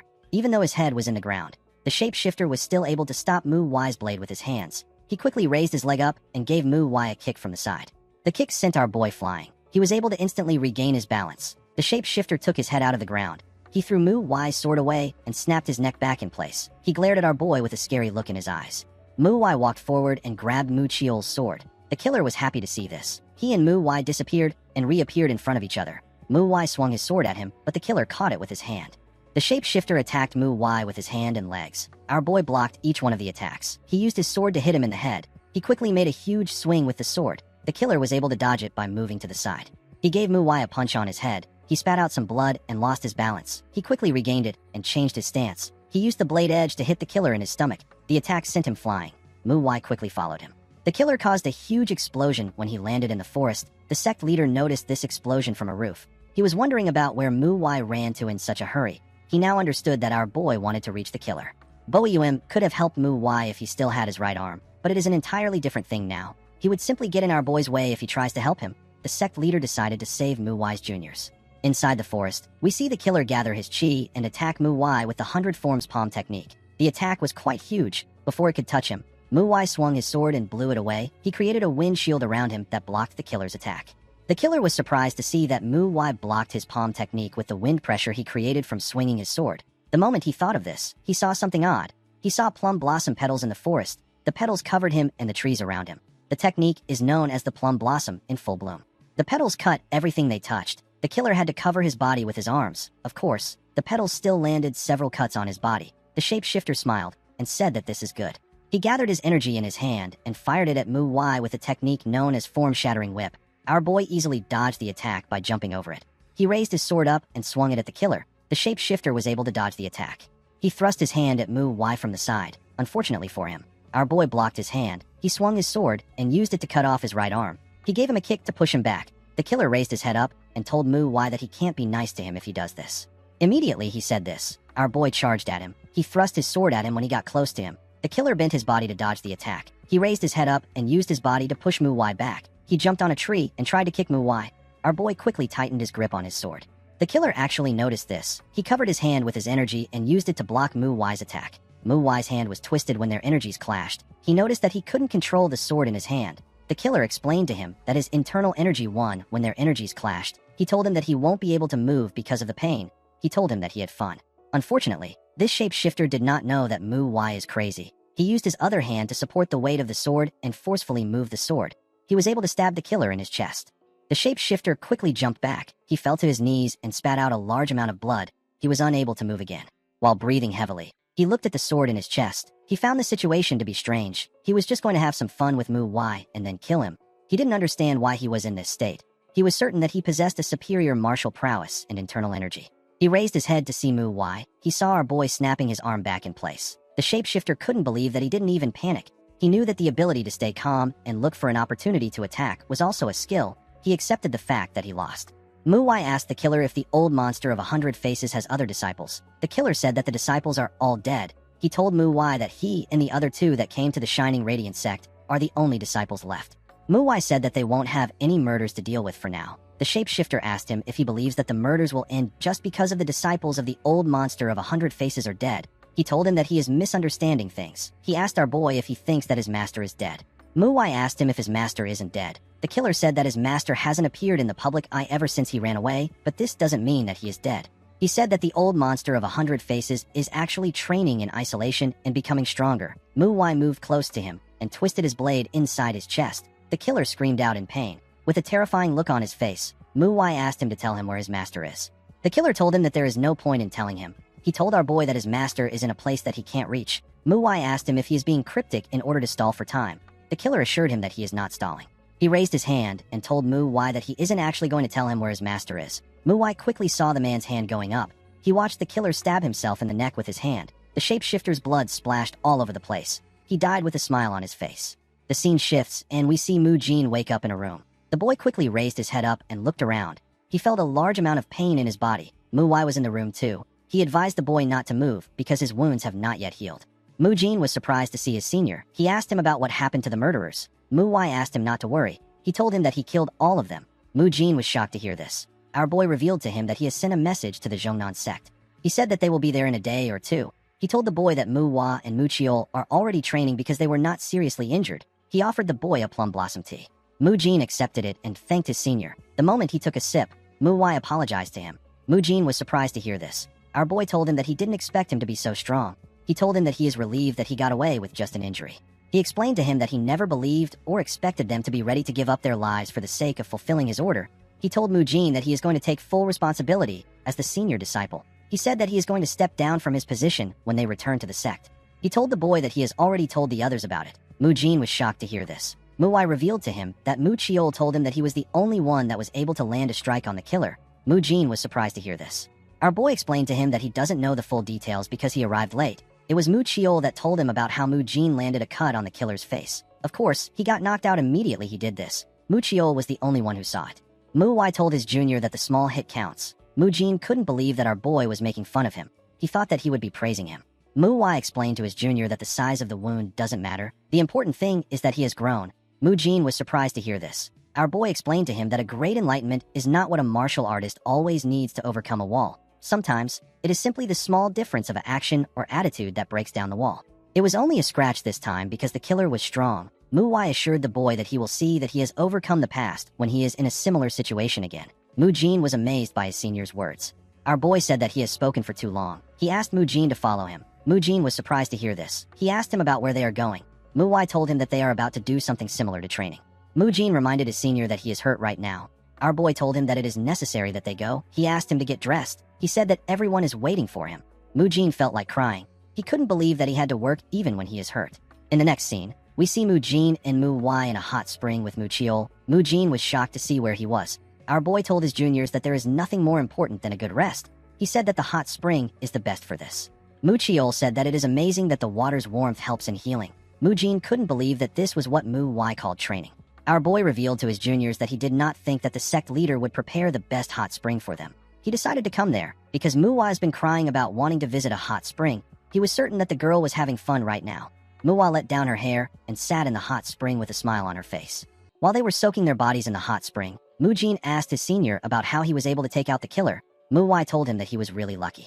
Mu Chiol found this odd. He told his senior that the killer seemed really strong. He said that he was stronger than him. Mu Wai agreed with him. He said that the shapeshifter was the one who killed the first-generation disciples of the Zhongnan sect. He told Mu Chiol that he wouldn't have won the killer in a fair fight. He said that the killer was better than him in every way. He remembered how the killer stopped his blade and twisted his body while his head was stuck in the ground. He was able to use his leg to give Mu Wai a kick that sent him flying. Mu Wai couldn't believe that the killer actually dislocated his bone to counterattack. He was very impressed. The killer didn't just possess superior martial prowess. He also had the instincts of a fighter. This is something that a person needs to be born with. If Mu Wai hadn't killed him at this point, the killer would have gone on to become more dangerous than the old monster of 100 faces. Our boy took a look at his arm and said that the reason he was able to kill the shapeshifter was because he let his guard down. He told them that he was unable to handle the killer's internal energy when they clashed. His arm got twisted in the process, and the killer decided that the fight was over. Mu Wai told them that he held onto his twisted arm and stabbed the shapeshifter in his chest. He explained to them that the killer would have stabbed his head immediately his arm got twisted if his goal was to kill him. He told them that he would have also decided that the fight was over when he cut off her right arm if his goal was to win. He understood that his juniors would see the killer's actions as foolish, especially since he was someone who was skilled enough to kill the first-generation disciples of the Zhongnan sect. Mu Wai told them that he was simply lucky. He said that he wouldn't be there right now if the killer wasn't arrogant. Mu Jin now understood why his senior's arm was injured. Mu Wai told the boys that they need to reflect on their attitudes. He explained to them that power means nothing if they are dead. He advised them not to forget that humans can die at any time. He asked them to be humble. The boys told him that they understand. Mu Wai knew that he also needed to learn this lesson. He realized that his current self was far too weak. Although he didn't use his usual sword, and it was his first time using these techniques in a real fight, Mu Wai still believed that he was weak even after taking these things into consideration. On top of this, he tried to test his martial arts on someone as powerful as the killer. He realized that both he and the shapeshifter were arrogant. He knew that he still had a long way to go. Unfortunately for him, he won't be able to train because of the injury. The moment he thought of this, Mu Wai turned to the side. He saw something shocking. An older man and a young boy stood next to the hot spring. The older man told the boy that some people already arrived there before them. The older man had a chiseled body that was full of scars. He asked Mu Wai if they can join them. Mu Wai nervously told the man that he doesn't mind. He wondered about what this man was doing there. The man carefully relaxed his huge body in the hot spring. Mu Wai stared at him in silence. He and his juniors moved to the same side to create space for the man and the boy. The old man told them that he can tell that they are Manhwa disciples due to how their muscles look. The boys were surprised to hear this. Mu Wai told the man that he is correct. He found it odd that the man can actually make such deductions by looking at someone's muscles. He and his fellow disciples introduced themselves to the man. The old man said that young people these days usually neglect training. He told the boys that they are quite different. The moment he said this, he realized that he had heard our boy's name before. He asked him if he is Hyunjo's disciple. He told Mu Wai that his eyes oddly remind him of the Phantom Swordsman. Mu Jin found it odd that this man was speaking as if he knew Hyunjo and the Phantom Swordsman. He wondered about who the man was.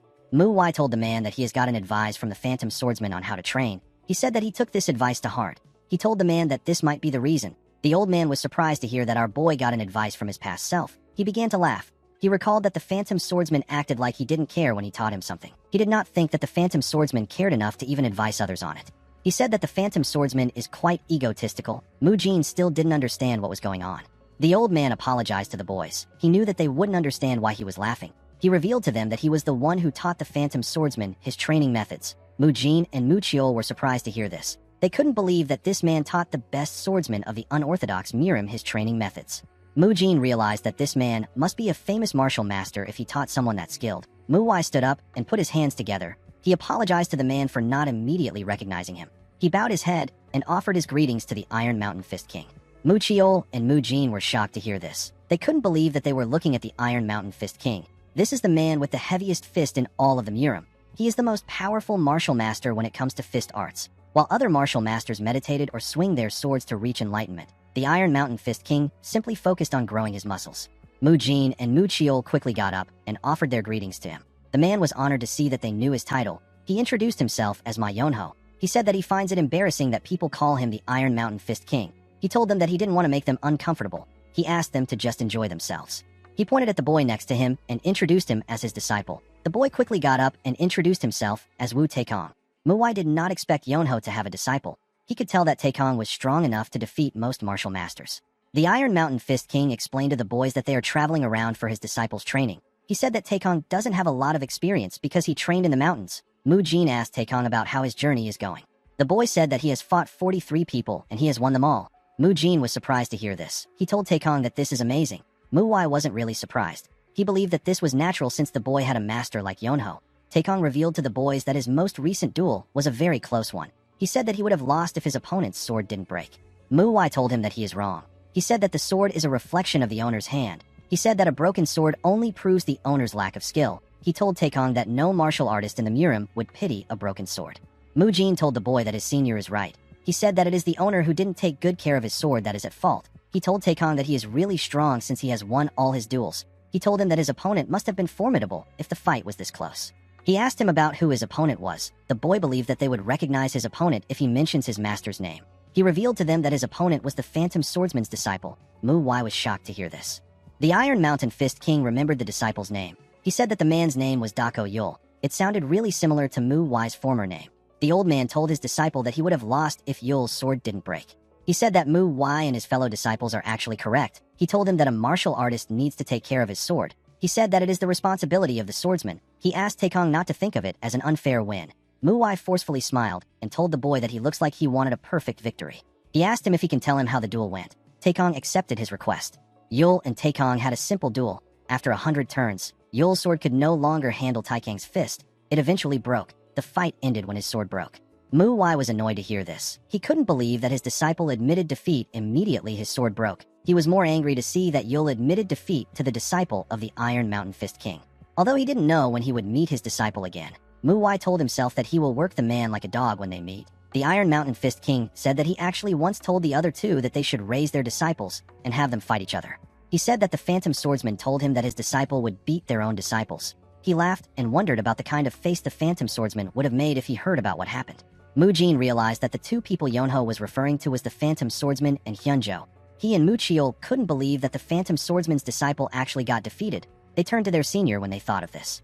They saw Mu Wai glaring at the old man with a face filled with anger. The Iron Mountain Fist King felt bad that he couldn't even make fun of them now. He said that the Phantom Swordsman and Hyunjo shouldn't have died like that.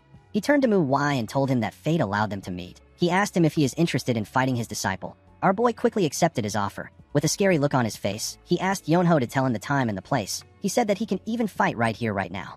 The Iron Mountain Fist King smiled when he heard this. He didn't expect Mu Wai to be so confident. He asked his disciple about what he thinks. Taekong said that he is interested. He told his master that his body has been itching to do something. The Iron Mountain Fist King asked the boys to get ready. Some minutes later, we see the group in a different place. They were all fully dressed. Yonho apologized to Mu Wai. He told him that this is not a perfect place to fight. Our boy assured him that the place is perfect. The Iron Mountain Fist King thanked him for his understanding. He told Mu Wai that he wants to ask him for one more favor. Our boy asked him to go ahead. The old man told him that he wants to analyze his skills. He said that he is simply interested in him. He told him that he can decline his request if he bothers him. Our boy told him that it is fine. He asked the man to tell him what he means by analyze.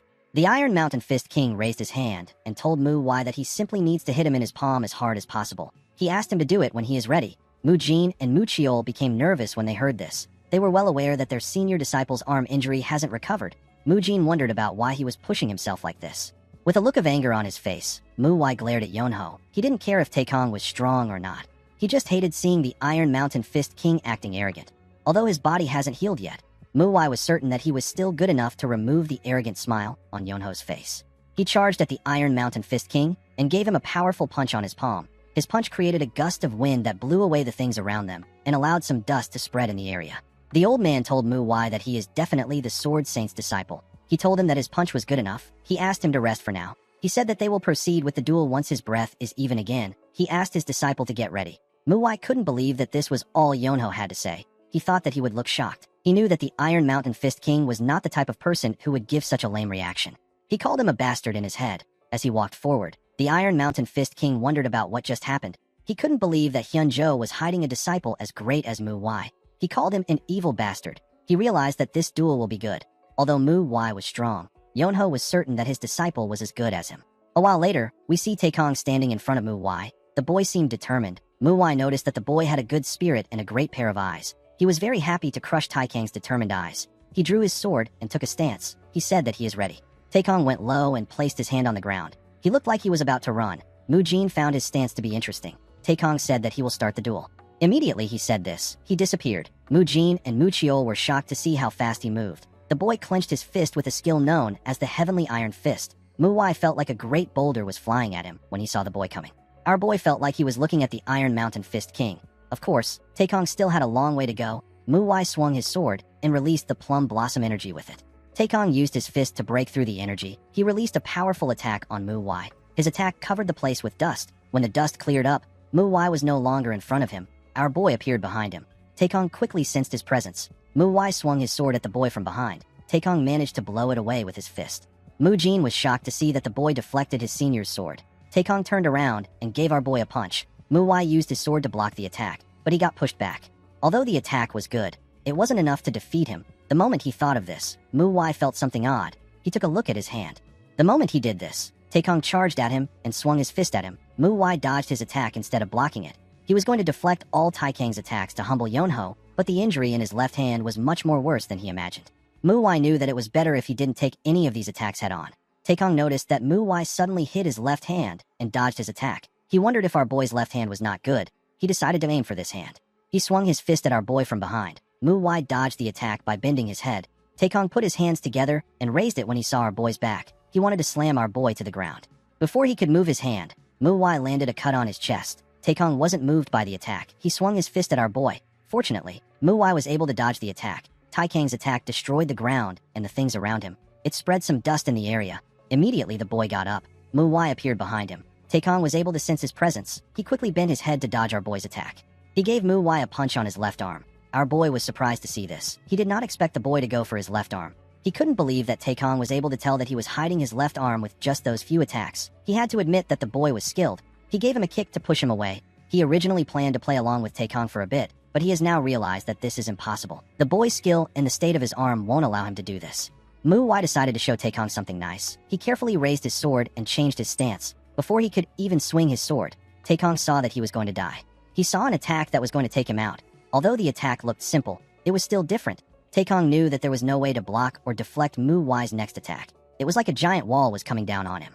He fell to his knees and said that he has lost. The Iron Mountain Fist King was not shocked to see that his disciple lost. He noticed that Mu Wai did not swing his sword, but he threatened to do it with his actions. His disciple got intimidated by this and lost his morale. As he watched Mu Wai help his disciple up, Yonho realized that our boy was skilled enough to make his opponent lose morale. He felt like this fight wasn't bad as his disciple's first loss. He knew that a person needs to fall in order to learn how to get back up.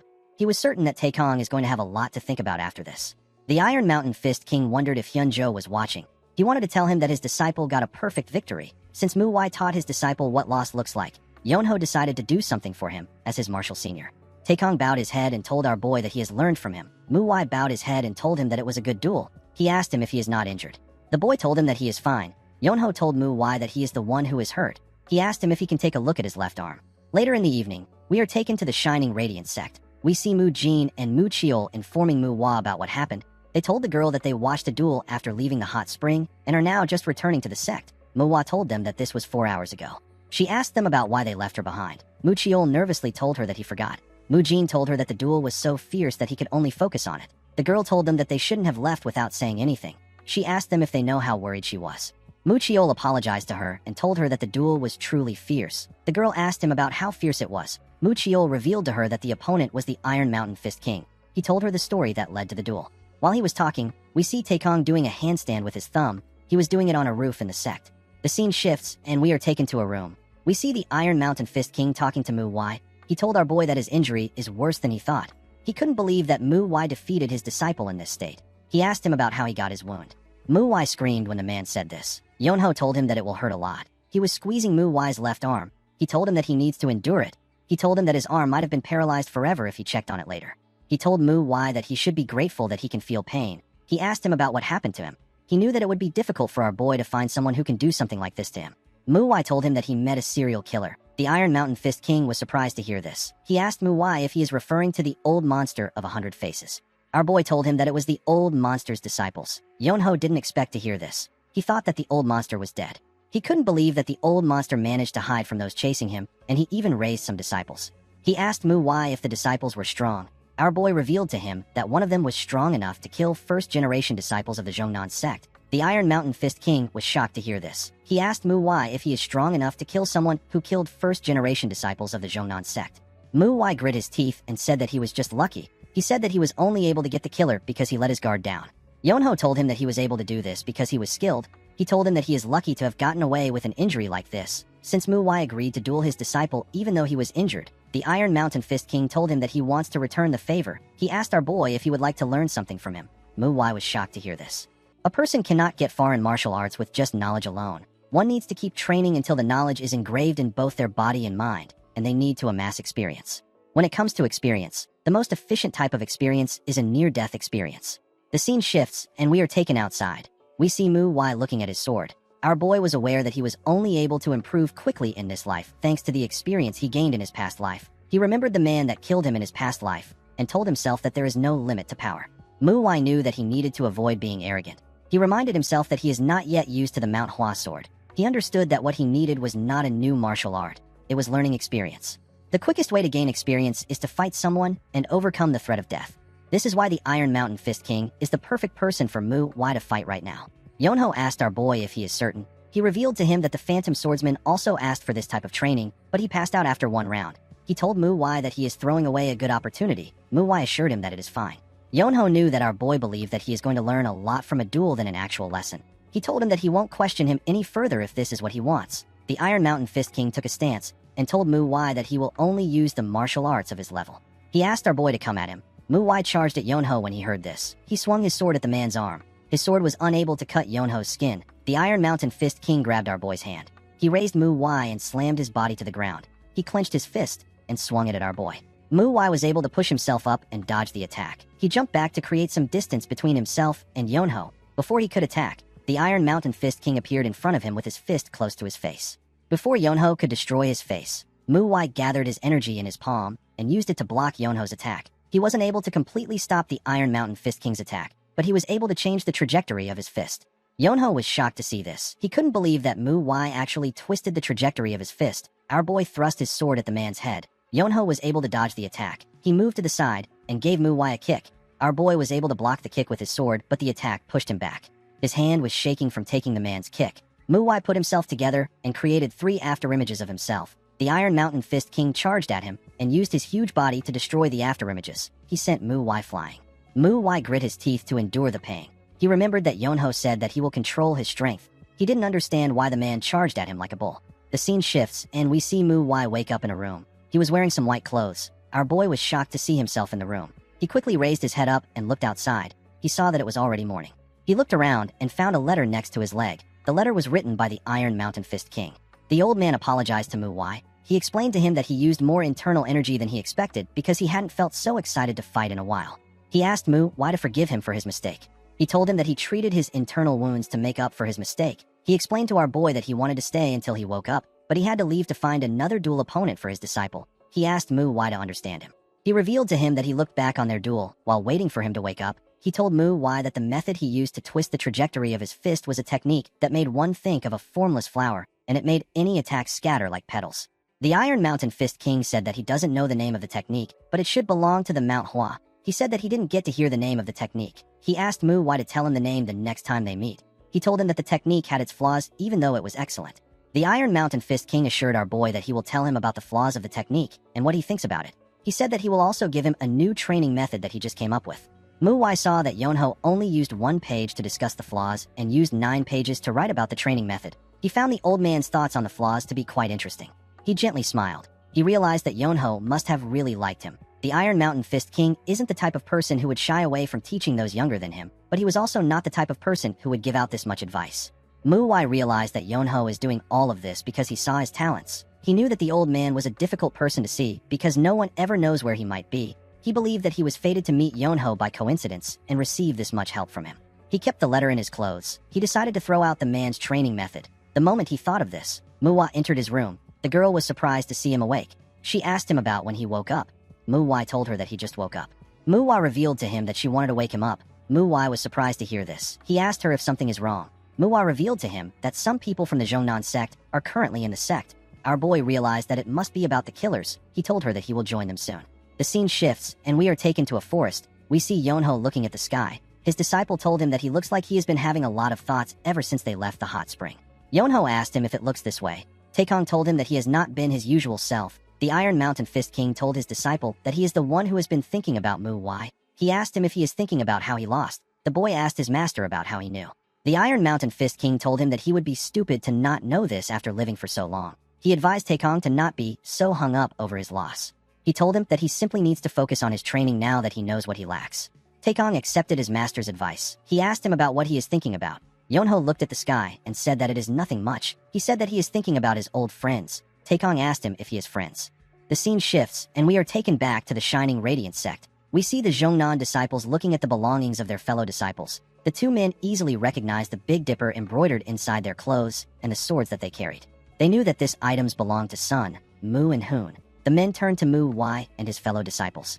The man standing in the front and his comrade bowed their heads. The man apologized to Mu Wai. He told him that they suffered such misfortunes because of their shortcomings.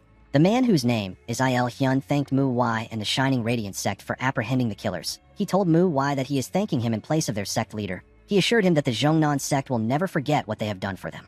Mu Wai and his junior disciples put their hands together and bowed their heads to the men. After getting their comrades' things, the first-generation disciples decided to return to their sect. The men wished Mu Wai and his junior disciples safe travels. Our boy thanked them for this and asked them to take care. Since they didn't have a problem to deal with anymore, the group decided to enjoy the hot spring one last time before they returned to the Manhwa sect. Unfortunately, one of them told Mu Wai something that stopped them from going to the hot spring. Before he left, the man told Mu Wai that the 6-fold combo sword competition will be held soon. He told him that he hopes that their second-generation disciples can learn from him. He told Mu Wai that he will be looking forward to the event. After saying this, the men left. Mu Wai was surprised to hear about the 6-fold combo sword competition. Mu Wai called out to her senior. She said that everything has now been taken care of. She suggested that they should head to the hot spring. Mu Wai asked his juniors to get ready to leave. Mu Wai was shocked to hear this. She asked her senior about why they are leaving. She reminded him that he agreed to go to the hot spring earlier. She told him that she is worried that he might still be unwell. Mu Wai told the girl that she is correct. He reminded her that the man said that the 6-fold combo sword competition will hold soon. He turned to her and told her that they need to prepare for the event.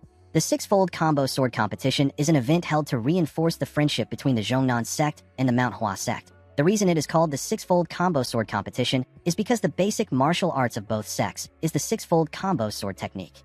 Martial arts is more than just techniques. It embodies philosophy, values, and mindset. Due to this, the basic martial arts of each sect or clan is considered the essence of their values. People have always wondered about how the Zhongnan sect and the Manhwa sect share the six-fold combo sword technique. There was a lot of discourse over this matter. Some people said that the two sects were actually one in the beginning. Others say that two people who were taught by the same master founded two different sects. Unfortunately, it is not possible to know the truth because it is not recorded anywhere. However, there is no reason to search for the truth since the two sects are on good terms. It might have been because the world was so cruel, or because the two founders were kind-hearted people. Instead of competing with each other for sharing the basic martial arts, they chose to cooperate with each other. This led to the creation of the six-fold combo sword competition. Because the goal was cooperation and improvement, the six-fold combo sword competition was able to continue for a very long time. As a result, the two sects ended up expanding their influence. Naturally, the two sects do not care about who wins or loses. As they walked through the forest, Manhwa asked her senior to tell her why he is doing this. She asked him to tell her why he is trying to prepare for the competition. She told him that they have a hot spring waiting for them. Muchiol and Mujin couldn't believe that the girl was still complaining. Manhwa turned to her and told her that he is doing this because he likes to win. Manhwa was surprised to hear this. She said that she no longer has anything to say. She walked forward with the group. Later in the evening, Manhwa revealed to the boys that she heard the disciples of the Shining Radiance sect talking. She said that there is a nickname for them. Mujin asked her about what it is. The girl said that they called them the Mount Hua Four Flowers. This means that there are 4 Mount Hua disciples in the Jianghu. Manhwa said that it is quite nice to already have a nickname when it is just their first outing. Mujin advised her not to get too excited. He explained to her that the nickname means that they have attracted more attention. The moment he said this, he and his fellow juniors saw something odd. They saw that Manhwa stopped walking. Muchiol called out to his senior as if he wanted to know why he stopped. Manhwa carefully looked around. He found it odd that there was a path in front of them. He already knew that they would have a lot of eyes on them because of everything that has happened. This was why Manhwa chose a secluded route. However, this route has been far too convenient for a while. It was almost as if they were being lured somewhere. Manhwa wondered about how long they had been on the path. He carefully looked around again. He noticed that he couldn't feel any presence. There are countless ways to manipulate others. However, at the core of all this is the logic of limited options. This means that when a human has no choice, they are bound to follow a given route. There are 2 possibilities in this situation. The first is that Manhwa is just being oversensitive, and the second is that the person after them has poor skills.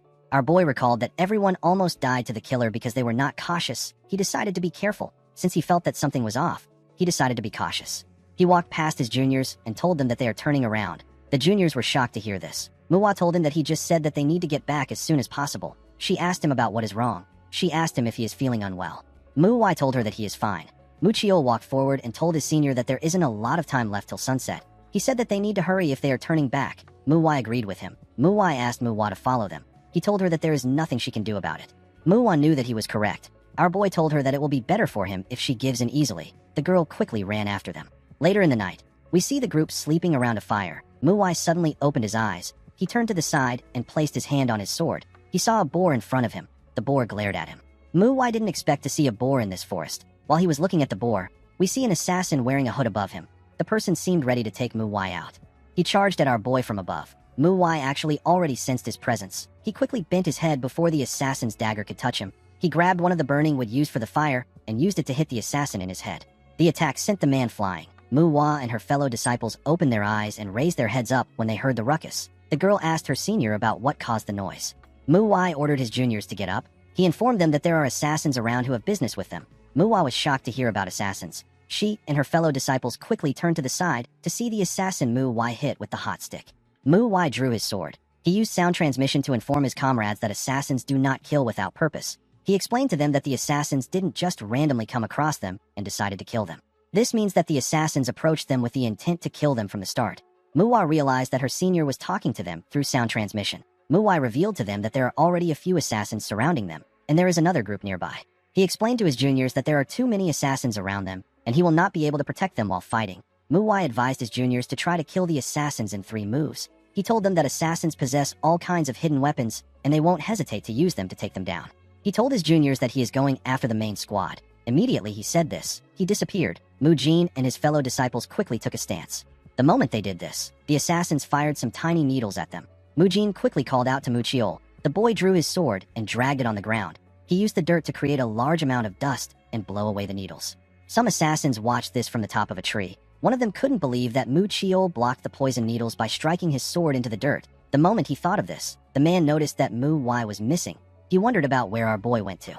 Unfortunately for him, Mu Wai appeared behind him. Our boy beheaded the man with a single strike. Another assassin heard the sound of a branch moving. He quickly turned to the side. He saw Mu Wai behead his comrade. Before he could say anything, our boy charged at him at a crazy speed and cut off his head with a single slash. While Mu Wai was taking out the trash above, his juniors were handling the assassins that charged at them. Mu Wai thrust her sword forward and stabbed an assassin in his chest. Immediately she did this, she saw a needle coming towards them from above. Mu Jin easily dodged the needle. He managed to catch it. He threw it at an assassin who was hiding. The needle stabbed the man in his head. Mu Chiol swung his huge sword and tore the assassin in front of him apart. Mu Wai looked at the bodies on the ground. She said that she knew something was off. She told her friends that the assassins are just kids. Mu Jin told her that he knows. He told her that it doesn't matter if the kids are their age or if they are children. An assassin is still an assassin even if they are young. He said that this people would have killed them if they didn't retaliate. He explained to Mu Wai that she needs to be aware that she is always at risk of being killed as long as she wields a sword. He advised her not to think of anything else. He looked at the other assassins in the area and said that the fight is not yet over. In another part of the forest, we see a man talking to the Dark Flame Pavilion Master. The man informed the Pavilion Master that there are less than 20 assassins facing their target. He asked him if he should do something. The Dark Flame Pavilion Master didn't expect the Manhwa disciples to have taken out so many assassins. He said that the assassins are worse than he thought. He told the man that the assassins received some training even though they failed midway through the training. He said that it is fine if the kids die there since they were all going to be guards. He told the man that they might not be able to kill the Manhwa disciples. The Dark Flame Pavilion Master realized that there was no point in watching the trainees anymore. He turned around and ordered the real assassins to kill the disciples. The assassins accepted the order and disappeared. The Dark Flame Pavilion Master couldn't believe that he had to use first-rate assassins to kill some Manhwa disciples. Although he didn't like it, the Pavilion Master had to admit that the disciples were skilled. He now understood how they got a nickname. Unfortunately, the disciples ruined the plans he had with the Great Truth Sect. Now, rumors tainting his image are spreading in his organization. The Pavilion Master believed that the disciples' skills will bring them an early death. He has protected his position for a long time, and he didn't plan to give it up. The Dark Flame Pavilion Master believed that he still had a chance to protect his image. He simply needed to eliminate the disciples to save his image. The Dark Flame Pavilion Master told himself that he is simply eliminating those who interfered with the Great Truth Sect and people who could become future threats. He smiled and said that these two reasons are not bad. He said that it is quite good. Immediately he said this, someone grabbed his head from behind. The person asked him if he likes getting grabbed from behind. He called the Pavilion Master a pervert. The Dark Flame Pavilion Master was shocked to hear this. He quickly turned to the person. The person turned out to be Mu Wai. Our boy told the man that he likes perverts because he enjoys beating them up. The moment he said this, he slammed the man's head to the ground with a technique known as the falling flower palm. The assassins stopped running and turned back when they heard a loud sound come from their master's location. One of them asked if he was the only one who heard the sound. His comrades told him that they also heard the sound. One of them said that it came from the Dark Flame Pavilion Master's location. He said that he is certain nothing is wrong with the Pavilion Master, but it won't be bad if they check on him. Another assassin suggested that some of them check on their Pavilion Master and the others take out the disciples. He told his comrades that they will join them after checking on the Pavilion Master. One of them asked him not to bother coming to them. He said that they are just taking out a bunch of kids.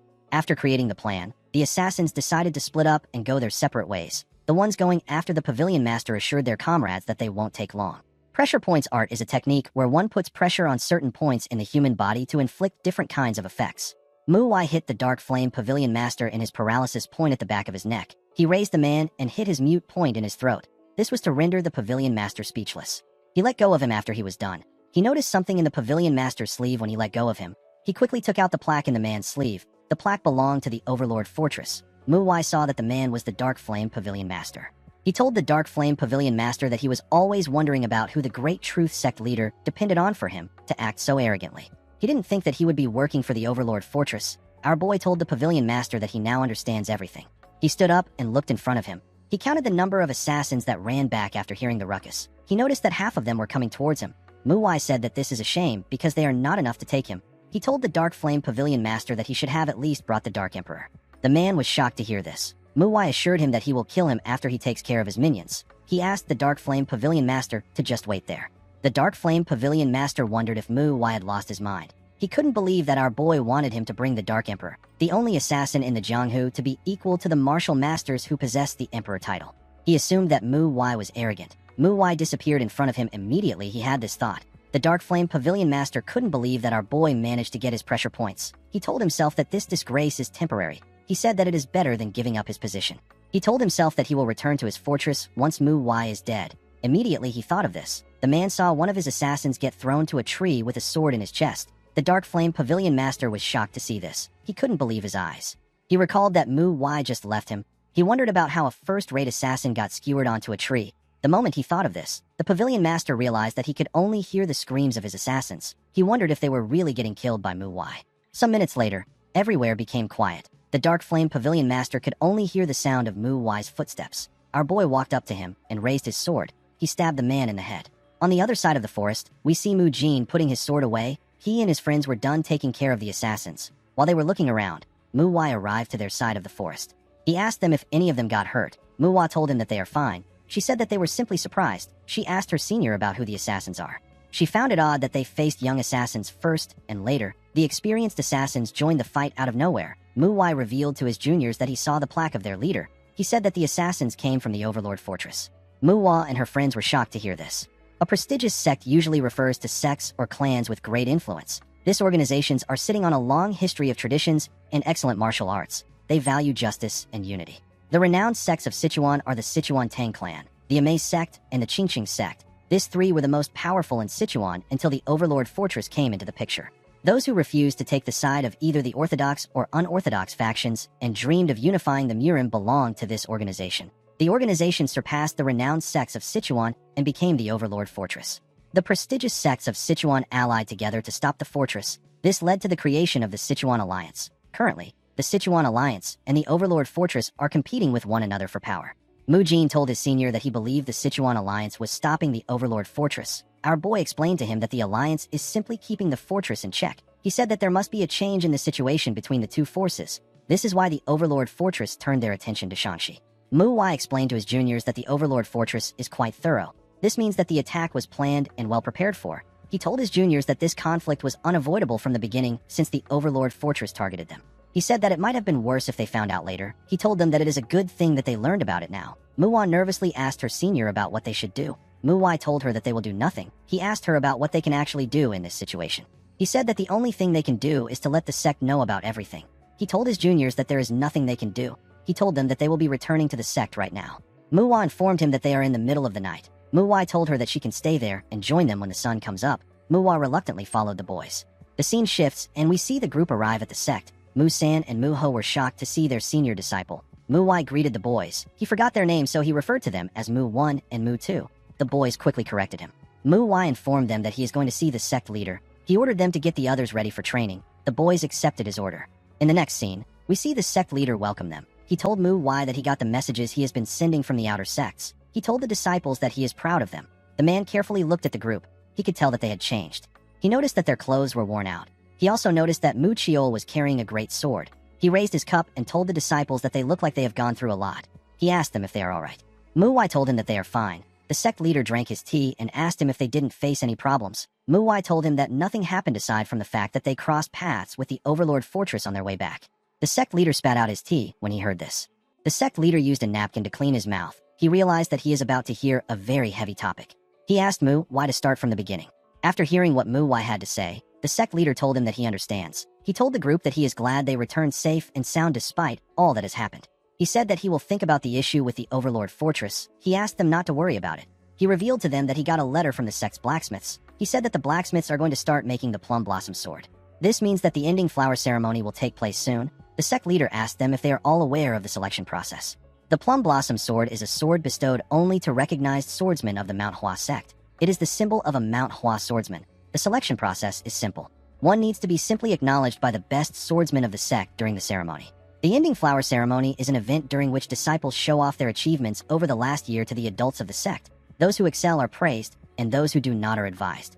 There is no second-generation disciple who doesn't know about receiving the Plum Blossom Sword at the ending flower ceremony. Even Mu Wai knew about it when he was still the Phantom Swordsman.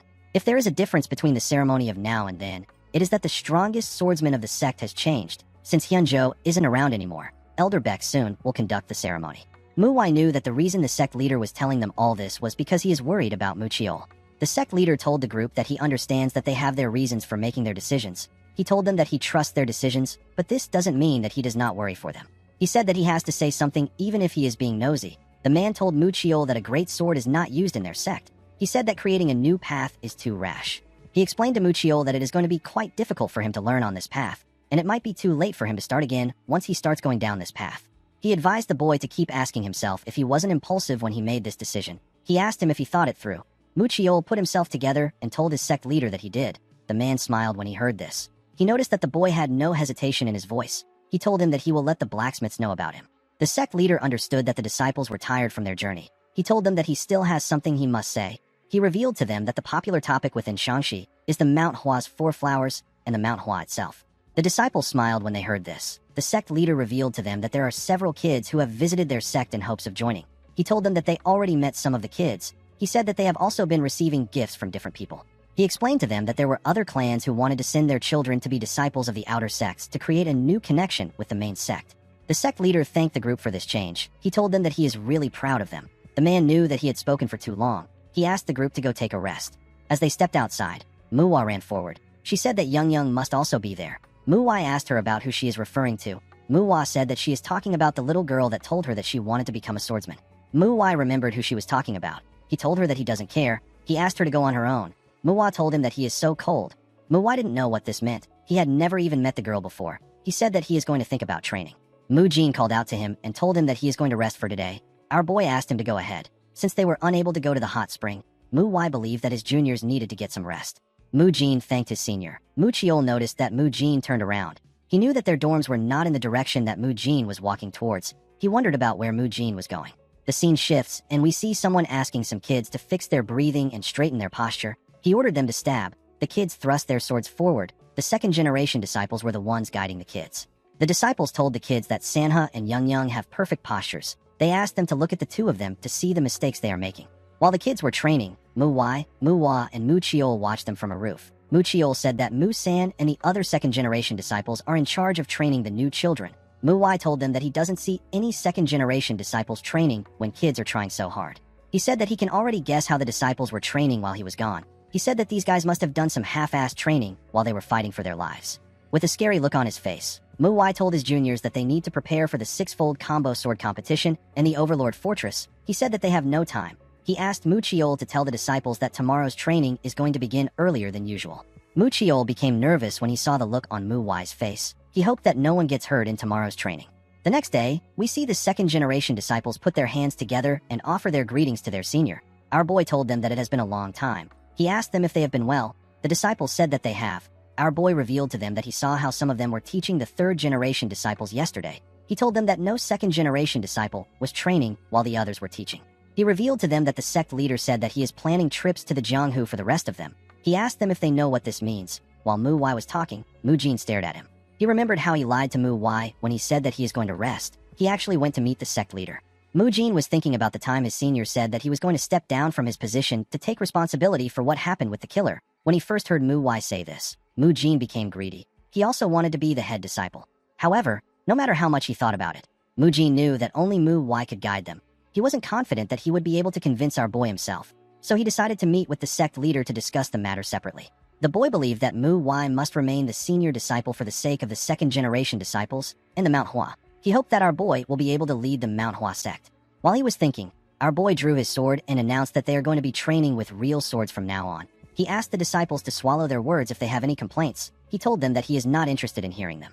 He raised his sword and announced that they will be training in groups. He asked them to get into groups of 5. He advised them to do their best when fighting. He told them that he will fight like he wants to kill them. He said that those who fall behind will not be taking a trip to the Jianghu. Mu Jin smiled when he heard this. He assumed that his senior must have also gone to see the sect leader. Fortunately, he was faster than him.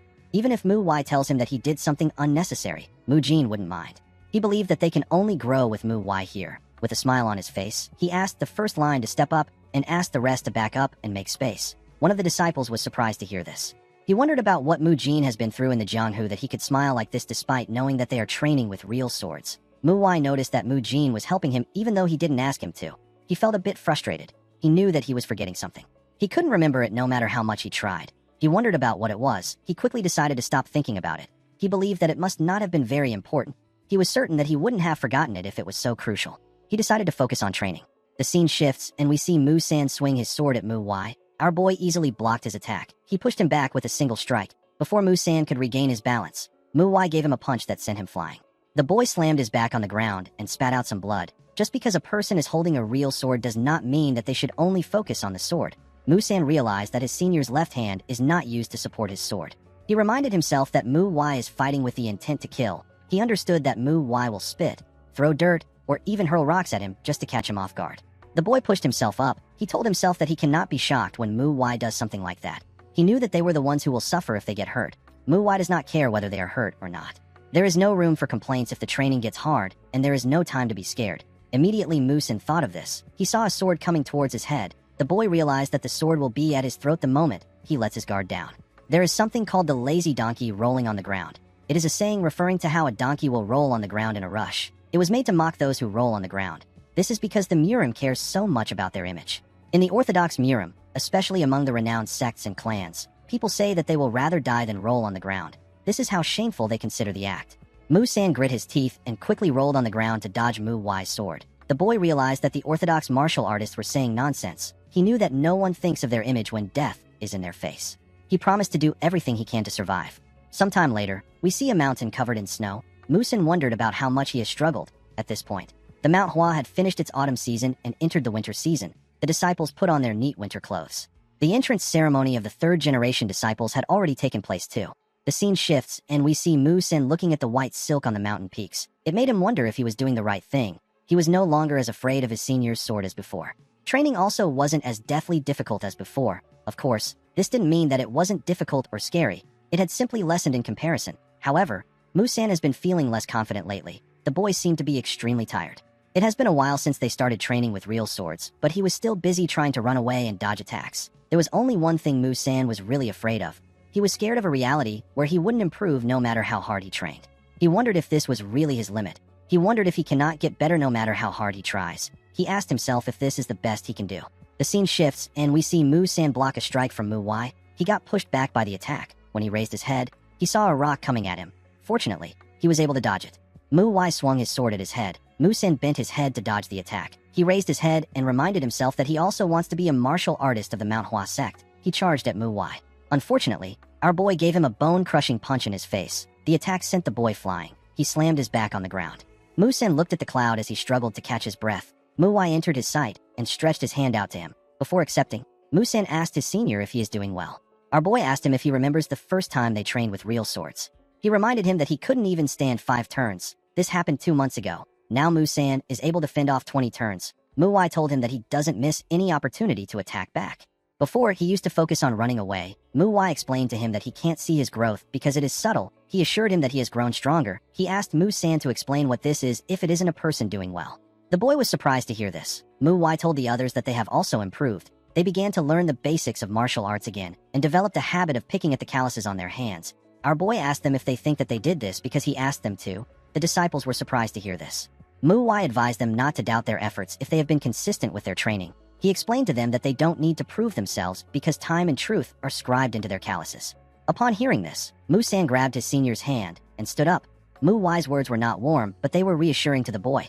It healed his tired and empty mind. He believed that his senior was right. He told himself that a man of the blade does not need to think of the end. There was no need to worry about this. There was no need to be tired. Mu-san asked himself if a blacksmith worries about how long he must work. Immediately he thought of this. The boy got punched by Mu-Wai. He fell to the ground. He told himself that training is natural. He said that this is what a person needs to do to become a swordsman of the Manhwa.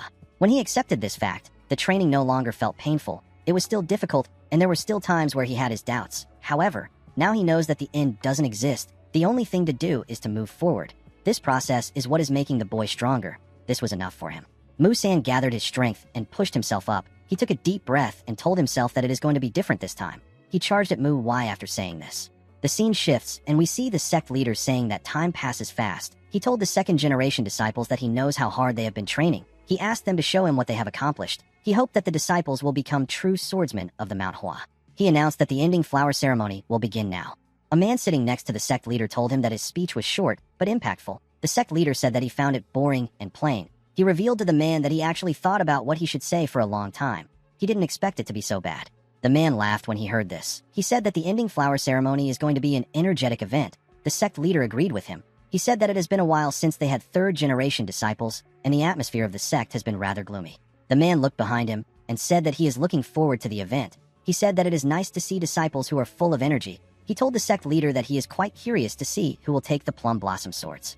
The sect leader looked behind his chair and thanked the man for bringing it there. He assured him that this ceremony will be a grand one. He asked the man if he has met someone.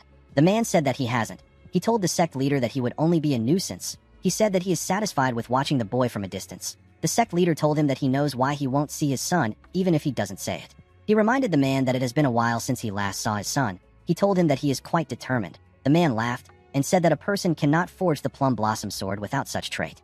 Some minutes later, we see Young asking her fellow disciples to begin. The kids began to swing their wooden swords. Manhwa watched from afar. She turned to Mujin and asked him if they are going on stage after the third-generation disciples performed the six-fold combo sword technique. Mujin told her that she is correct. He explained to her that they are not going to perform the technique. They will go straight to the duels. He asked her if she was the one who looked after the squad that Young is in. Manhwa said that she was. She told Mujin that they are doing so well thanks to her. After Young's squad was done, the second squad was asked to come to the stage. Manhwa informed Manhwa that Sanha's squad is about to perform. She asked him if he is not going to watch. Manhwa closed his eyes and said that he isn't watching. Manhwa told him that Sanha is going to be so upset. She said that a person shouldn't be so cold. Manhwa opened his eyes when he heard this. Manhwa asked him not to mind her. She said that she was talking to Mujin. She said that she can't do anything about her senior's cold nature. Manhwa found it odd that she said this. Even without her saying anything, he has been watching the boy's performance with his energy. He saw that Sanha was observing the movements of other disciples pretty well. He was also maintaining a good posture. The boy was more skilled than Manhwa anticipated. Manhwa recalled that he was eating rats or looking through the garbage when he was Sanha's age. He couldn't remember everything well, but he knew that he wasn't practicing formation techniques at that age.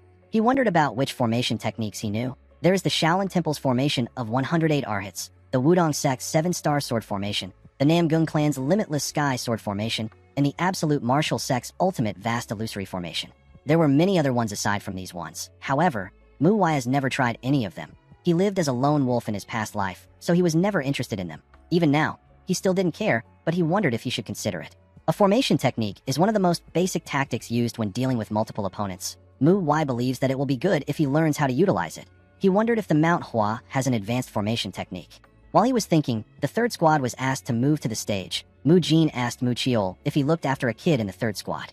Muchiol said that he did. Manhwa asked him about who it is. Mujin looked at the kids and smiled. He said that he already knows who it is without asking.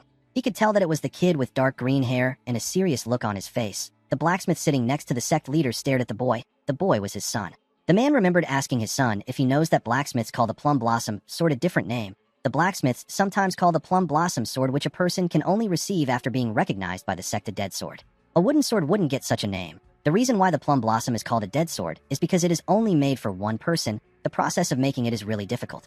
However, it is just as strong and sturdy as it is difficult to create. The man asked his son if he knows why the people who crafted such sturdy swords call them dead swords. It is because a plum blossom sword is buried with the owner if they die. The man told his son that he doesn't want him to wield a dead sword. He said that he would prefer if he walked the same path as him and forge a plum blossom sword. He told his son that he will see him at the ending flower ceremony if he still wants to wield the sword.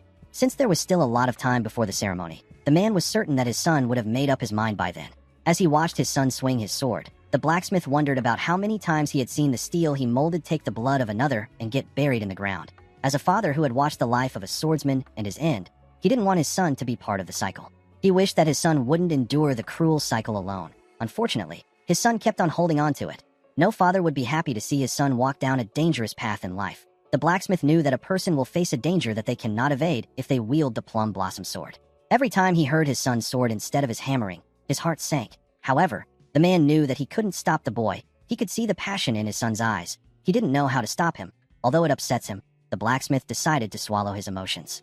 He desperately wished that the plum blossom sword his son will hold in the future will be used to carry out his will and to protect him. Immediately he thought of this. The performance of the third squad came to an end. The man clapped for his son with a smile on his face. The boy smiled when he saw the look on his father's face. The elders also clapped for the third-generation disciples. Manhwa realized that their duel was next. She asked her senior to say something to them. Manhwa said that he doesn't have anything to say. Mujin asked him to just say something. Manhwa asked them to do well. Elder Beck soon stepped out and asked the disciples who wished to qualify for the plum blossom sword to step forward. Muchiol stepped out and said that he will go first. Manhwa was surprised to see this. He went to the stage and drew his sword. The The elder told him that he heard about his change. He told him that he is proud of him for walking on his own individual path of martial arts. He explained to Muchiol that he will not receive a plum blossom sword if he feels that he is not a sword of the Manhwa. Muchiol told him that he understands. He took a stance and raised his sword. The elder asked him to come. The boy quickly charged at him. He swung his sword at the elder when he got close to him. The elder easily dodged his attack by moving to the side. He charged at Muchiol from the side. The boy was able to block the elder's attack. Muchiol raised his sword and thrust it at the elder. The man easily dodged it. The heavier and longer a sword is, the more time a person needs when making a move. Baek soon was aware of this. He noticed that Muchiol was actually quite fast for someone using a great sword. However, now that he had dodged Muchiol's attack, the boy was now in a vulnerable position until he makes his next move. The elder swung his sword at Muchiol's neck. He wondered about what he will do. Muchiol bent a knee and blocked the elder's attack. Baek soon didn't expect him to lower his posture and incline his sword towards an inner angle. He realized that it was much more efficient for the boy to move his body rather than his sword. However, this was just a one-time thing. Baek soon knew that the boy won't be able to utilize the strengths of the great sword in this posture. He will also not be able to deflect his attacks continuously. The man believed that this was the limit of a weapon whose strengths are size and weight. It is difficult to create a flow with the Manhwa techniques. While he was on his knee, Muchiol remembered talking to Muwai.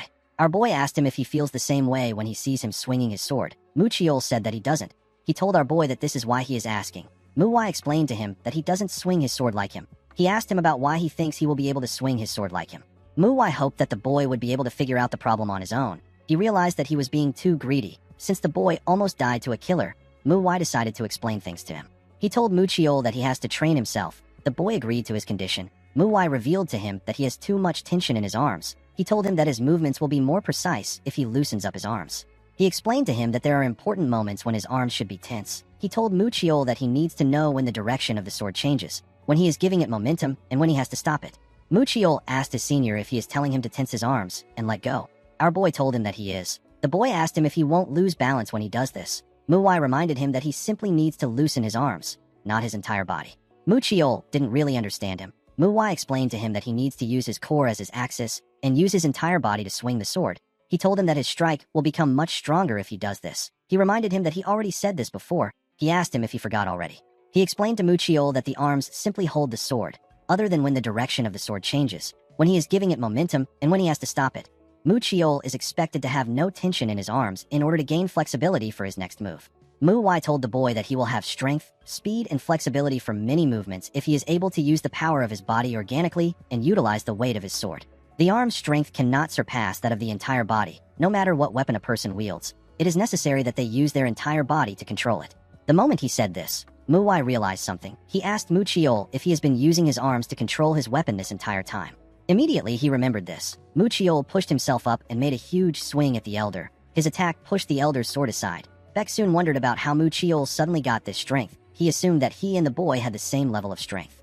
Muchiol changed his stance and raised his sword. The elder was surprised to see this. Muwai remembered the conversation he had with Muchiol. He remembered the boy telling him that he ended up concentrating on the strength of his arms because of his great sword. He didn't know that Muchiol was this strong. He wondered if the boy grew stronger or if he was hiding his strength. It made sense that Muchiol was so focused on the weight of the sword. Our boy couldn't believe that the boy was training the illusionary sword when he has a strength like this. He knew that Muchiol must have been really frustrated. Muchiol grit his teeth and raised his sword with a large amount of strength. The elder quickly took a defensive stance. He blocked Muchiol's attack, but he got pushed down. His knee almost touched the ground. Mujin and Muwa were shocked to see this. Muwa said that she has never seen Muchiol make such a wide swing. The elder realized that Muchiol was wielding the great sword with the strength of his body to gain speed and power. He told the boy that he really amplified the positives of a great sword. He smiled and told him that this isn't enough to make him pass the test. He asked Muchiol to show him the reason why he is walking down this new path. He swung his sword and pushed Muchiol back. He took a stance and gathered his energy. A large amount of plum blossoms gathered at the tip of his blade. This technique is called the falling plum blossom returning ring. He placed his fingers on his blade. He twisted it at an incredible speed and used a technique known as falling petals to fire 2 petals at Muchiol. Muwai noticed that the elder used the plum blossom in full bloom to restrict his range of movement, and then he used the falling petals, which is hard to deflect. Our boy realized that the man was trying to see how Muchiol will handle this situation. The plum blossom in full bloom is a beautiful sight to behold. However, they bloom amidst the cruelest of winters. A plum blossom bloomed through the sturdiness of steel has a deeper scent than plum blossoms of a warm spring day. Muchiol raised his sword and gathered his energy. His goal was not to bloom as many plum blossoms as possible. His goal is to bloom a single plum blossom that will not die when it falls, a blossom that will not break. Mu Chiol used the falling plum blossom returning ring. He swung his sword around him and covered himself with his energy. When the two petals touched his energy, they created a beautiful flower. The elder noticed that the boy swung his great sword, which was imbued with layers of internal energy in all directions flexibly. It was as if he was trying to draw one big flower petal. There was no flexible change when he was using the sword itself, but the trajectory of the sword was the variable. Beck soon realized that Mu Chiol is also able to utilize the power and weight of the greatsword well. He told Mu Chiol that he has determined that he is a sword of the Manhwa. The moment he said this, the energy around Mu Chiol dissipated. The elder told the boy that his technique was great, even though it wasn't complete. Mu Chiol thanked him for his praise. Beck soon asked Manhwa to come to the stage. The blacksmith's son called out to Sanha and asked him if there is a martial arts technique in the Manhwa that uses a great sword like this. Sanha told him that there isn't. He said that the sword saint left it behind and Mu Chiol is learning it on his own. The boy found this to be cool. He could tell that the great sword was hard to use. Sanha told him that he will be good at using it since he is also pretty big himself. The boy wondered if this is true. After Manhwa, Mu Jin, Mu San, Mu Ryan, and Mu Ho all passed their test, it was finally Mu Y's turn. This is the duel that everyone has been looking forward to, a fight against the largest contributor towards the Mount Hua Four Flowers title and the most skilled second-generation disciple. The other second-generation disciples already knew how strong Mu Y was through the training they had with him. However, none of them had actually ever seen him fight properly. This was the same for the elder. Beck soon wondered about how much of his strength he should hold back. He decided to use the same amount of strength that he used when facing Mu Jin. Our boy informed him that he is thinking of showing a new martial art through this duel. The elder did not expect to hear this. Mu Y told him that the technique is known as the plum blossom scattering hands. He said that his master came up with it. Beck soon said that he didn't know that Hyun Jo left another technique behind. He asked Mu Y not to bother explaining the technique. He believed that seeing is better than hearing. He asked Mu Y to start when he is ready. Immediately he heard this. Our boy charged at the elder. Beck soon quickly used his sword to block the attack. He used his other hand to attack our boy with the falling flower palm. Before the attack could reach him, Mu Y used his other hand to attack Beck soon with the plum blossom scattering hands. He was able to change the trajectory of the man's hand. Beck soon took a look at his hand. He realized that our boy didn't change the trajectory of his hand through sheer power or because he saw his hand coming. He was able to change it with the martial art that he used. The elder gently smiled. He now understood why it is called the plum blossom scattering hands. He realized that it wasn't a technique created to support sword arts. He used his leg to give our boy a kick. The attack pushed Mu Y back. Our boy disappeared in front of the elder and appeared next to him. Beck soon was able to sense his presence and block his attack. Mu Y swung his hand at his head. The elder bent his head to dodge the attack. He noticed that our boy was skilled enough to use both hands. He could tell that Mu Y put in a lot of thought into his martial arts. He could see that our boy trained his martial arts often. Mu Y tried to kick him in his stomach. The elder used his sword to block the attack. He still got pushed back. From the moment our boy clashed swords with him, the elder could tell that he had passed the test. He knew that our boy was on a different level from the other kids. However, he didn't want to end the fight with just one turn without properly seeing Mu Y use the plum blossom scattering hands. Immediately he thought of this. Beck soon covered his sword with his energy. He carefully placed his hand on his sword and took a stance. He fired the falling petals at our boy. Mu Y and Mu Jin were shocked to see that the elder used this falling petals. Mu Jin told the girl that the elder's technique is different from the one he used on Mu Chiol. The technique was much faster. Mu Y carefully blocked the attacks of the falling petals. The falling petals moved around him and hit him in different parts of his body. The falling petals is an attack that is continuous. It is peaceful looking but violent. It is as if petals are falling into a rushing river. The attack is constantly changing. This makes it difficult to block or destroy the attack. The attack is smooth and sharp. The moment the elder thought of this, he saw something shocking. He saw Mu Y easily block his attack. He was certain that he used more internal energy in the attack than the one he used on Mu Chiol. He realized that he will have to use more of his power on Mu Y than he did with the other disciples. Mu Y released his energy and swung his sword. He charged at the elder. He swung his sword at the elder's head when he got close to him. Beck soon quickly moved his head back to dodge the attack. Our boy swung his sword at him again. Beck soon had to jump back to dodge the attack. Before he could even catch his breath, Mu Y charged at him with an explosive amount of energy. The elder quickly raised his sword to block the attack. He got pushed down by the attack. His leg even destroyed the stage. The elder was scared for his life. He quickly told Mu Y that he has witnessed that he is truly a sword of the Mount Hua. He told him that he is like an entirely different person. Mu Y took away his sword and thanked the elder. He asked him to think of his change as a form of growth. Beck soon got up when he heard this. He watched Mu Y walk away. He wondered about the kind of growth a person has to go through for them to turn into a monster like this. Later in the day, we see the sect leader standing in front of the second-generation disciples. He told them that he is very proud of this ending flower ceremony. He told the disciples that their juniors seem to be listening to them well. He said that all the second-generation disciples have grown stronger despite the fact that they have not been able to pay much attention to them. He told the disciples that not all of them will receive a plum blossom sword, even though he enjoyed watching all of their fights. He assured them that they will receive it at the next ending flower ceremony.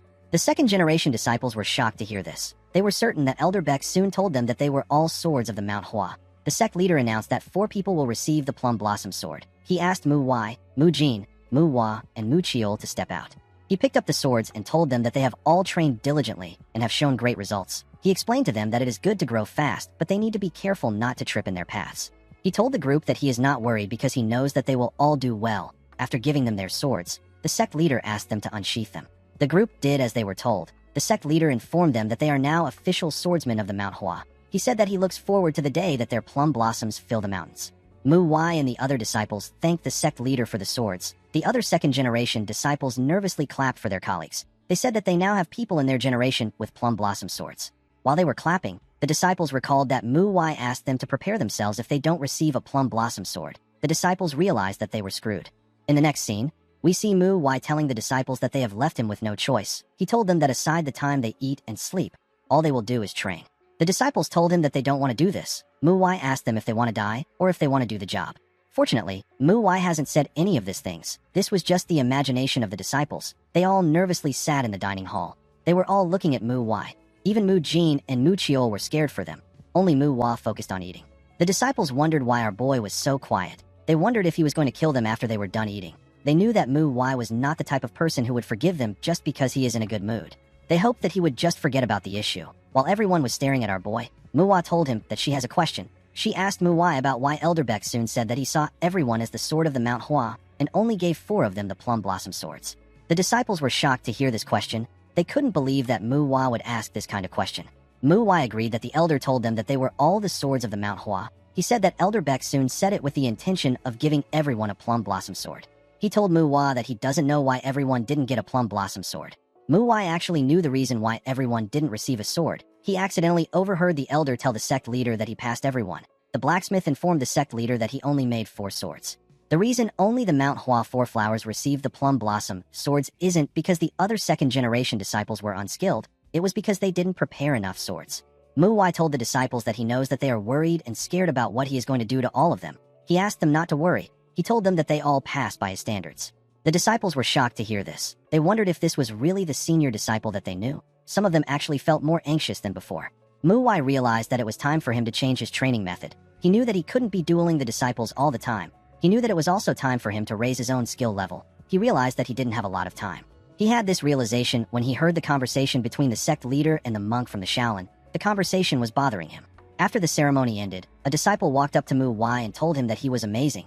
Our boy asked him about why he is acting as if this is their first time meeting. The boy wanted to put Mu Wai in a good mood in order to secure his survival. Mu Wai asked him to stop wasting his time. He told him that he did great. He asked him to rest until the evening banquet. The moment he gave the order, our boy saw something shocking. He saw a Shaolin monk following a disciple. He wondered about what the monk was doing there. The scene shifts, and we are taken to the sect leader's office. We see the sect leader and the monk drinking tea at the same table. The sect leader told the man that it is hard to come to the Mount Hua because the mountains in the area are rough. He told the monk that he must have had a long journey. He asked him about why he came all the way there. The monk thanked him for the welcome. He revealed to him that he came there because of the Orthodox Path Assembly. The sect leader did not expect to hear this. The Orthodox Path Assembly is a gathering held every 5 years. The gathering is held by the 10 great sects and the 3 great clans, as well as some Orthodox groups. These groups come together to discuss the events of the Jianghu. Because of the lack of a clear alliance group, each of the Orthodox sects take turns in hosting the event. The Mount Hua sect is the next host of the event. The sect leader told the monk that his sect still has more than 2 years before they host. The monk put his hand into his robe and informed the sect leader that the Bakley clan has raised an objection. He brought out a letter and placed it on the table. He told the sect leader that it is from the Bakley patriarch. The sect leader quickly opened it. The monk informed him that the clan is worried that the Mount Hua will not be able to host properly due to the losses they suffered at the Shanxi massacre. The Bakley clan is suggesting that the Mount Hua switch positions with them since they are set to host the event after them. The sect leader told the monk that the Bakley clan would have come there themselves if things were so simple. He told him that he must have come here on their behalf for another reason. The sect leader knew that the Orthodox Path Assembly was just an excuse. He said that the Sword King of the Bakley clan must still be in denial about the fact that he lost to the Mount Hua Sword Saint after his clan challenged the Mount Hua's position as one of the Murim's 3 greatest sword sects. The sect leader knew that the Bakley clan wanted to get them now that they are weakened by the Shanxi massacre. However, the clan will be insulted if they simply raise their swords against the Manhwa for no reason. This is why they want to use the Orthodox Path Assembly to achieve their goal. The sect leader told the monk that they will be insulting the forefathers of the Manhwa if they switched the order of the hosting. He said that the Manhwa will not give in to such demands. He told him that they will not back down. The monk informed him that the abbot disagreed with the Bakley clan when he first heard their demand. He said that the abbot sent him there to mediate when the Bakley clan kept telling him that they would come to the sect by themselves. The sect leader told the monk that the Shaolin has done nothing wrong. He said that he appreciates the fact that the abbot was so considerate. He told the man that he will send a letter to the Bakley clan by himself. He asked him not to step in. The man told him that he can't do this. He explained to the sect leader that reading a letter and hearing a person are two different things. He told him that the abbot has made it his responsibility to mediate. He explained to him that the Shaolin doesn't want any conflict in the Orthodox Murim, especially since the Jianghu is in chaos. He begged him to remind himself of the reason the Orthodox Murim exists. The sect leader let out a sigh and told the monk that the Manhwa is indebted to the Shaolin. The monk stood up and said that he will excuse himself. After the man left the room, the sect leader turned to the letter. While he was focused on the letter, someone was looking around his office with his energy. The person turned out to be Mu Wai. Our boy was standing at the gate of the sect leader's building. He recalled that the sect has to face the Overlord Fortress. He couldn't believe that they now have to deal with the Bakley clan. The good thing was that this issue wasn't an immediate problem. Mu Wai told himself that he will simply grow as fast as he can. When he stood up from his chair, Mu Wai asked him about where he is going. Our boy informed her that he is going to rest. The scene shifts, and we see Mu Wai in a library. He carried different books and placed them around himself. Now that he had a plum blossom sword, he was given access to more advanced martial texts. He went through a manual known as the Heavenly Casket Cultivation Technique. It is an advanced cultivation technique. Mu Wai had to fix some minor things in the technique. However, after decreasing the time he spent training the other disciples and increasing the time spent on meditation, our boy was able to create a balance between the cultivation technique that he already knew and the new one he learned. His internal energy increased in amount and purity. After settling the Heavenly Casket Cultivation Technique in his Dantian, Mu Wai also inspected his sword techniques. After acquiring the energy of the Heavenly Casket Cultivation Technique, his sword carried a scent. The six-fold combo sword technique is the root of the Manhwa. The concentrated wind sword, the falling plum blossom sword, and the thousand-scent sword are the trunk. The plum blossom sword secrets are the branches of the Manhwa. The plum blossom chi is a sword chi of both red and white plum blossom. The plum blossom sword chi spreads through the branches, and it blossoms into flowers like the trees do. After seeing this, Mu Wai understood why the sword of the Manhwa is the plum blossom. The first thing Mu Wai noticed about the sword of the Manhwa was that there was a constant change. Just like how flower petals fly through the air, the sword has no restraint. It cuts through the 3 realms and penetrates the 6 different directions. The second thing our boy noticed was the sharpness of the sword. The petals of the plum flower are sharp at the ends. It possesses a blade within its beauty. There is nothing that it cannot slice through. The last thing Mu Wai noticed was the myriad of scents. The scent of the plum blossom spreads through the air. Wherever its scent touches, the energy of the Manhwa is there. The sword of the Manhwa is like that of the plum blossoms. It does not give in even during hardships, and it is a beautiful sword that can cut through all. Its energy spreads in every direction. Mu Wai grew stronger very quickly. His internal energy increased. His Dantian grew in size, and his body became stronger. His senses also became incredibly sharp. Now that he had reached this realm, our boy could feel something clearly. It is a feeling that he has felt before. He turned to the trees and looked around. He knew that someone was watching him. He quickly jumped into the forest. To his surprise, the person already ran forward. Mu Wai was surprised to see how fast the person was. He knew that he was going to lose the person if he doesn't properly keep up with him. Although he didn't know who the person was, our boy was certain that he is quite skilled. He knew that he had to get him. While he was running, the person moved to the trees. He began to move even faster. He jumped on a cliff and began to climb it. Mu Wai jumped on the cliff and ran after the person. When he got close to him, he stretched out his hand and grabbed the person with a smile on his face. To his surprise, the person turned out to be a monkey. Mu Wai didn't understand what was happening. The monkey used its tail to hit his head and made him lose his balance. Mu Wai couldn't comprehend what just happened. He fell and slammed his back on the ground. He quickly got up. He didn't still know what was happening. He carefully looked at the monkey in front of him. He noticed that the monkey had a plum blossom sword. It was already weird enough that a monkey was using a footwork technique, but it didn't make sense that it had a plum blossom sword. Mu Wai didn't know how to react to this. Before he could do anything, the monkey disappeared in front of him and reappeared next to him. He swung his sword at Mu Wai. Our boy quickly blocked the attack. He noticed that the monkey was using the plum blossom secrets. He used his sword to push the monkey back. He said that he never expected to witness something like this. He asked the monkey if it is a mythical creature that learned martial arts. The monkey jumped up and screamed when it heard this. Mu Wai knew that mythical creatures existed, but he had never heard of a creature that learned martial arts. He couldn't believe that it was this monkey that was watching him all this time. He spat out some blood and told the monkey that he doesn't know if he is mad because he caught up to him. He told him that they need to fight. With a look of anger on his face, he asked the monkey to come at him. He told him that he wants to see how good he is. The monkey charged at Mu Wai when he heard this. He and our boy swung their swords at each other. They used several techniques on themselves. The two of them were not holding back on each other. A while later, we see Mu Wai pick up his sword from the ground. His clothes were tattered and his body was filled with injuries. He looked at the monkey with eyes filled with anger. He wondered about the kind of monkey this creature was. The monkey screeched at him. It turned around and walked away in anger. Mu Wai was annoyed to see this. He went to meet the sect leader. The man told him that he met Amhu. Mu Wai was annoyed to hear that the monkey had a name. The sect leader revealed to him that he saw the monkey when he was a second-generation disciple. He said that he saw it next to the former sword saint. The man's name is Gukhayan. Mu Wai asked the sect leader about how old the monkey is. The man told him that he is not really sure. He said that he was told that the monkey has lived for 200 years when he was younger. He told our boy that the monkey might almost be 300 years old. He explained to him that the former Manhwa sword saints always took care of him. Amhu learned martial arts from them. Mu Wai now understood why the monkey was so strong. The sect leader explained to him that he thought Amhu died because Hyunjo never saw him. He was relieved to hear that the monkey is still alive. He advised Mu Wai to be nice to Amhu when he sees him. He told him that there have been sword saints who have learned from him. Our boy told the man that he understands. Even though he said this, he still planned to teach the monkey a lesson. The sect leader poured himself a cup of tea and asked Mu Wai if he has heard about what happened with the Bakley clan. Our boy told him that he has. The sect leader explained to him that they will still eventually come into conflict with the Bakley clan even if the Shaolin tries to mediate between them.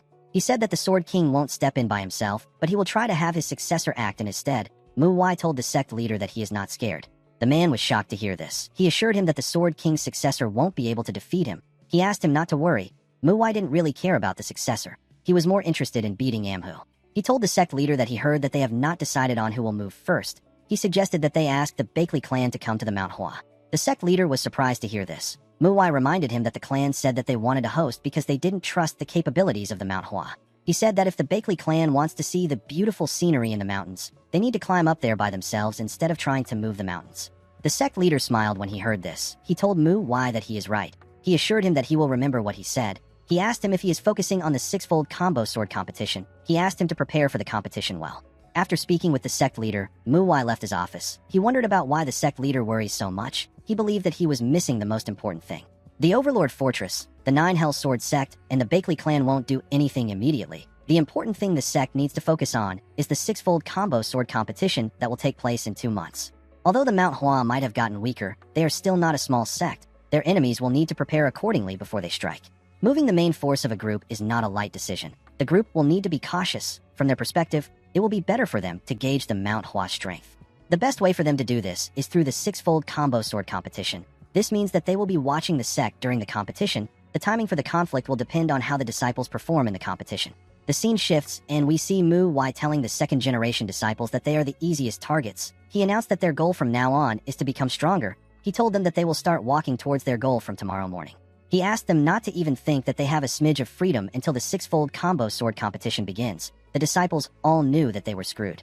The scene shifts, and we see someone standing at the top of a cliff. The disciple had a huge rock tied to his back. He was standing on the cliff with one leg. He balanced the huge rock on his back. It wasn't just this disciple that stood at the top. The other second-generation disciples were there with him. They were also doing the same training as him. They all stood at the top of a cliff on one foot. They maintained balance and weight all on this foot. They were doing this to push their bodies and minds to the extreme.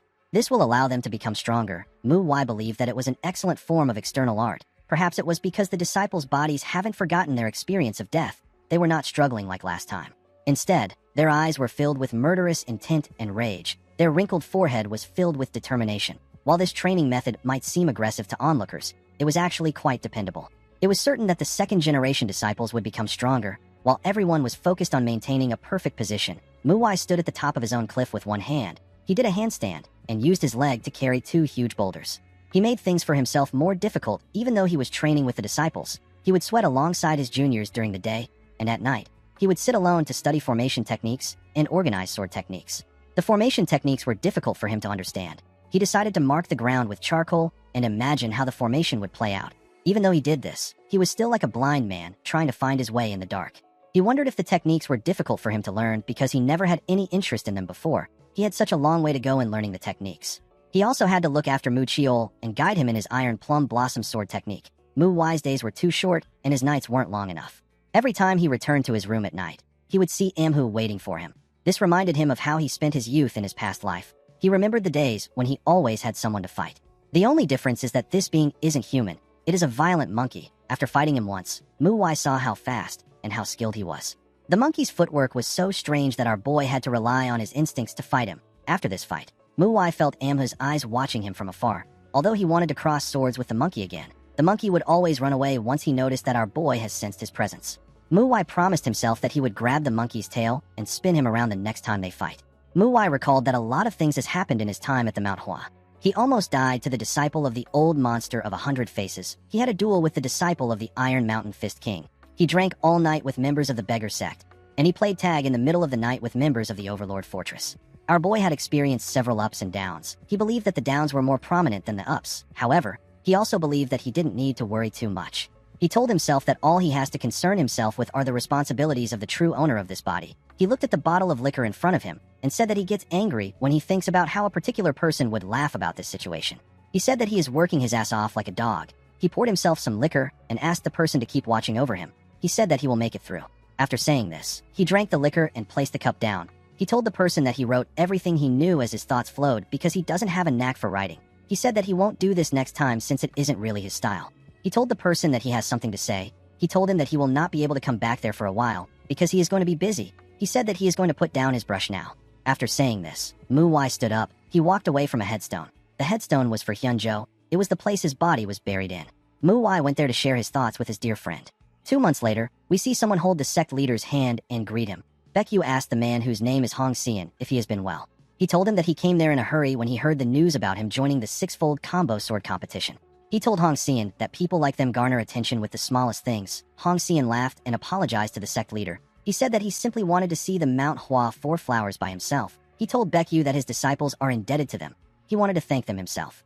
The sect leader looked down and asked him about what he thinks now that he is there. The man looked at Mu Jin, Mu Hua, and Mu Cheol. He said that he can recognize who the four flowers are without anyone pointing them out to him. He told Baekyu that their eyes are like blades and their breathing is well controlled. He said that the kids have broken out of their shells. He said that all the second-generation disciples seem to have an excellent grasp over external arts. He asked Baekyu if he guided them on external arts separately. The sect leader said that he didn't do anything. He explained to Hong Seon that Mu Wai is the one responsible for their training. He said that he was also the one who guided them on their external arts training. Hong Seon said that Mu Wai's techniques are that of an experienced martial artist. He told Baekyu that our boy has the spirit of a grandmaster. The sect leader asked him about who he is looking at. Hong Seon said that he is looking at Mu Wai. The sect leader informed him that Mu Wai is not there yet. Hong Seon was surprised to hear this. Baekyu told him that he is mistaking Mu Jin for Mu Wai. Hong Seon asked him about where our boy is. Immediately he did this. Mu Wai walked forward. Mu Wai was surprised to see her senior. She asked him about where he was. She said that the six-fold combo sword competition is about to begin. Mu Wai told her that he had to pee. Mu Jin informed his senior that he has to take 5 steps to the right. Mu Wai quickly followed his advice. He stood in front of Mu Cheol. The boy told him that the sect leader is talking to someone right now. He said that they will begin the event once the sect leader is done talking. The moment he said this, the sect leader informed Hong Seon that Mu Wai just arrived. Hong Seon was shocked to hear this. He couldn't believe his eyes. He wondered about how a second-generation disciple could have such eyes. He knew that our boy would be extraordinary, but this was far beyond his expectations. Mu Wai told himself that he should have finished something if he was going to show up to the event late. He said that he will go back there again when the chance arises. Baekyu told Hong Seon that they have stalled for too long. He said that they can talk another time. He suggested that they begin the event. Hong Seon agreed with him. He decided to talk first. He announced that he has a few things to say before the event starts. He told the disciples that the six-fold combo sword competition isn't about who wins or loses. He said that it is a chance to experience the different interpretations of the six-fold combo sword technique and learn from it. Baekyu told the disciples that loss is not something to be embarrassed about. He said that a true martial artist grows through defeat. He told them that they need to be embarrassed when they don't learn anything or when they are blinded by their desire to win. He explained to them that their flaws are things that they should reflect on. After saying this, he announced that the six-fold combo sword competition will begin now. Immediately he heard this. Mu Wai wondered if he should go somewhere now. He believed that it was best to take care of a certain issue while he still has the time. The moment he thought of this, a disciple of the Zhongnan sect called out to him and asked him if he is Mu Wai. Our boy turned to see the disciple. He didn't recognize her. The girl told him that she was hoping to see him. She said that she is aware that there is a more respectable way to introduce herself. She said that she prefers to introduce herself now. She told our boy that her name is Seon-ju. She said that she is the older sibling in the Zhongnan's flower duo. Her sister who was next to her introduced herself as Seon-mi. She said that she is the younger sibling in the Zhongnan's flower duo. The two sisters were second-generation disciples of the Zhongnan sect. With a smile on her face, Xianju apologized to Mu Wai for introducing herself to him out of the blue. She told him that she will be looking forward to his performance. After saying this, Xianju and her sister walked away. Mu Jin moved close to Mu Wai and told him that the girls are the representatives of the Zhongnan sect's second-generation disciples. Mu Wai asked him if they are famous. Mu Jin explained to him that the girls are known as the top beauties of Shanxi. He said that their title has the word flower in it because of their looks. Mu Wai found this odd. He told Mu Jin that the girls' energies are more captivating to him. He smiled and turned around. He said that he didn't have high expectations for this event, but it looks like it is going to be fun. He called out to Mu Jin and told him that he has some business to attend to. He asked him to tell anyone who asks for him that he was in a hurry to leave, that he didn't get the chance to stay. Mu Jin accepted his request. The six-fold combo sword competition is a competition where martial artists learn and see the differences of the six-fold combo sword. It is held for 2 days. On the first day, the third-generation disciples have duels. On the second day, the second-generation disciples have their own duels. For the second-day duels, the best disciples are picked out to be rewarded with miracle medicines. The miracle medicine that the Zhongnan sect prepared for the competition is the snake venom orb. It is a miracle medicine made from various serpent organs and venomous blood. Not only does it amplify a person's internal energy, it also raises their tolerance for poison. The Manhwa sect prepared the humanoid ginseng. The ginseng has the form of a human because of the spiritual energy imbued in it. It strengthens a person's skeleton and amplifies their internal energy. As Mu Wai walked through a hallway, he thought about how the humanoid ginseng was lacking when compared to the 1,000-year humanoid ginseng. It was still a good miracle medicine. He also thought about how the snake venom orb doesn't really raise a person's internal energy, but it grants the person a high resistance to poison. He recalled that the second-generation disciples have been keeping up with his training pretty well, and they have improved a lot. He believed that it would only be right for him to eat the miracle medicine. Immediately he thought of this. He went to sit down with the disciples. Mu Wai asked him about why he keeps disappearing. Mu Wai told her that he went to the toilet. He asked her about how the duels are going. Mu Wai told him that it isn't going well. Mu Wai asked her if something happened. Mu Wai nervously said that nothing special happened. She asked him to see for himself. Mu Wai watched Sanha swing his sword at a disciple of the Zhongnan sect. The boy blocked his attack and pushed his wooden sword back. He used his sword to hit Sanha in the chest. Sanha got pushed back. He lost his balance. His opponent charged at him and swung his sword at his head. Sanha was able to dodge his sword, but his opponent was still able to catch him off guard and point his sword at his neck. The boys were asked to stop the match when this happened. The referee announced that the winner is Jinho of the Zhongnan sect. Sanha put his hands together and told the boy that he lost. Jinho said that it was a good duel. Mu Wai told Mu Wai that things like this happened. The girl didn't expect him to have this reaction. She told him that he reacts differently when they lose. Mu Wai explained to her that the third-generation disciples only learned the six-fold combo sword, so they are fighting each other with the same technique. However, the Manhwa sect took in third-generation disciples 2 years later than the Zhongnan sect. Since they are fighting with the same technique, it only makes sense that the ones who have been learning it for a long time to win. Mu Wai nervously told her senior that she understands. Mu Wai asked her if something is wrong. The girl revealed to him that the third-generation disciples have lost all 10 duels. Mu Wai couldn't believe that something like this happened while he was in the toilet. He asked Mu Wai to come up with a better joke. Mu Wai assured him that she is serious. She asked him if he didn't just watch Sanha lose. Mu Wai couldn't believe what he was hearing. He stood up and asked her to tell him who taught the third-generation disciples. Mu Jin said that it was Mu Ho and Mu San. He told Mu Wai that the boys haven't had time to teach lately. With a scary look in his eyes, Mu Wai asked him about what the boys were doing that they didn't have the time to teach the third-generation disciples. Mu Jin reminded Mu Wai that he asked them to stop everything and focus on training. Our boy recalled that he actually said this. He quickly sat back down. He said that things like this happen when one is busy. Immediately he said this. He heard someone call out to him with sound transmission. Mu Wai quickly realized that it was the sect leader. The sect leader informed him that the schedule is progressing faster than expected. He said that they are planning on starting the second-generation disciples' duels. The sect leader asked Mu Wai if this is all right with him. Mu Wai told him that it is fine. He turned to his fellow disciples and told them that he has good news. He informed them that the sect leader is about to start their duels. He told them that they will be able to avenge the third-generation disciples. The disciples didn't know how this was good news. Mu Wai said that there is nothing more motivating than winning from the beginning. He asked Mu Wai to start the first duel. While the girl was standing on the stage, Mu Wai asked her to get the first win. He said that they will continue winning to the end. Mu Wai hated the fact that she had to go first, but she also wanted to see the results of her training. She decided to win since she was already on the stage. Unfortunately, her opponent turned out to be Xianmi. The girl bowed her head to her and introduced herself as a second-generation disciple and the younger sibling in the Zhongnan's flower duo. Mu Wai introduced herself as one of the Mount Hua's 4 flowers and a second-generation disciple. Mu Wai is the youngest among the second-generation disciples, but when it comes to technique, she is above the other disciples. Her instincts are very good and her specialty is speed. Plus, She has kept up with all Mu Wai's training, and she has gained real-life experiences. She can be considered to be one of the top second-generation disciples. Mu Wai and Xian Mi moved away from each other and walked to the ends of the stage. They both took a stance and pointed their swords at each other. They were asked to start fighting. Some minutes after the fight began, Mu Wai found herself on the ground. She couldn't believe that she was on the ground. Xian Mi was standing behind her. The girl turned to Mu Wai and moved close to her. She asked her if she is all right. Mu Wai pushed herself up and said that she is fine. Xian Mi stretched out her hand to her and told her that she was too fast. She told her that she accidentally ended up hurting her. She grabbed Mu Wai's hand and asked her to forgive her. Mu Wai was surprised to see how beautiful the girl was. She blushed and told Xian Mi that it is fine. Mu Wai watched Xian Mi help Mu Wai up. He watched Mu Wai smile like an idiot.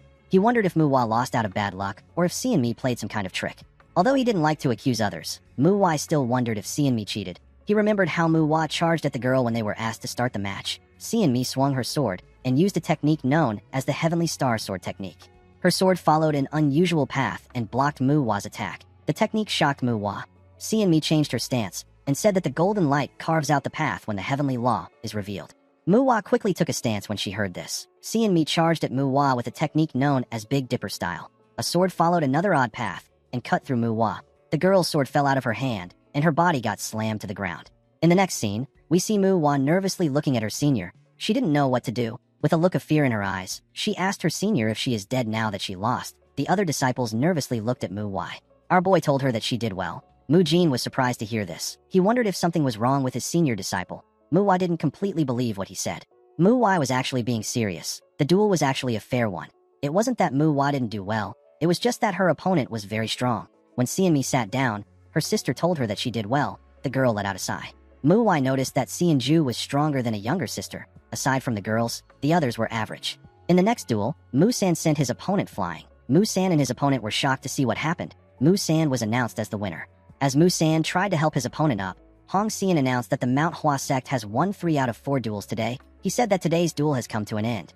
He asked the disciples to take a break. He said that there will be a dinner banquet tonight. Later in the night, we see the disciples of the 2 sects sitting opposite each other. Hong Xian informed the disciples that they are seated based on their positions. He explained to them that they are trying to make sure that they can build friendships. He asked them to get to know each other. After Hong Xian left, the second-generation disciples nervously stared at each other. No one knew what to say. Mu Wai didn't expect everyone to be so shy. He believed that they should say anything that they want to say. He poured himself some liquor and drank it. He quickly noticed that the alcohol wasn't high quality. The moment he thought of this, he heard some people talking. When he turned to the side, he saw the third-generation disciples talking to each other. They were conversing freely. Mu Wai wondered if he should talk first. He knew that he wasn't good at it, but he decided to try it out. With a scary tone in his voice, he introduced himself as Mu Wai of the Manhwa 4 Flowers. Mu Ho was shocked to hear this. He wondered if anyone asked his senior disciple for his name. He didn't know why he suddenly introduced himself. Mu San wondered why his senior disciple looked so scary. Immediately he thought of this. Someone apologized to everyone for being late. Mu Ho was shocked to see who it was. The person turned out to be Xian Ju, with a smile on her face. The girl said that she got so distracted with her training that she didn't notice time passing.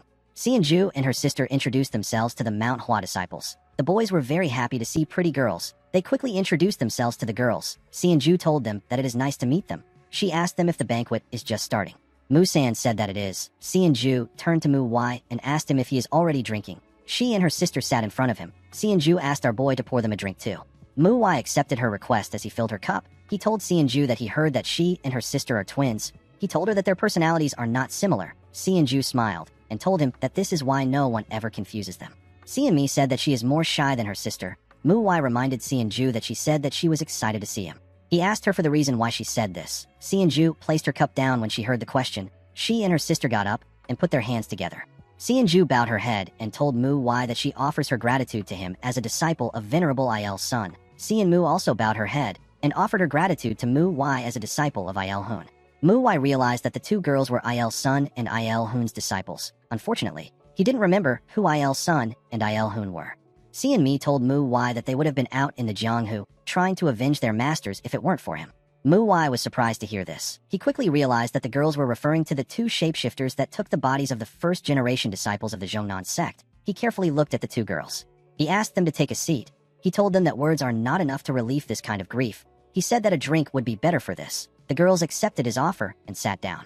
The moment they sat down, Xian Ju asked Mu Wai if he knows about the 36 swords under heaven. Our boy said that he knows that the technique stops the 6-fold combo sword from all directions. He He said that the Zhongnan sword maintains neutrality no matter what happens in order to be able to respond to any situation. Xianju told him that he is correct. She asked him if the Manhwa sword prioritizes variability. She said that the founder saw a lightning strike in 10,000 directions, as if it was splitting heaven and earth. He realized the truth that the true essence requires constant change. Xianju said that she wouldn't have been able to come to a conclusion like this after seeing a lightning strike. She said that this just shows how wise the founder was. Mu Wai explained to her that it is about perspective. He told her that people see different things while looking at the same scenery, depending on what they possess in their hearts. Xianju told him that his answer is so wise. She told him that he is quite mature even though he is their age. Mu Wai remembers something and told the girl that all the second-generation disciples have kept up with his training very well. He said that the training was harsh enough to guarantee that they would win all the duels. He told Xianju that his words might seem arrogant. He told her that the other disciples can face everyone except she and her sister. He told her that he is not mature, instead he is obsessed. Xianju told him that he might be right. She said that their personality is just like that. They dive deep into one thing. Mu Wai asked her if she is digging one well. Xianju told him that he is correct. She said that they are more obsessed about martial arts than their fellow disciples. The next day, we see Mu Wai staring at Xianju from his seat. He watched Mu Chiol and the other disciples take out the second-generation disciples of the Zhongnan sect. Xianju was also focused on our boy. When it was finally their turn, they went to the stage. Mu Wai remembered the girl telling him that she is very excited for their duel. She said that she will be able to witness the Plum Blossom sword secrets. She told Mu Wai that she has come across many martial artists that go easy on them because they are women. She asked him if he won't do this. Mu Wai told her that she must have met some immature guys. He assured her that this won't happen. The moment he remembered this, Mu Wai released his killing intent and directed it at the girl. Immediately he did this. The referee asked them to start the fight. Xianju quickly swung her sword at Mu Wai's neck. Our boy was able to dodge the attack. He instantly swung his sword at her. Xianju managed to block his attack. Mu Wai released his energy and attacked her with his plum blossom scattering hands. Xianju was able to dodge his attack. She quickly jumped back. When she turned to the side, she saw the damage Mu Wai caused with his technique. She understood that the plum blossom scattering hands isn't just a technique to support the sword. She now knew how powerful Mu Wai was. She realized that she had warmed up enough. She now had to do her best against the monster in front of her. She and Mu Wai disappeared and reappeared with their swords clashing. The two of them covered their swords with their energies and swung it at each other at a crazy speed. They managed to match each other's speed. Xianju noticed that every time she became faster and stronger, Mu Wai matched her pace. She wondered about how much skill our boy was hiding. As Mu Wai blocked her attacks, he wondered if obsession was enough to explain Xianju's strength. He recalled that the title of Sword Empress has not been used for 2 centuries. He believed that this girl will get the title later in the future. Our boy smiled as he swung his sword. It had been a while since he had this much fun. He decided to reward the girl by showing her the plum blossom. The moment he thought of this, Xianju sensed something. She quickly jumped back. She watched Mu Wai swing his sword at a crazy speed and cover himself with plum blossom petals. The girl froze in shock when she saw the technique. She saw plum shadows filling the heavens. Even Hong Xian was shocked to see this. He asked Baekyu if Mu Wai is really a second-generation disciple. He said that it is already shocking to see someone create one plum blossom. He turned to the sect leader when he said this. He saw that even Baekyu was shocked to see what Mu Wai did. As she looked at the plum blossoms, Xianju thought about how strange the situation was. Although the man in front of her was a savior that avenged her master, she felt frustrated and upset instead of feeling thankful. When she saw his technique, she understood why she was angry at Mu Wai. She didn't like the fact that our boy killed a murderer that even her master couldn't face. The fact that her master was avenged by someone else shook her mind. She interpreted this feeling as anger. This is why she wanted to humble Mu Wai with the excuse of a duel. Xianju realized that she might have been denying her master's death. This denial was her last shield. She was shaking behind the shield. As she watched the plum blossoms fade away, the girl realized that her blade of rage wasn't pointed at her savior. Instead, it was pointed at her powerless self. When Xianju looked down, she noticed that Mu Wai managed to avoid hitting where she was standing. While she was looking at the ground, Hong Xian announced that Mu Wai won the duel. He said that the Manhwa has won 9 out of 10 duels, so the event is over. Mu Wai put away his sword when he heard this. He actually thought that Xianju was going to do something else. He was a bit disappointed that the girl didn't do anything. The elders of the Manhwa sect were shocked to see what Mu Wai did. Elder Beck soon remembered how strong Mu Wai was at the ending flower ceremony. He wondered about when our boy grew to this extent. Xianju put her hands together and thanked Mu Wai for his consideration. She told him that she learned a lot from him. Mu Wai put his hands together and told her that it was a good spar. Musin wondered about what was happening. He wondered why his senior disciple went easy on Xianju. He didn't understand why Mu Wai would do this. He wondered if it is because the girl is from the Zhongnan sect. He quickly realized that he was wrong. He and the other disciples began to wonder if their senior liked Xianju. They believed that Mu Wai didn't want to hurt her because he likes her. Some minutes later, we see Xian Zhu and Mu Wai standing in front of their sect leaders. Hong Xian explained to the two of them that the reason they chose them out of the second-generation disciples isn't simply because their martial arts are at a very high level. He said that consideration for one's opponent, respect, and proper etiquette matters a lot. Baekyu told them that they had consideration and respect as their foundations even while displaying high-level skills. Thanks to this, no one got hurt. He told them that this is why they deserve the elixir. Mu Wai was happy to see the elixirs. He was happy to see that everything was going according to plan. Before he could do anything, Hong Son told him that he would like to express his gratitude to the Mount Hua Four Flowers. He asked them to step forward. Mu Wai wondered why the man asked for the Mount Hua Four Flowers. After his juniors joined him, Hong Xian informed them that he would like to convey his thanks. He told them that they didn't just defeat the demon that the Zhongnan sect missed. They resolved the resentment of the disciples and protected the sect's honor. Mu Wai didn't expect the man to give them a speech. He thought that Hong Xian was going to give them something. Hong Xian told them that the Shining Radiance sect must have thanked them, but this isn't a debt that can be repaid with a few words. He took out a box and said that he is only able to express his gratitude now because things were chaotic before. He asked them to accept his gift. He opened the box and revealed some elixirs. He said that they are the small purification pills of the Zhongnan sect. Mu Wai was shocked to see the elixirs. He wondered if Hong Xian had lost his mind. Although the snake venom orb doesn't raise inner energy a lot, it is still a precious elixir since it grants substantial immunity to poison. Our boy couldn't believe that Hong Xian was now giving them small purification pills. He said that Hong Xian has always understood the ways of the Jianghu and practiced them well. Baekyu noticed that Mu Wai was drooling. He told him that he can accept the pill. He asked the disciples to think of it as proof that they accomplished something truly significant. He told Mu Wai that it is better for him to consume the snake venom orb while they are there because the poison in it can put his energy circulation in danger. Mu Wai thanked his sect leader. He told him that he will take it right away. The sect leader asked everyone other than Mu Wai to return to their places. After everyone went to sit down, Mu Wai picked up the snake venom orb and ate it. He sat down in the middle of the two sect leaders in a lotus position. He began to circulate his energy when the snake venom orb entered his body. He noticed that a vicious poisonous energy was spreading through every corner of his blood vessels. Immediately, the energy touched his energy core. Mu Wai used the heavenly casket cultivation technique to dissolve it into his inner energy. This wasn't difficult for him. It is a simple inner energy circulation. It is something that should be simple, but our boy kept on thinking about the fact that he will also get to take a small purification pill. This made him so excited that he couldn't keep his inner energy steady. He smiled and told himself that a prestigious sect is truly prestigious. He said that elixirs will come rolling in even if a person just sits still. The moment he thought of this, he sensed something. Baekyu and Hong Xian also sensed the same thing. The elders and the second-generation disciples felt it too. Baekyu called out to Hong Xian. The man assured him that he also sensed the energy. He wondered about who was releasing a killing intent this blatantly. When he and Baekyu looked into the forest in front of them, they saw some people dressed in yellow uniforms. Others were dressed in red uniforms.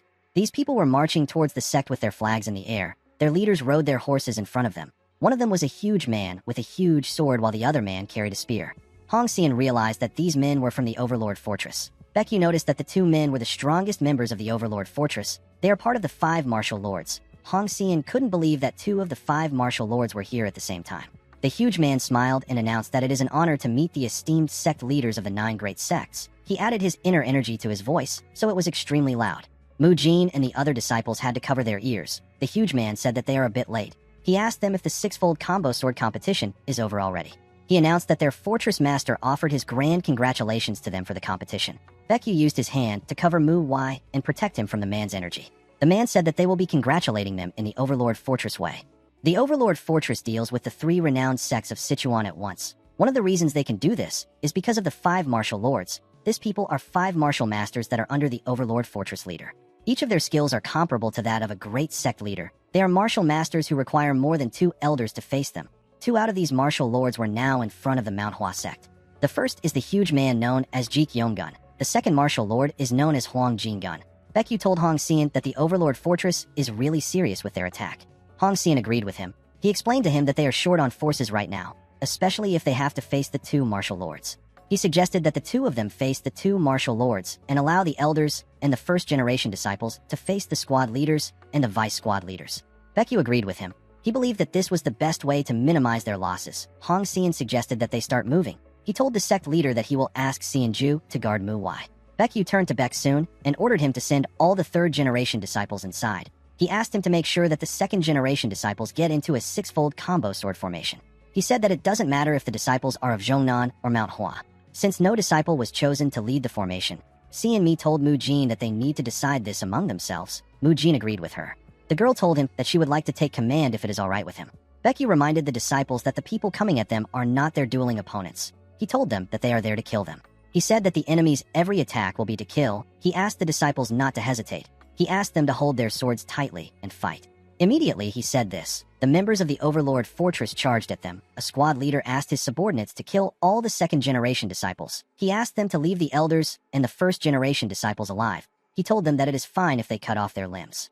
The moment he said this, Elder Beck soon charged at him and swung his sword at him. The man was able to block the attack, but he got pushed back. The elder asked the man if he believes that he will allow him lay a finger on the children. The man smiled and told the elder that he will be much more fun to deal with than the kids. He said that this fight will be interesting. While he was talking, Si and Mi ordered the disciples to get into formation. The disciples followed her order. The moment they did this, one of the enemies charged at them. Mu-san was able to block his attack. He carefully moved to the side and bent his head. The man didn't understand why he did this. When he looked behind Mu-san, he saw someone coming at him with a sword. The person was Mu-hwa. The girl easily stabbed the man in his chest while Mu-san was holding him back. In another part of the sect, we see Si and Ju use her sword to stab someone in the neck. The person fell to the ground when she drew out her sword. She used her hand to clean the blood off her face. She didn't seem to be having a difficult time facing her opponents. While Si and Ju was protecting Mu-wai, Becky was busy fighting Huang Jin-gun. When their weapons clashed, it pushed away everything around them. The two men were fighting at a crazy pace. Jin-gun moved back and made a huge swing. Becky was able to block his attack with his sword, but the attack still destroyed the trees around him. Even though Becky blocked the strike, it still managed to land a cut on his arm. Jin-gun told the sect leader that he always believed that the sect leaders of the 9 great sects had gotten arrogant and lazy. He said that the Manhwa is still the same. He told Becky that he is stronger than the sect leaders in Sichuan. Becky carefully looked at his arm. He remembered hearing that Jin-gun took off the Qingcheng sect leader's arm. He realized that the rumors about the man were true. He knew that he had to kill Jin-gun, now even if he loses an arm. Before he could do anything, he and Jin-gun felt something. They felt an immense chi coming towards them. Becky wondered if it belonged to Hong Xian or Jeek Yonggun. He wondered if the fight between the two men was already over. To his surprise, the person turned out to be Mu-wai. Our boy was running towards the sect leader with Si and Ju. Becky was shocked to see the two disciples. He didn't understand what they were doing there. The scene shifts, and we are taken to the past. We see Mu-wai let out a sigh as he opened his eyes. Si and Ju was surprised to see him getting up. She asked him if he is done already. Our boy looked around and saw the bodies on the ground. He thanked the girl for her help. Si and Ju told him that it is fine.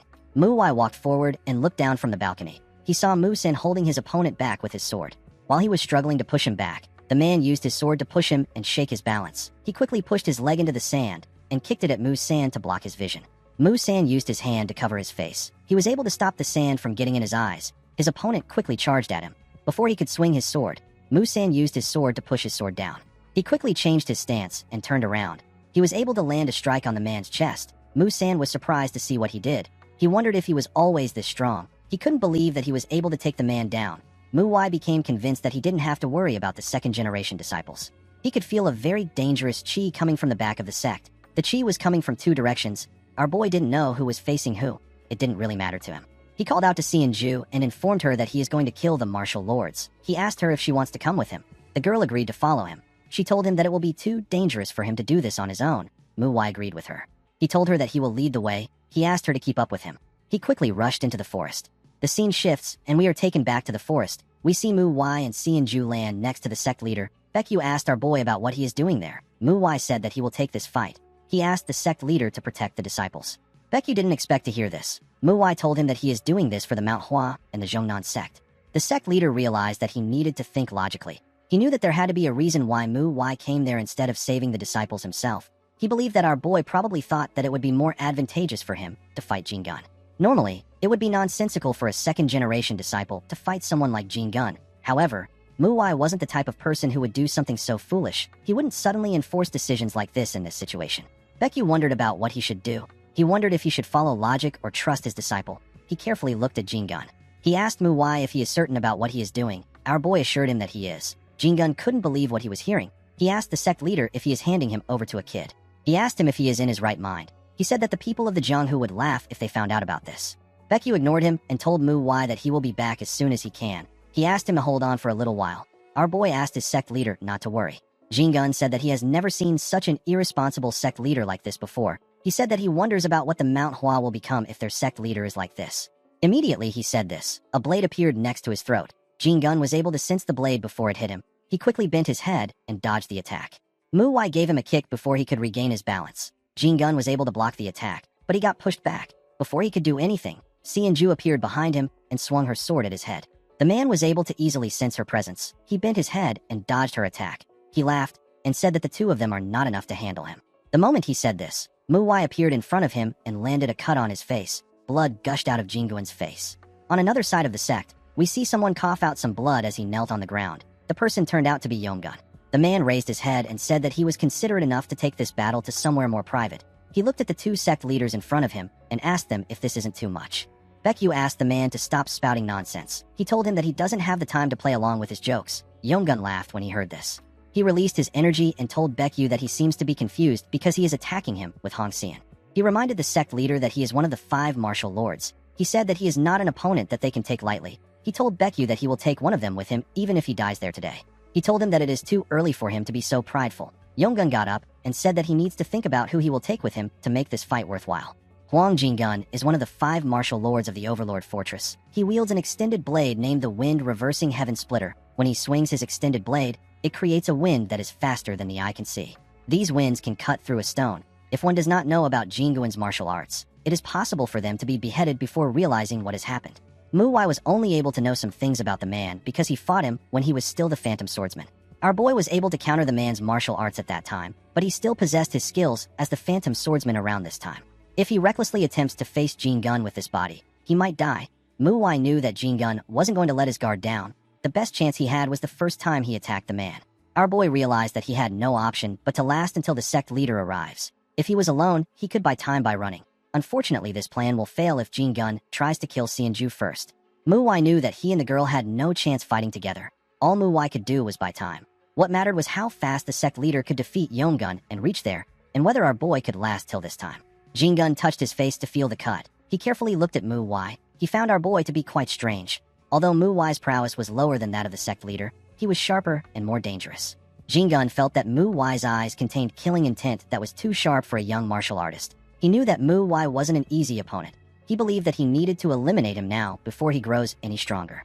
He planned to kill Wai there. He swung his sword and fired some strikes at our boy with a technique known as Rocky Cliff Gust. The moment Wai saw the strikes coming at him, he activated the Falling Plum Blossom Return Ring and fired plum blossom petals at the man. He was able to block Jinguan's attacks, but one of the strikes still managed to hit his face even though he dodged it. Gun didn't waste any time. He quickly charged at Wai and swung his extended blade at him when he got close to him.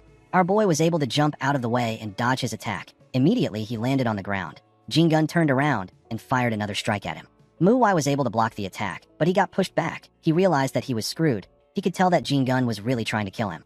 He wondered if he could buy more time. He didn't know what to do. His mind was only drawing up a blank. He decided to try anything he comes up with. He turned to Ju and told her that he will block Jinguan's attacks. He asked her to use this chance to escape. The girl didn't expect to hear this. Wai explained to her that she needs to run in order for him to buy more time. He covered his sword with his energy and told her that he will draw Jinguan's attention. He asked her to use this opportunity to run. He asked her not to question him because this is the best shot that they have. He calmly swung his sword and released his energy. He used a technique known as the plum shadows filling the heavens to fire several plum blossoms at the man. Gun wasn't fazed by the attack. He used a technique known as reverse scale recursive flow to cut through the attack. None of the plum blossoms touched him. The man used a technique known as crushing formless whip to fire a strike at Wai and Ju. The two of them had to bend their heads to dodge the attack. The attack cut down the trees around them and cleared everything close to them. Ju was horrified to see what the man did. She nervously asked Wai if running will change anything. Our boy explained to her that the attack lacks accuracy, even though it is quite destructive. He told her that they don't have time. He said that she needs to run. The moment he said this, he saw something odd. Gun changed his stance and carefully moved his blade. He released a terrifying energy when he did this. Ju was horrified to feel his killing intent. She knew that she wouldn't be able to survive this attack even if she dodges it. Wai realized that Gun was about to use the strongest move he is capable of using. He understood that it was now impossible to run. He decided to use the strongest technique that he had. He asked Ju to get behind him. Immediately he did this. Gun moved his extended blade and fired a technique known as the Blue Sky Tempest at our boy. Wai calmly gathered his energy into his sword. His sword released a bright light. He used a technique known as the Lucid Plum Blossom Sword and asked heaven and earth to be filled with fragrance. He fired an overwhelming amount of plum blossoms at Jinguan's attack. Wai got pushed back by Jinguan's attack. He could barely stand his ground. His body got pushed back. The entire area got covered with dust. When the dust cleared up, we see Mu Wai struggling to stand. He grit his teeth and glared at Jin Gun. The man didn't expect this. He couldn't believe that our boy blocked his blue sky tempest that he launched with the intent to kill. He wasn't just amazed, he was also frightened. He told Mu Wai that he needs to die there today. Mu Wai struggled to catch his breath. Even though he managed to block the blue sky tempest, he was already very weak. He raised 2 fingers and decided to do something that he didn't do even when he faced the killer. The innate true chi is the essence of life that is provided at birth, from the moment a human is born and begins to swallow grains. True chi is slowly consumed and mixed with the impure chi of the world. This is the reason why people grow old and contract disease at the same time. This true chi can be consumed in order to gain power. It is the art of consuming the finite to cut through infinity. Before Mu Wai could hit his chest with his fingers, Xianju grabbed his hand. Our boy quickly turned to her. The girl explained to him that she held deep hatred towards her weakness the day she lost her master. She said that she vowed to never allow anyone to pass away meaninglessly. She said that this is why she drew her sword. She asked Mu Wai if he didn't ask her to follow him, because he wanted to ask her whether she was ready to put her life on the line. Mu Wai told her that he said this when he didn't know how strong the 5 martial lords were. The moment he said this, Jin Gun charged at them. Xianju quickly drew her sword and stepped forward. She used her sword to block the man's attack. She told Mu Wai that what he decided doesn't matter anymore. She said that she has already made up her mind. She fully drew her sword and pushed the man back. Her sword released a bright light. Xianju attacked Jin Gun with the heavenly Jade 7 severing sword. She created an odd path and charged at the man with the technique. Before she could hit him, Jin Gun blocked her attack. He pushed her sword away and swung his blade at the girl. The attack sent her flying. Jin Gun quickly changed his stance and thrust his blade at the girl. Mu Wai quickly charged at him and used his sword to block his blade.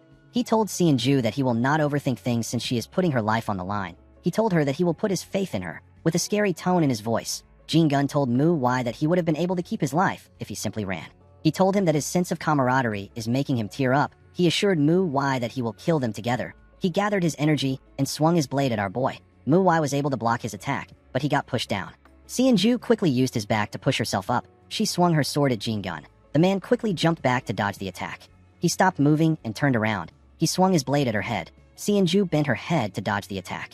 Even Mu Wai had to bend his head dodge the attack. Xianju and Mu Wai charged at Jin Gun.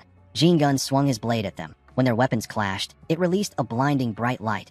Dust filled the air. When the dust cleared up, we see Xianju holding Jin Guan's head. Mu Wai was holding her arm to support